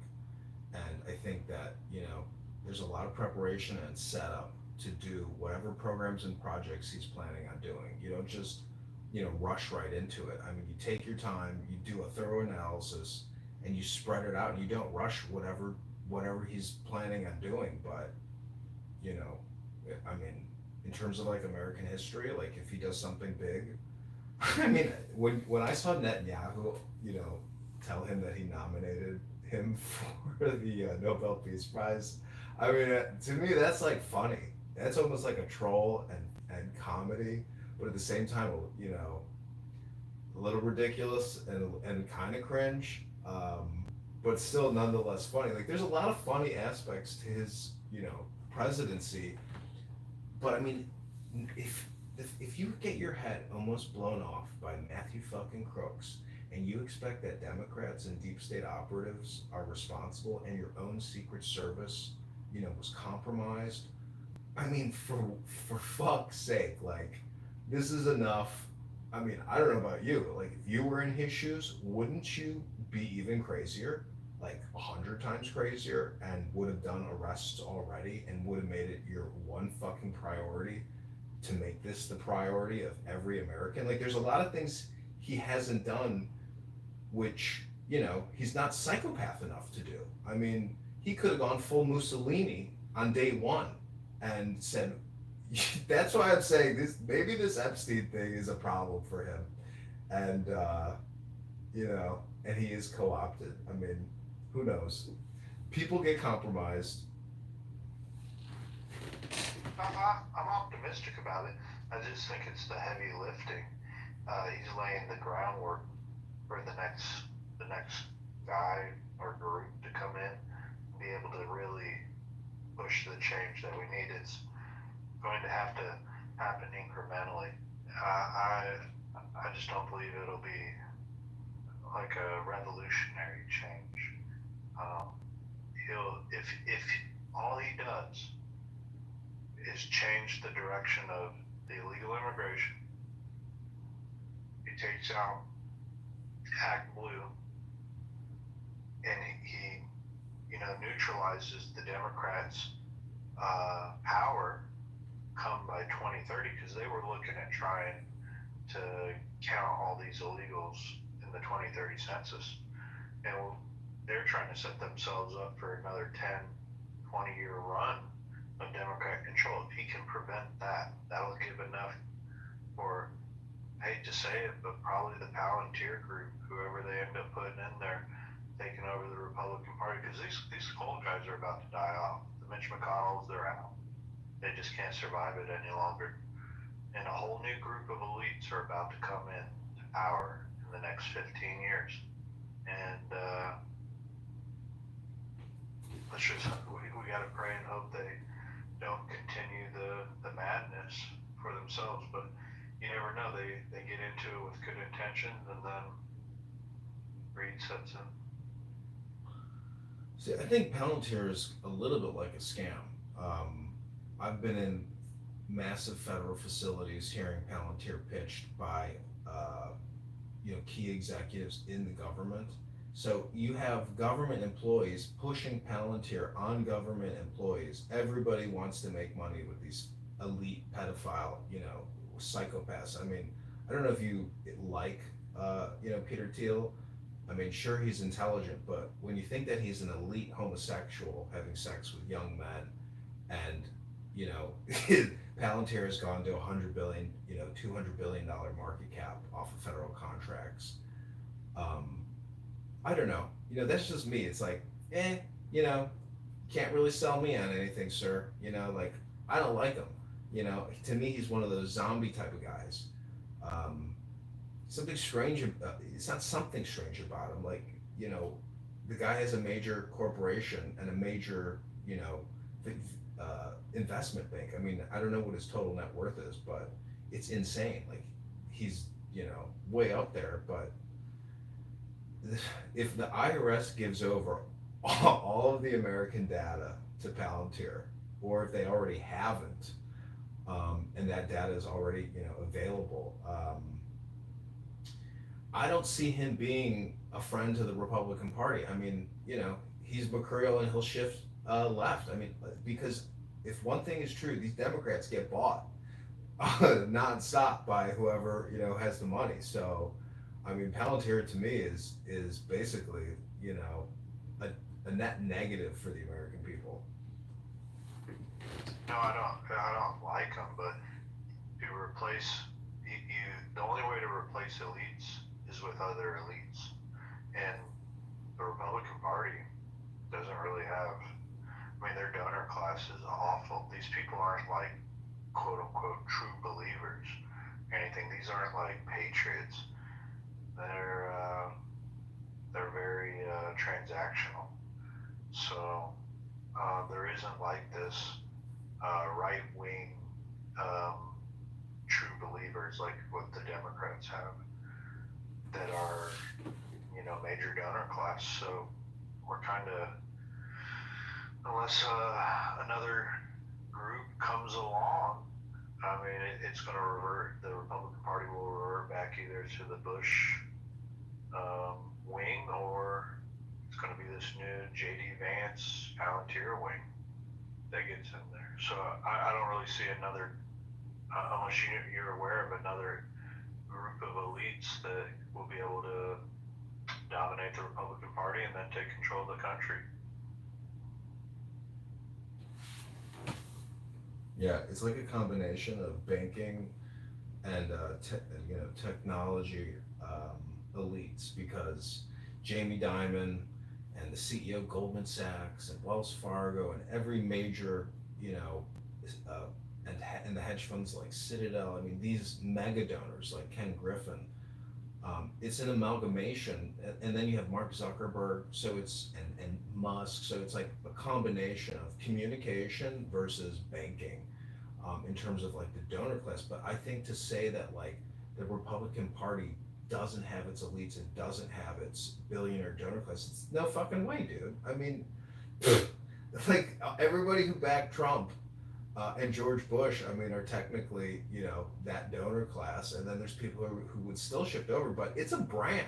And so you do get patriots that come out of the woodworks and want to give this money, like Elon Musk and his, what was it, 300 million he did for Trump, or was it 200 million or 100 million?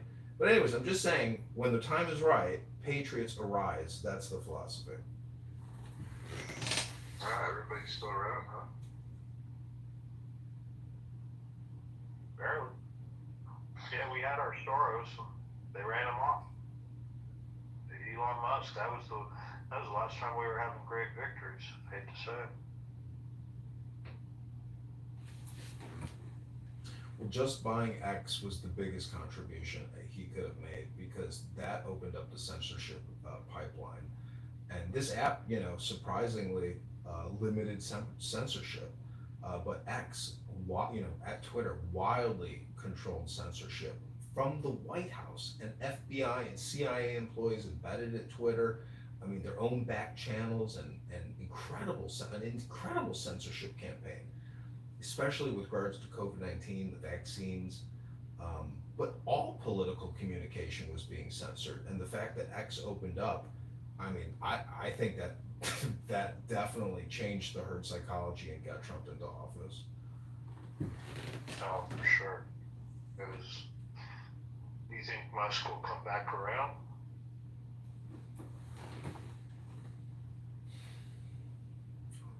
I don't know. I saw a news article that said his approval rating with Americans is only at 25%. He still has weekly recorded meetings now on X under Adrian Dittman, and he's got the money. I mean, unless his Tesla stock depreciates significantly, he's always going to have the money to back somebody. But supposedly the American Party is just a super PAC.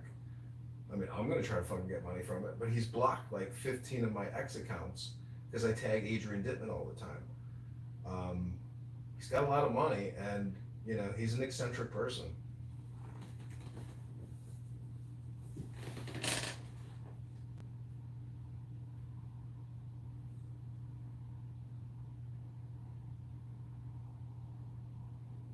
I don't know, it's hard to think about what it'll be like life after Trump, but they'll be thinking about it here soon.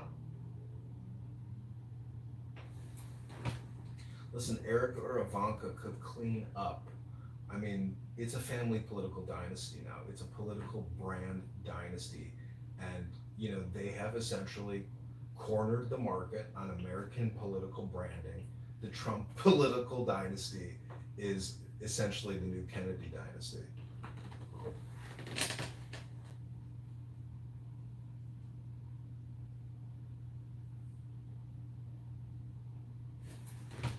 And they're saying Kennedy's going to run for president as well. I mean, that's a big political name to run for presidency.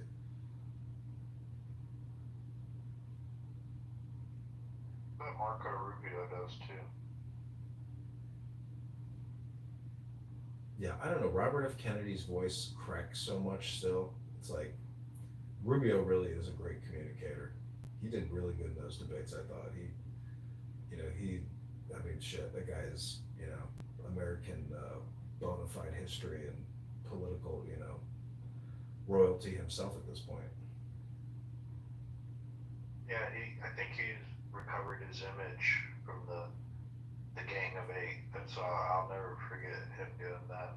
But he's done pretty damn good as a Secretary of State. I got to give it to him.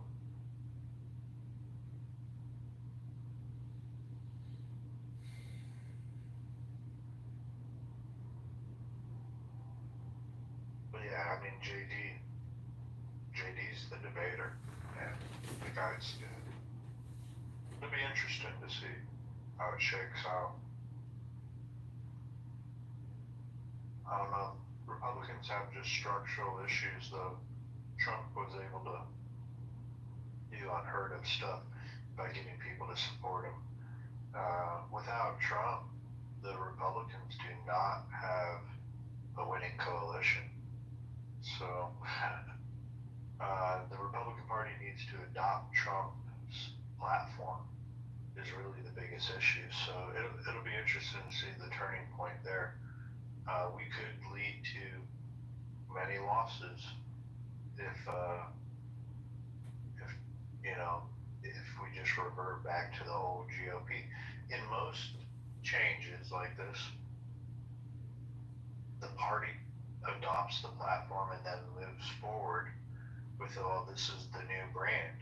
But the current group of elites in power of the Republican Party, they're just holding on and holding on and holding on. There's something that has to budge, and there has to be something in Congress that changes it. If you listen to these Democrat rooms, do you know who their Democrat superstar is? Jasmine Crockett. They say, "Oh, that girl's got such energy, and she's so like." That's it. That's all they got. They got Bernie. They got AOC. S500. These Democrat leaders are the most ineffective leaders, but they have spam power. But to me, that's like artificial because it's like a lot of bot traffic. Their power is very paper tiger and illusory. It's just not real. But you know, it's propaganda. I mean, it's unbelievable what they're able to achieve. But I mean, even having Stephen Colbert pulled off of CBS, you know, that's like great news. I mean, these people. I mean, you're right. Like everything has to go back to Trump. So I mean, his presidency and then a successful turnover or succession planning. I mean, I'm sure that they're thinking about succession planning now. You know, that Stephen Miller, I don't know if you like him or not, but to me, that guy is like, you know, exactly what you need to essentially write the DOJ and direct the course in many ways. I mean, I think he's, you know, very aggressive, and Trump needs loyal, aggressive advisors to carry out real programs and projects. Oh yeah, he's the brain, man. That guy, he is really this is the Stephen Miller presidency behind the scenes. He's the strategist. He's been with them since day one, and he is the type of guy that I just hope Stephen Miller's on whoever's the next, front man. I hope Stephen Miller's there in the background because he can get this shit done for sure.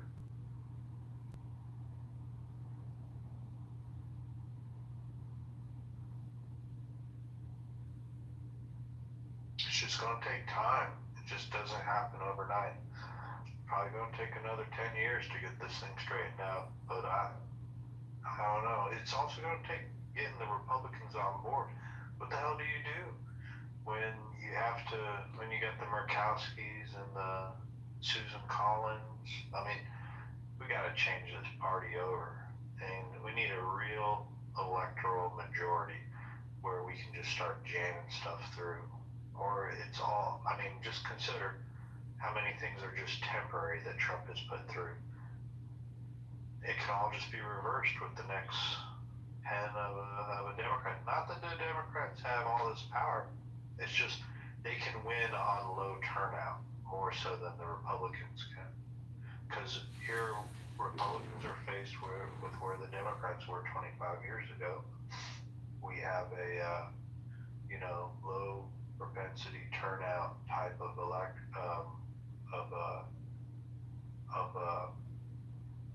voters, and you're going to see it in midterms. People are going to wonder why did we lose the midterms? Well, because we got all these people that just come out and vote in the presidency, but they don't come out and vote. They don't go and vote in the midterms, and it's like the whole roles have reversed in the last 25 years.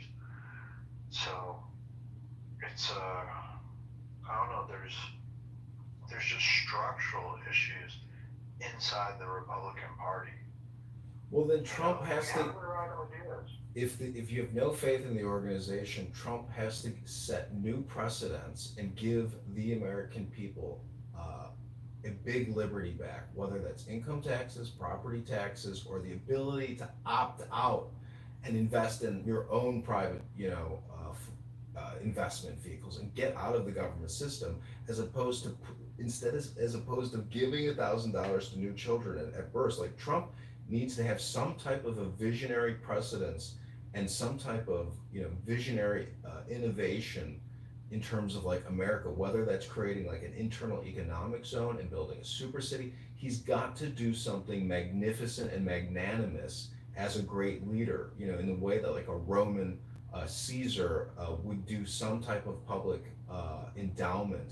If he just keeps focusing externally and running it, like a smooth, brain clean ship, it's not magnanimous enough. He has to do something that the Democrats have to stand at awe of and say, wow, this was truly a great man and an incredible decision and a worthy, triumph type operation. Like, he's got to do something magnanimous that he will firmly be cemented in the history of time for the American voter.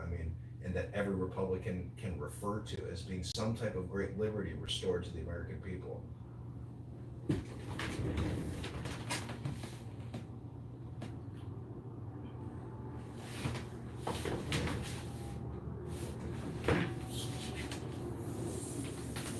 I sure hope so, man.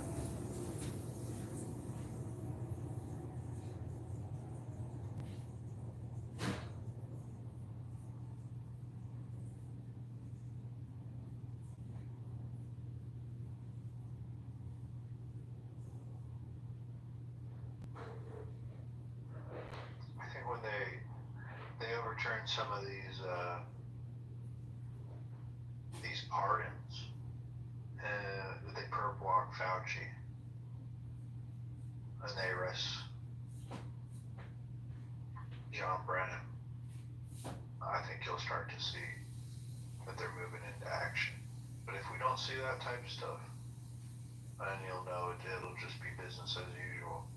That's the type of thing that needs to happen. There needs to be some serious accountability for some of those. What the hell has he got to lose? He's nearly 80 now.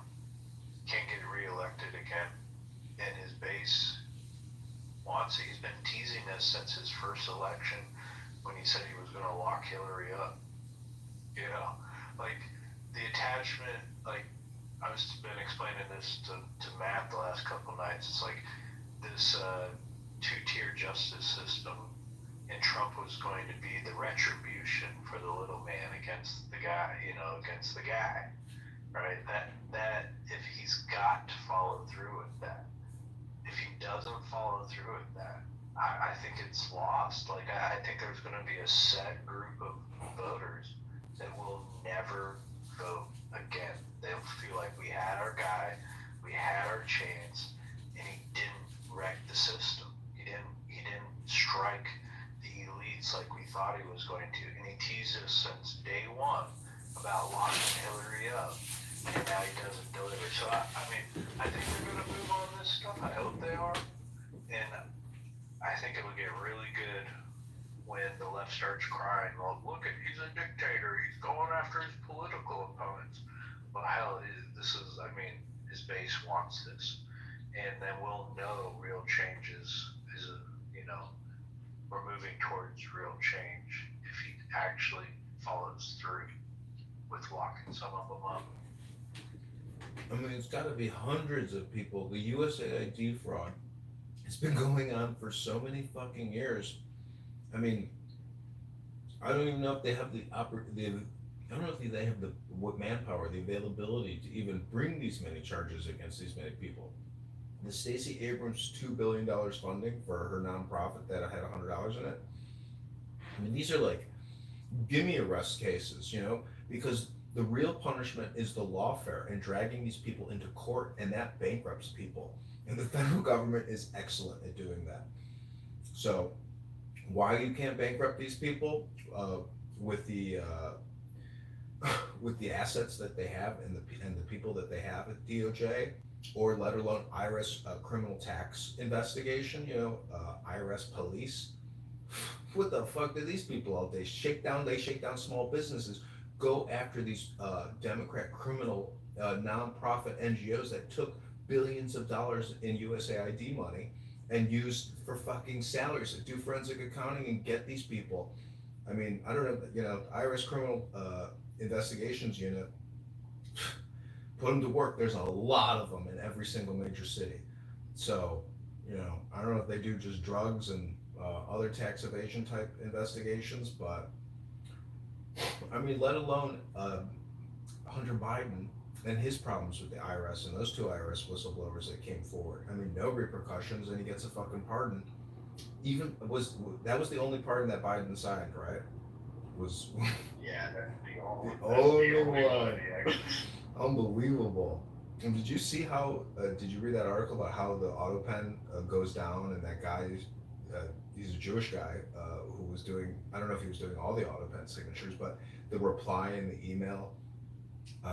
And you know how they word it, but no, I didn't read it. Go ahead, tell us this. I can't remember his name, but anyways, it's just the response in the email that they would use to generate the auto pen. I can't remember the exact sentence they used at the end of it, but it's just interesting how, you know, how you do business in the White House, especially for a guy who, you know, is not all there, but. It's like the White House is, you know, it's this huge organism with all these people, and you know, on X, Ivan Raiklin, the deep state marauder, he really has a problem with what's her name, Sherry Wiles, former Pfizer, I don't know what her VP or anyways, she's like Trump's, you know, number one basically, right? Isn't she his? Do you know who Susie Wiles is? Chief of staff. Yeah. So, you know, she's like, I mean, if Trump is really tight with her and he loves her and has a great relationship with her, I mean, is there any other reason why she would be there unless he's, you know, very fond of her? So it's like, how are all these people so critical of this woman and the power that she wields, I guess, in vetting? And you know, Laura Loomer has essentially fucked up a couple people now who are like Biden holdovers. So without Laura Loomer, all these deep state cocksuckers are still there. Fucking Laura Loomer has outed a lot of pieces of shit. So clearly, I mean, maybe it's too much for Trump to even think about and contend with because it's that big of an organization and he's got to have faith in it. But when Laura Loomer is doing the vetting, I mean, there's a problem. She has got a few. It's it is too big. That's the biggest problem. It's really too big. They need to sell off a ton of land. They need to close up a bunch of these organizations. They're moving towards it. I think this is our time. But I really feel like he's not going to be able to finish the job. Like, the job is so big. It's kind of like when I lived in New Orleans. I remember them saying New Orleans was such a screwed up city that one mayor, even in an 8-year term, could never fix all the problems in the city. And, you just patch what you can while you're there and get accomplished what you can. And that's kind of what's going to happen with Trump. It's so bad that he doesn't have enough time to fix it all. And we're just going to have to, I'll be grateful if he just gets rid of a couple million illegals. I'll be grateful for it. Like, it's better than where we were.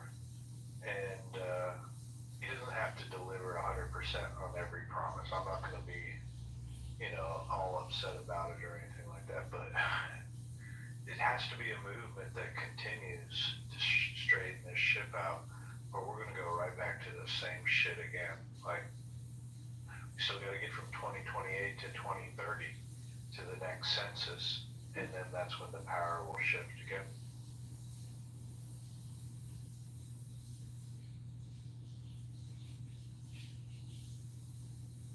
If he can ban the illegals being counted, they're challenging that now.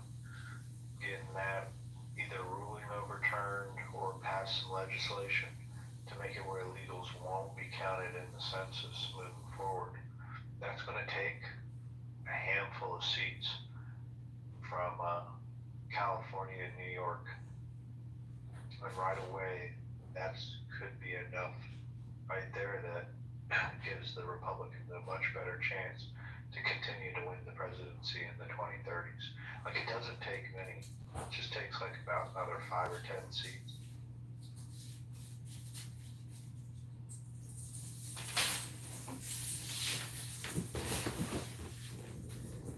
Yeah, I'm running in the 16th district of Illinois against Darren LaHood, and he's a vaccinologist, created $20 trillion in debt, and he's taken in $10 million plus from big pharma, big healthcare, and I'm just running as like a fiscal conservative against big borrowers and big spenders, but he's got $10 million to spend in ads. But what I'm going to do is try to organize debates with the Democratic candidates in order to get some publicity. So I'm going to try to get them to come on Clubhouse. I need somebody to moderate or do the debate. But I bet you these Democrats would agree to come on to a debate.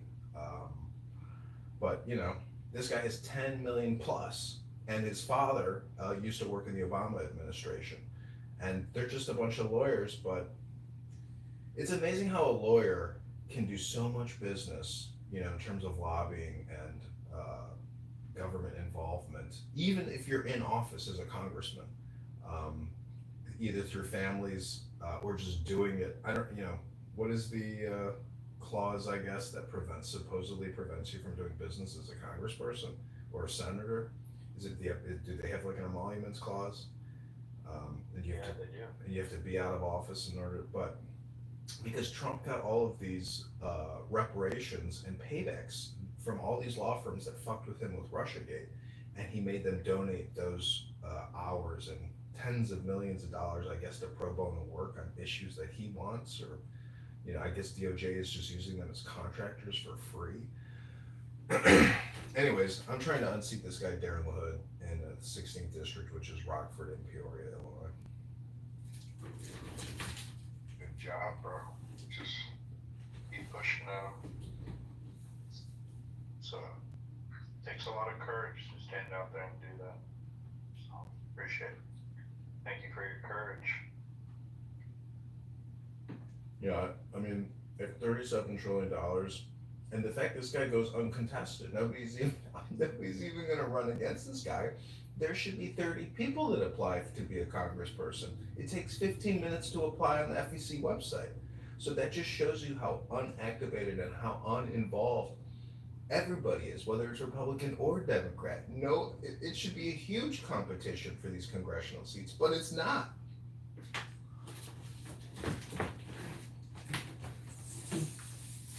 We like to sit around and talk about it. We don't really like to do anything in regards to, generally speaking. There's a lot of political and news addicts out there. You know, everything on everybody's consumed with it, whether they admit it or not. I mean, if you're on X or Instagram and YouTube, I mean, you're gonna come across political content pushed down to you from MSNBC, Fox News, etc.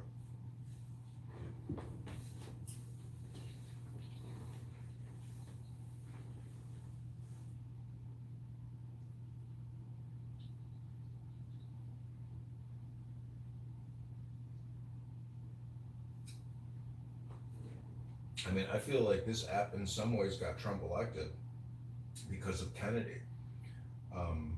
And Augustus Palante, you know, and what him and his wife did for Kennedy in terms of like their marketing campaign and how he turned all his voters over to Trump. And now he's, you know, Secretary Kennedy, HHS. And I don't know if you saw, but that Pfizer got like a new mRNA FDA approval, and he like was unaware of it. He fired the guy that approved it. So he seems to be staying true to his, you know, medicinal beliefs and the way that vaccine, manufacturers prove that their products are safe and effective or within a certain threshold. So, I mean, you know, if he runs for president, that will be like unbelievable. But is he the right man for the job? I mean, maybe not. I mean, don't you think that Trump's pick of JD Vance was like, didn't everybody say that was, you know, he's grooming him to be the next, you know, to be a future president or to be the next president? Maybe. I mean, I think he might have the inside track. I think it was more someone that relates more to the MAGA or whatever brand and isn't so deeply and tight involved into Washington. He hadn't been there very long. So I think it's still up for grabs. I think it'll be, you know, come 2028. It would be interesting. I mean, would Kennedy run as a Democrat again? You know, because he was Democrat and then went independent. That's amazing. I didn't even think about that. Yeah. So like, I don't know if Kennedy would run as the Republican. That would be something else to see a Kennedy registered as a Republican. No, I like what Kennedy's doing with his position and everything, getting rid of the dyes and stuff. He's doing some great stuff. And when he exposed all the vaccine stuff recently when he was interviewed by Tucker, it's just all coming to light. And he's been right the whole time. His whole life, he's been talking about this stuff. So I do think Kennedy will get a lot done in these next 4 years. So it'll be interesting to I don't know how the power change will occur.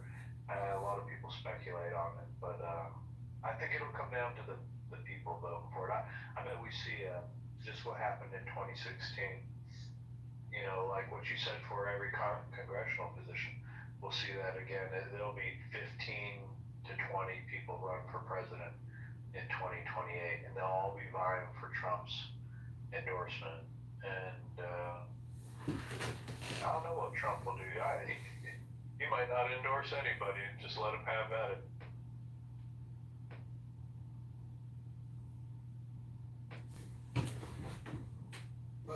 He'll endorse somebody. That's just too valuable of an endorsement not to award on somebody, you know, that he favors. He's very, you know, he's genuine and authentic, like, and he loves this country. He's not gonna, you know, pull a rug or anything. I mean, but yeah, I mean, but wouldn't it be funny though if Kennedy does run as a Democrat and essentially trolls the Democrats and manages to get power in the Democrat Party because he, you know, his philosophy is the true Democrat philosophy as opposed to this co-opted liberal, you know, Marxist communist Democrat philosophy. It'd be phenomenal. That's what we need is the Democrat Party to go through this like come to Jesus moment where they have to face, you know, a classic 1990s Democrat. It'd be fantastic coming off, you know, working in the Trump administration and then running as a Democrat would be something, you know, I've never seen before. That'd be phenomenal. Is there? Do you think AOC is like one of the most I mean, no, is she the most powerful Democrat? I mean, in terms of star power. No, I don't think she is. I mean, A spicy Latina. Can you think of anybody more powerful than that who has an insane amount of followers? Social media wise, maybe she is. Yeah, social media wise, but not on the Hill. She's not the most powerful. But I mean, if she runs for presidency, like that is it's pre-set up for success. I mean, her platforms, her demographic. I mean, she is if you know you were to do sports book betting. I mean, she could probably have the best odds at, you know, a Democrat victory.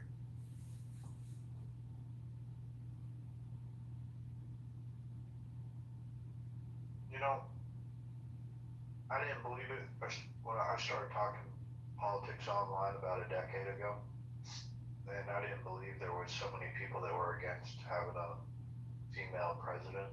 But there's a lot that just would write it off that they don't want a woman president. I don't know. I don't think I'll see that change here if she was. She's got to have the it factor, and she really doesn't. When she gets up on stage, her and Bernie's tour, she looks like a bumbling idiot out there. That it works well for her sycophants and for like the true believers. But is she going to be able to get out? Like, how is she? The optics of her getting out in front on a main stage. Where she's not just around, you know, her choir, because that's all we ever see her around. We see her around these real leftist, socialist campaign events and stuff like that. I don't think she'll whittle real quick in front of a real debate, or even if she has to go on, let's say, a Fox News interview or something like that. She hadn't done anything like that before. And if they're going to continue to wrap them in bubble wrap, we saw what happened with Kamala Harris. They wrapped Kamala Harris in bubble wrap because she has an awful personality. It just doesn't work the way they did it with Hillary. Now, Hillary had the best chance out of all of them because of her name brand. But AOC, no, I don't think she would be able to actually win it.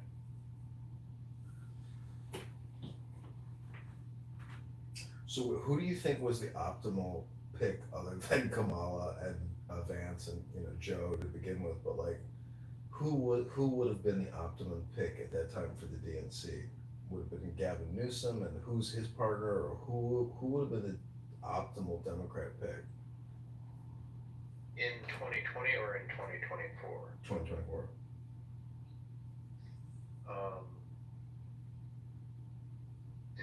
Because the only one that is the it factor, like the politician, and not that he has the support, but he has the ability to get up on stage and spin as Pete Buttigieg. He's the only one that's like a real politician. He's a polished politician. Yeah, but can the American public stomach seeing two men? No fucking way. No, not at all. No, but he's the only one that's like a real. I mean, Newsom, he's your, he'll say anything to get elected. Newsom, that's the one advantage he has is. He's like a Beto O'Rourke or something. They're kind of like the same type of, grifter. Yeah. And Newsom plays to whatever audience he's in front of. He wants to be liked by everybody. So, I bet Newsom makes a big run at it, boy, this next time around. I think he'll have the California money behind him. So, I would be worried about him to a certain degree. Not that he's good at it, but he's smooth enough that I would be concerned if he got the nomination. I think he'd give any Republican a run for their money for sure. I just find it amazing that Democrats can't essentially run on like a Ron Paul fiscal conservative policy and claim that the whole system is bankrupt and demand for dramatic reforms because they're so fucking dishonest. They can't actually talk against the borrowing and the spending because they just want to borrow and spend. Like, it's horrific how they can't actually be honest with their communication, because if they were, they could possibly win, but they can't because they're so fucking criminally, they have so much criminal intent, and they are just a party of no morality, no ethics, no virtue. It's just that Kamala and Tim Walz, I mean, a pair of fucking, horrifically immoral, dishonest people, and their children and what their whole careers are just like beyond despicable.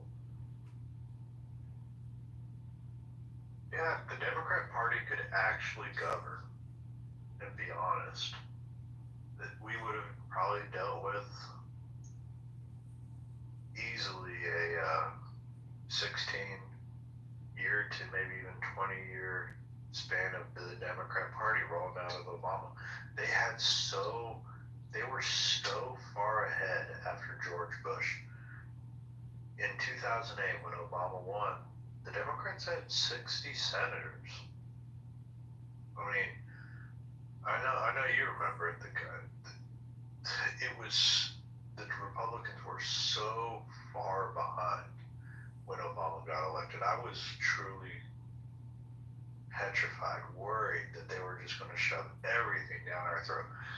And they did a lot, but they didn't do as much as I thought they would. The Republicans were good at dragging it out, stalling it out with Boehner, McConnell, and I do respect for in that period that they were to some degree able to slow down some of what the Democrats. It was Scott Brown. When Scott Brown got elected, he took away that 60 senator. Kennedy died, and they had that special election. And Scott Brown won the special election and took over the seat for like a couple of years or whatever, and was able to thwart that 60 vote.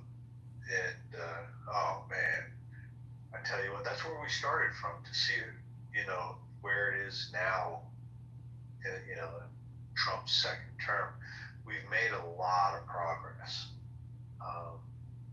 I just hope we haven't peaked though. Is Trump our peak?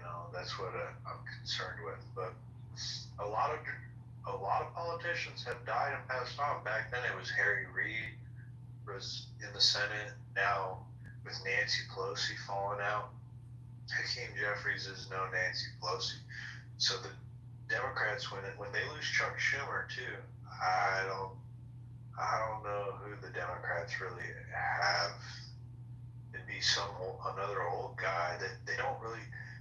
There is the Democrats do not have a strong bench at all. I mean, who do you think it has the best chance? You already said AOC, but I mean, give another one, or even who do you think would be the leader of the Senate, like Chuck Schumer?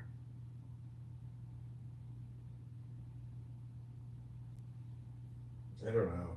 Who do you think would have been the better choice other than John McCain against Obama at the time? Like, who else was on the bench that could have served that role as opposed to John McCain? Ron Paul. That was Ron Paul here. But I mean, obviously, you didn't have the momentum to get past being more than just supported by college students and stuff like that. Yeah, he didn't have Trump's bombastic gusto. He was accurate in all his analysis, but he was not that powerful knight in shining armor who could tell Hillary Clinton, "You're going to jail." You know, he doesn't have that type of personality. I mean, he's a family, practitioner, delivers babies. You know, he's a nice, gentle, humble human being, and thus that's why his philosophy and economic positions are more true to the American, founding fathers and what they wanted this country to be, which is maximum liberation for we the people, as opposed to debt slavery. There was when I reflect on it, I mean, it was a different time then. There was this guy from Pennsylvania, trying to think of his name. But he didn't have that. I mean, this was the era of nice politics. Republicans were just nice. They just got ran over. They shriveled up if they were called racist. I know. And I guess we had to go through that to get to the Trump. John McCain gave the presidency to Obama during those debates, like out of politeness. It was insane. Oh yeah. When he says the worst was when McCain suspended his campaign. That was the absolute worst. The financial crisis happens, and McCain just all of a sudden says, "I'm going to suspend my campaign and I'm going back to Washington D.C. to be a senator." It's like, bro, if there was any time you needed to keep campaigning or get out there and be in front of the camera, it's like we're going to go into hiding, and it was like a couple weeks, a few weeks till the election. What a terrible decision that was.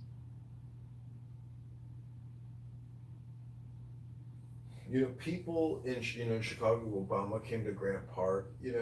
I'm watching him on TV in my apartment, and his hope and change speech that touched a lot of people who wanted to end, forever wars, and wanted change, and they had hope in some type of a new, outcome, or basically, I think it was the war is what was on everybody's mind. And still 9/11, and just how what is happening here, like what is the desired outcome, and they thought that he was a hope and change agent. Instead, he himself is like a co-opted deep state agent who will do whatever he's told to do. I mean, every time his lips move, he's lying. Like when he came out on that red carpet and said, "We just dumped Osama bin Laden's body off the back of an aircraft carrier." In hindsight, do you believe what he said? I sure as hell don't believe what he said. And then that guy goes on Tucker Carlson and says he's getting blowjobs up in Gurnee, Illinois with that guy. It's like, okay, I believe a lot of this shit now. And so, talk about a fucking, and now he's worth, 100 million, 300 million. I mean, talk about somebody who is an actor, and a charlatan who gets to become the president of the United States of America, and his relationship with George Bush, his mother's relationship in the CIA. Like, there's so many things about him that just reek of like deep state plant, and being a proficient actor, and great gifted speaker to essentially pull the rug on the American people as a double agent of like an internal double agent. A lot of people were very suspicious of him, but you know, there he is, an American president. Larry Sinclair, I'll never forget it. Smoked crack and gave Obama a blowjob. That was a big deal when that came out. Yeah, Wayne Allen Root, he's a journalist for Breitbart. I think it's Breitbart, is it?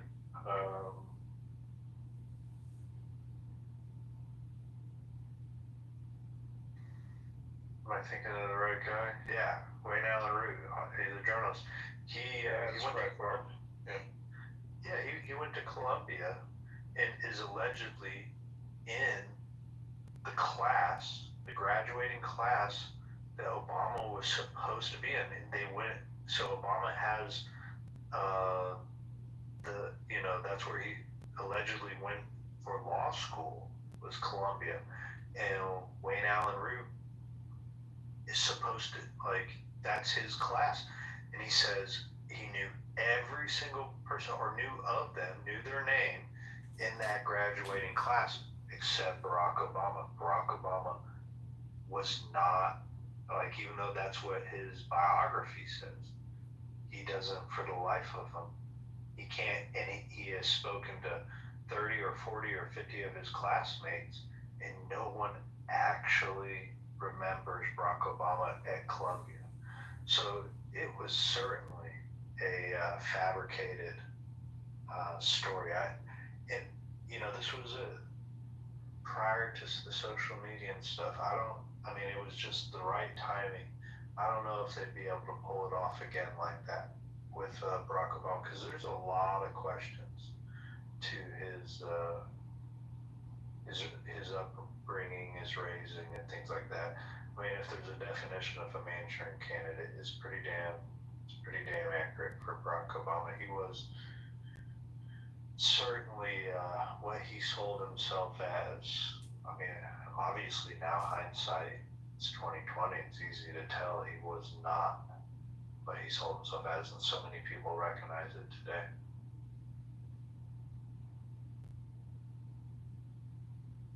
I did look at his and Michelle Obama's Wikipedia page once, and I'm going to look at it again, but it actually said that him and his wife worked at like this generic corporation after undergrad, and I think I clicked through it, it actually said that was a known CIA front organization. So like, I don't know if him and his wife were recruited right out of undergrad, but let me see where it says in his early life and career.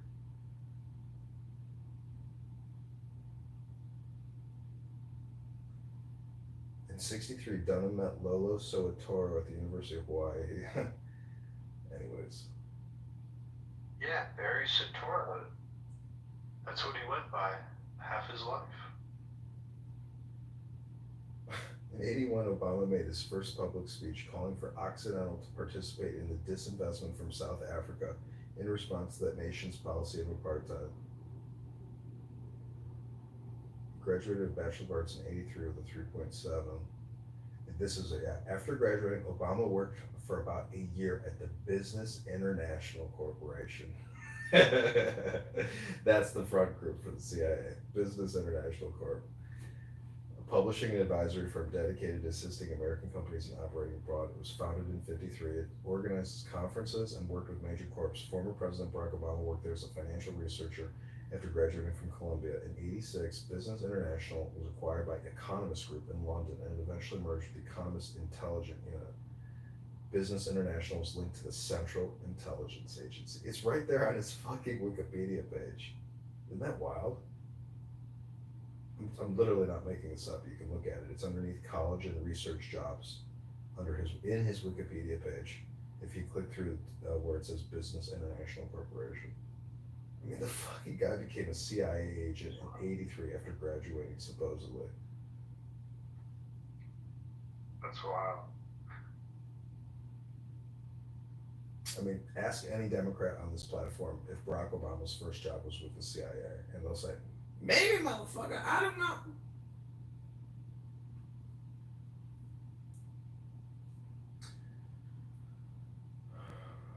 All right, this has been fun, and Yeah. time for bed. So God bless, and I salute you, patriot. Hey, bro. Take care. I'm gonna close this room out. Okay, good night, everybody. Bye.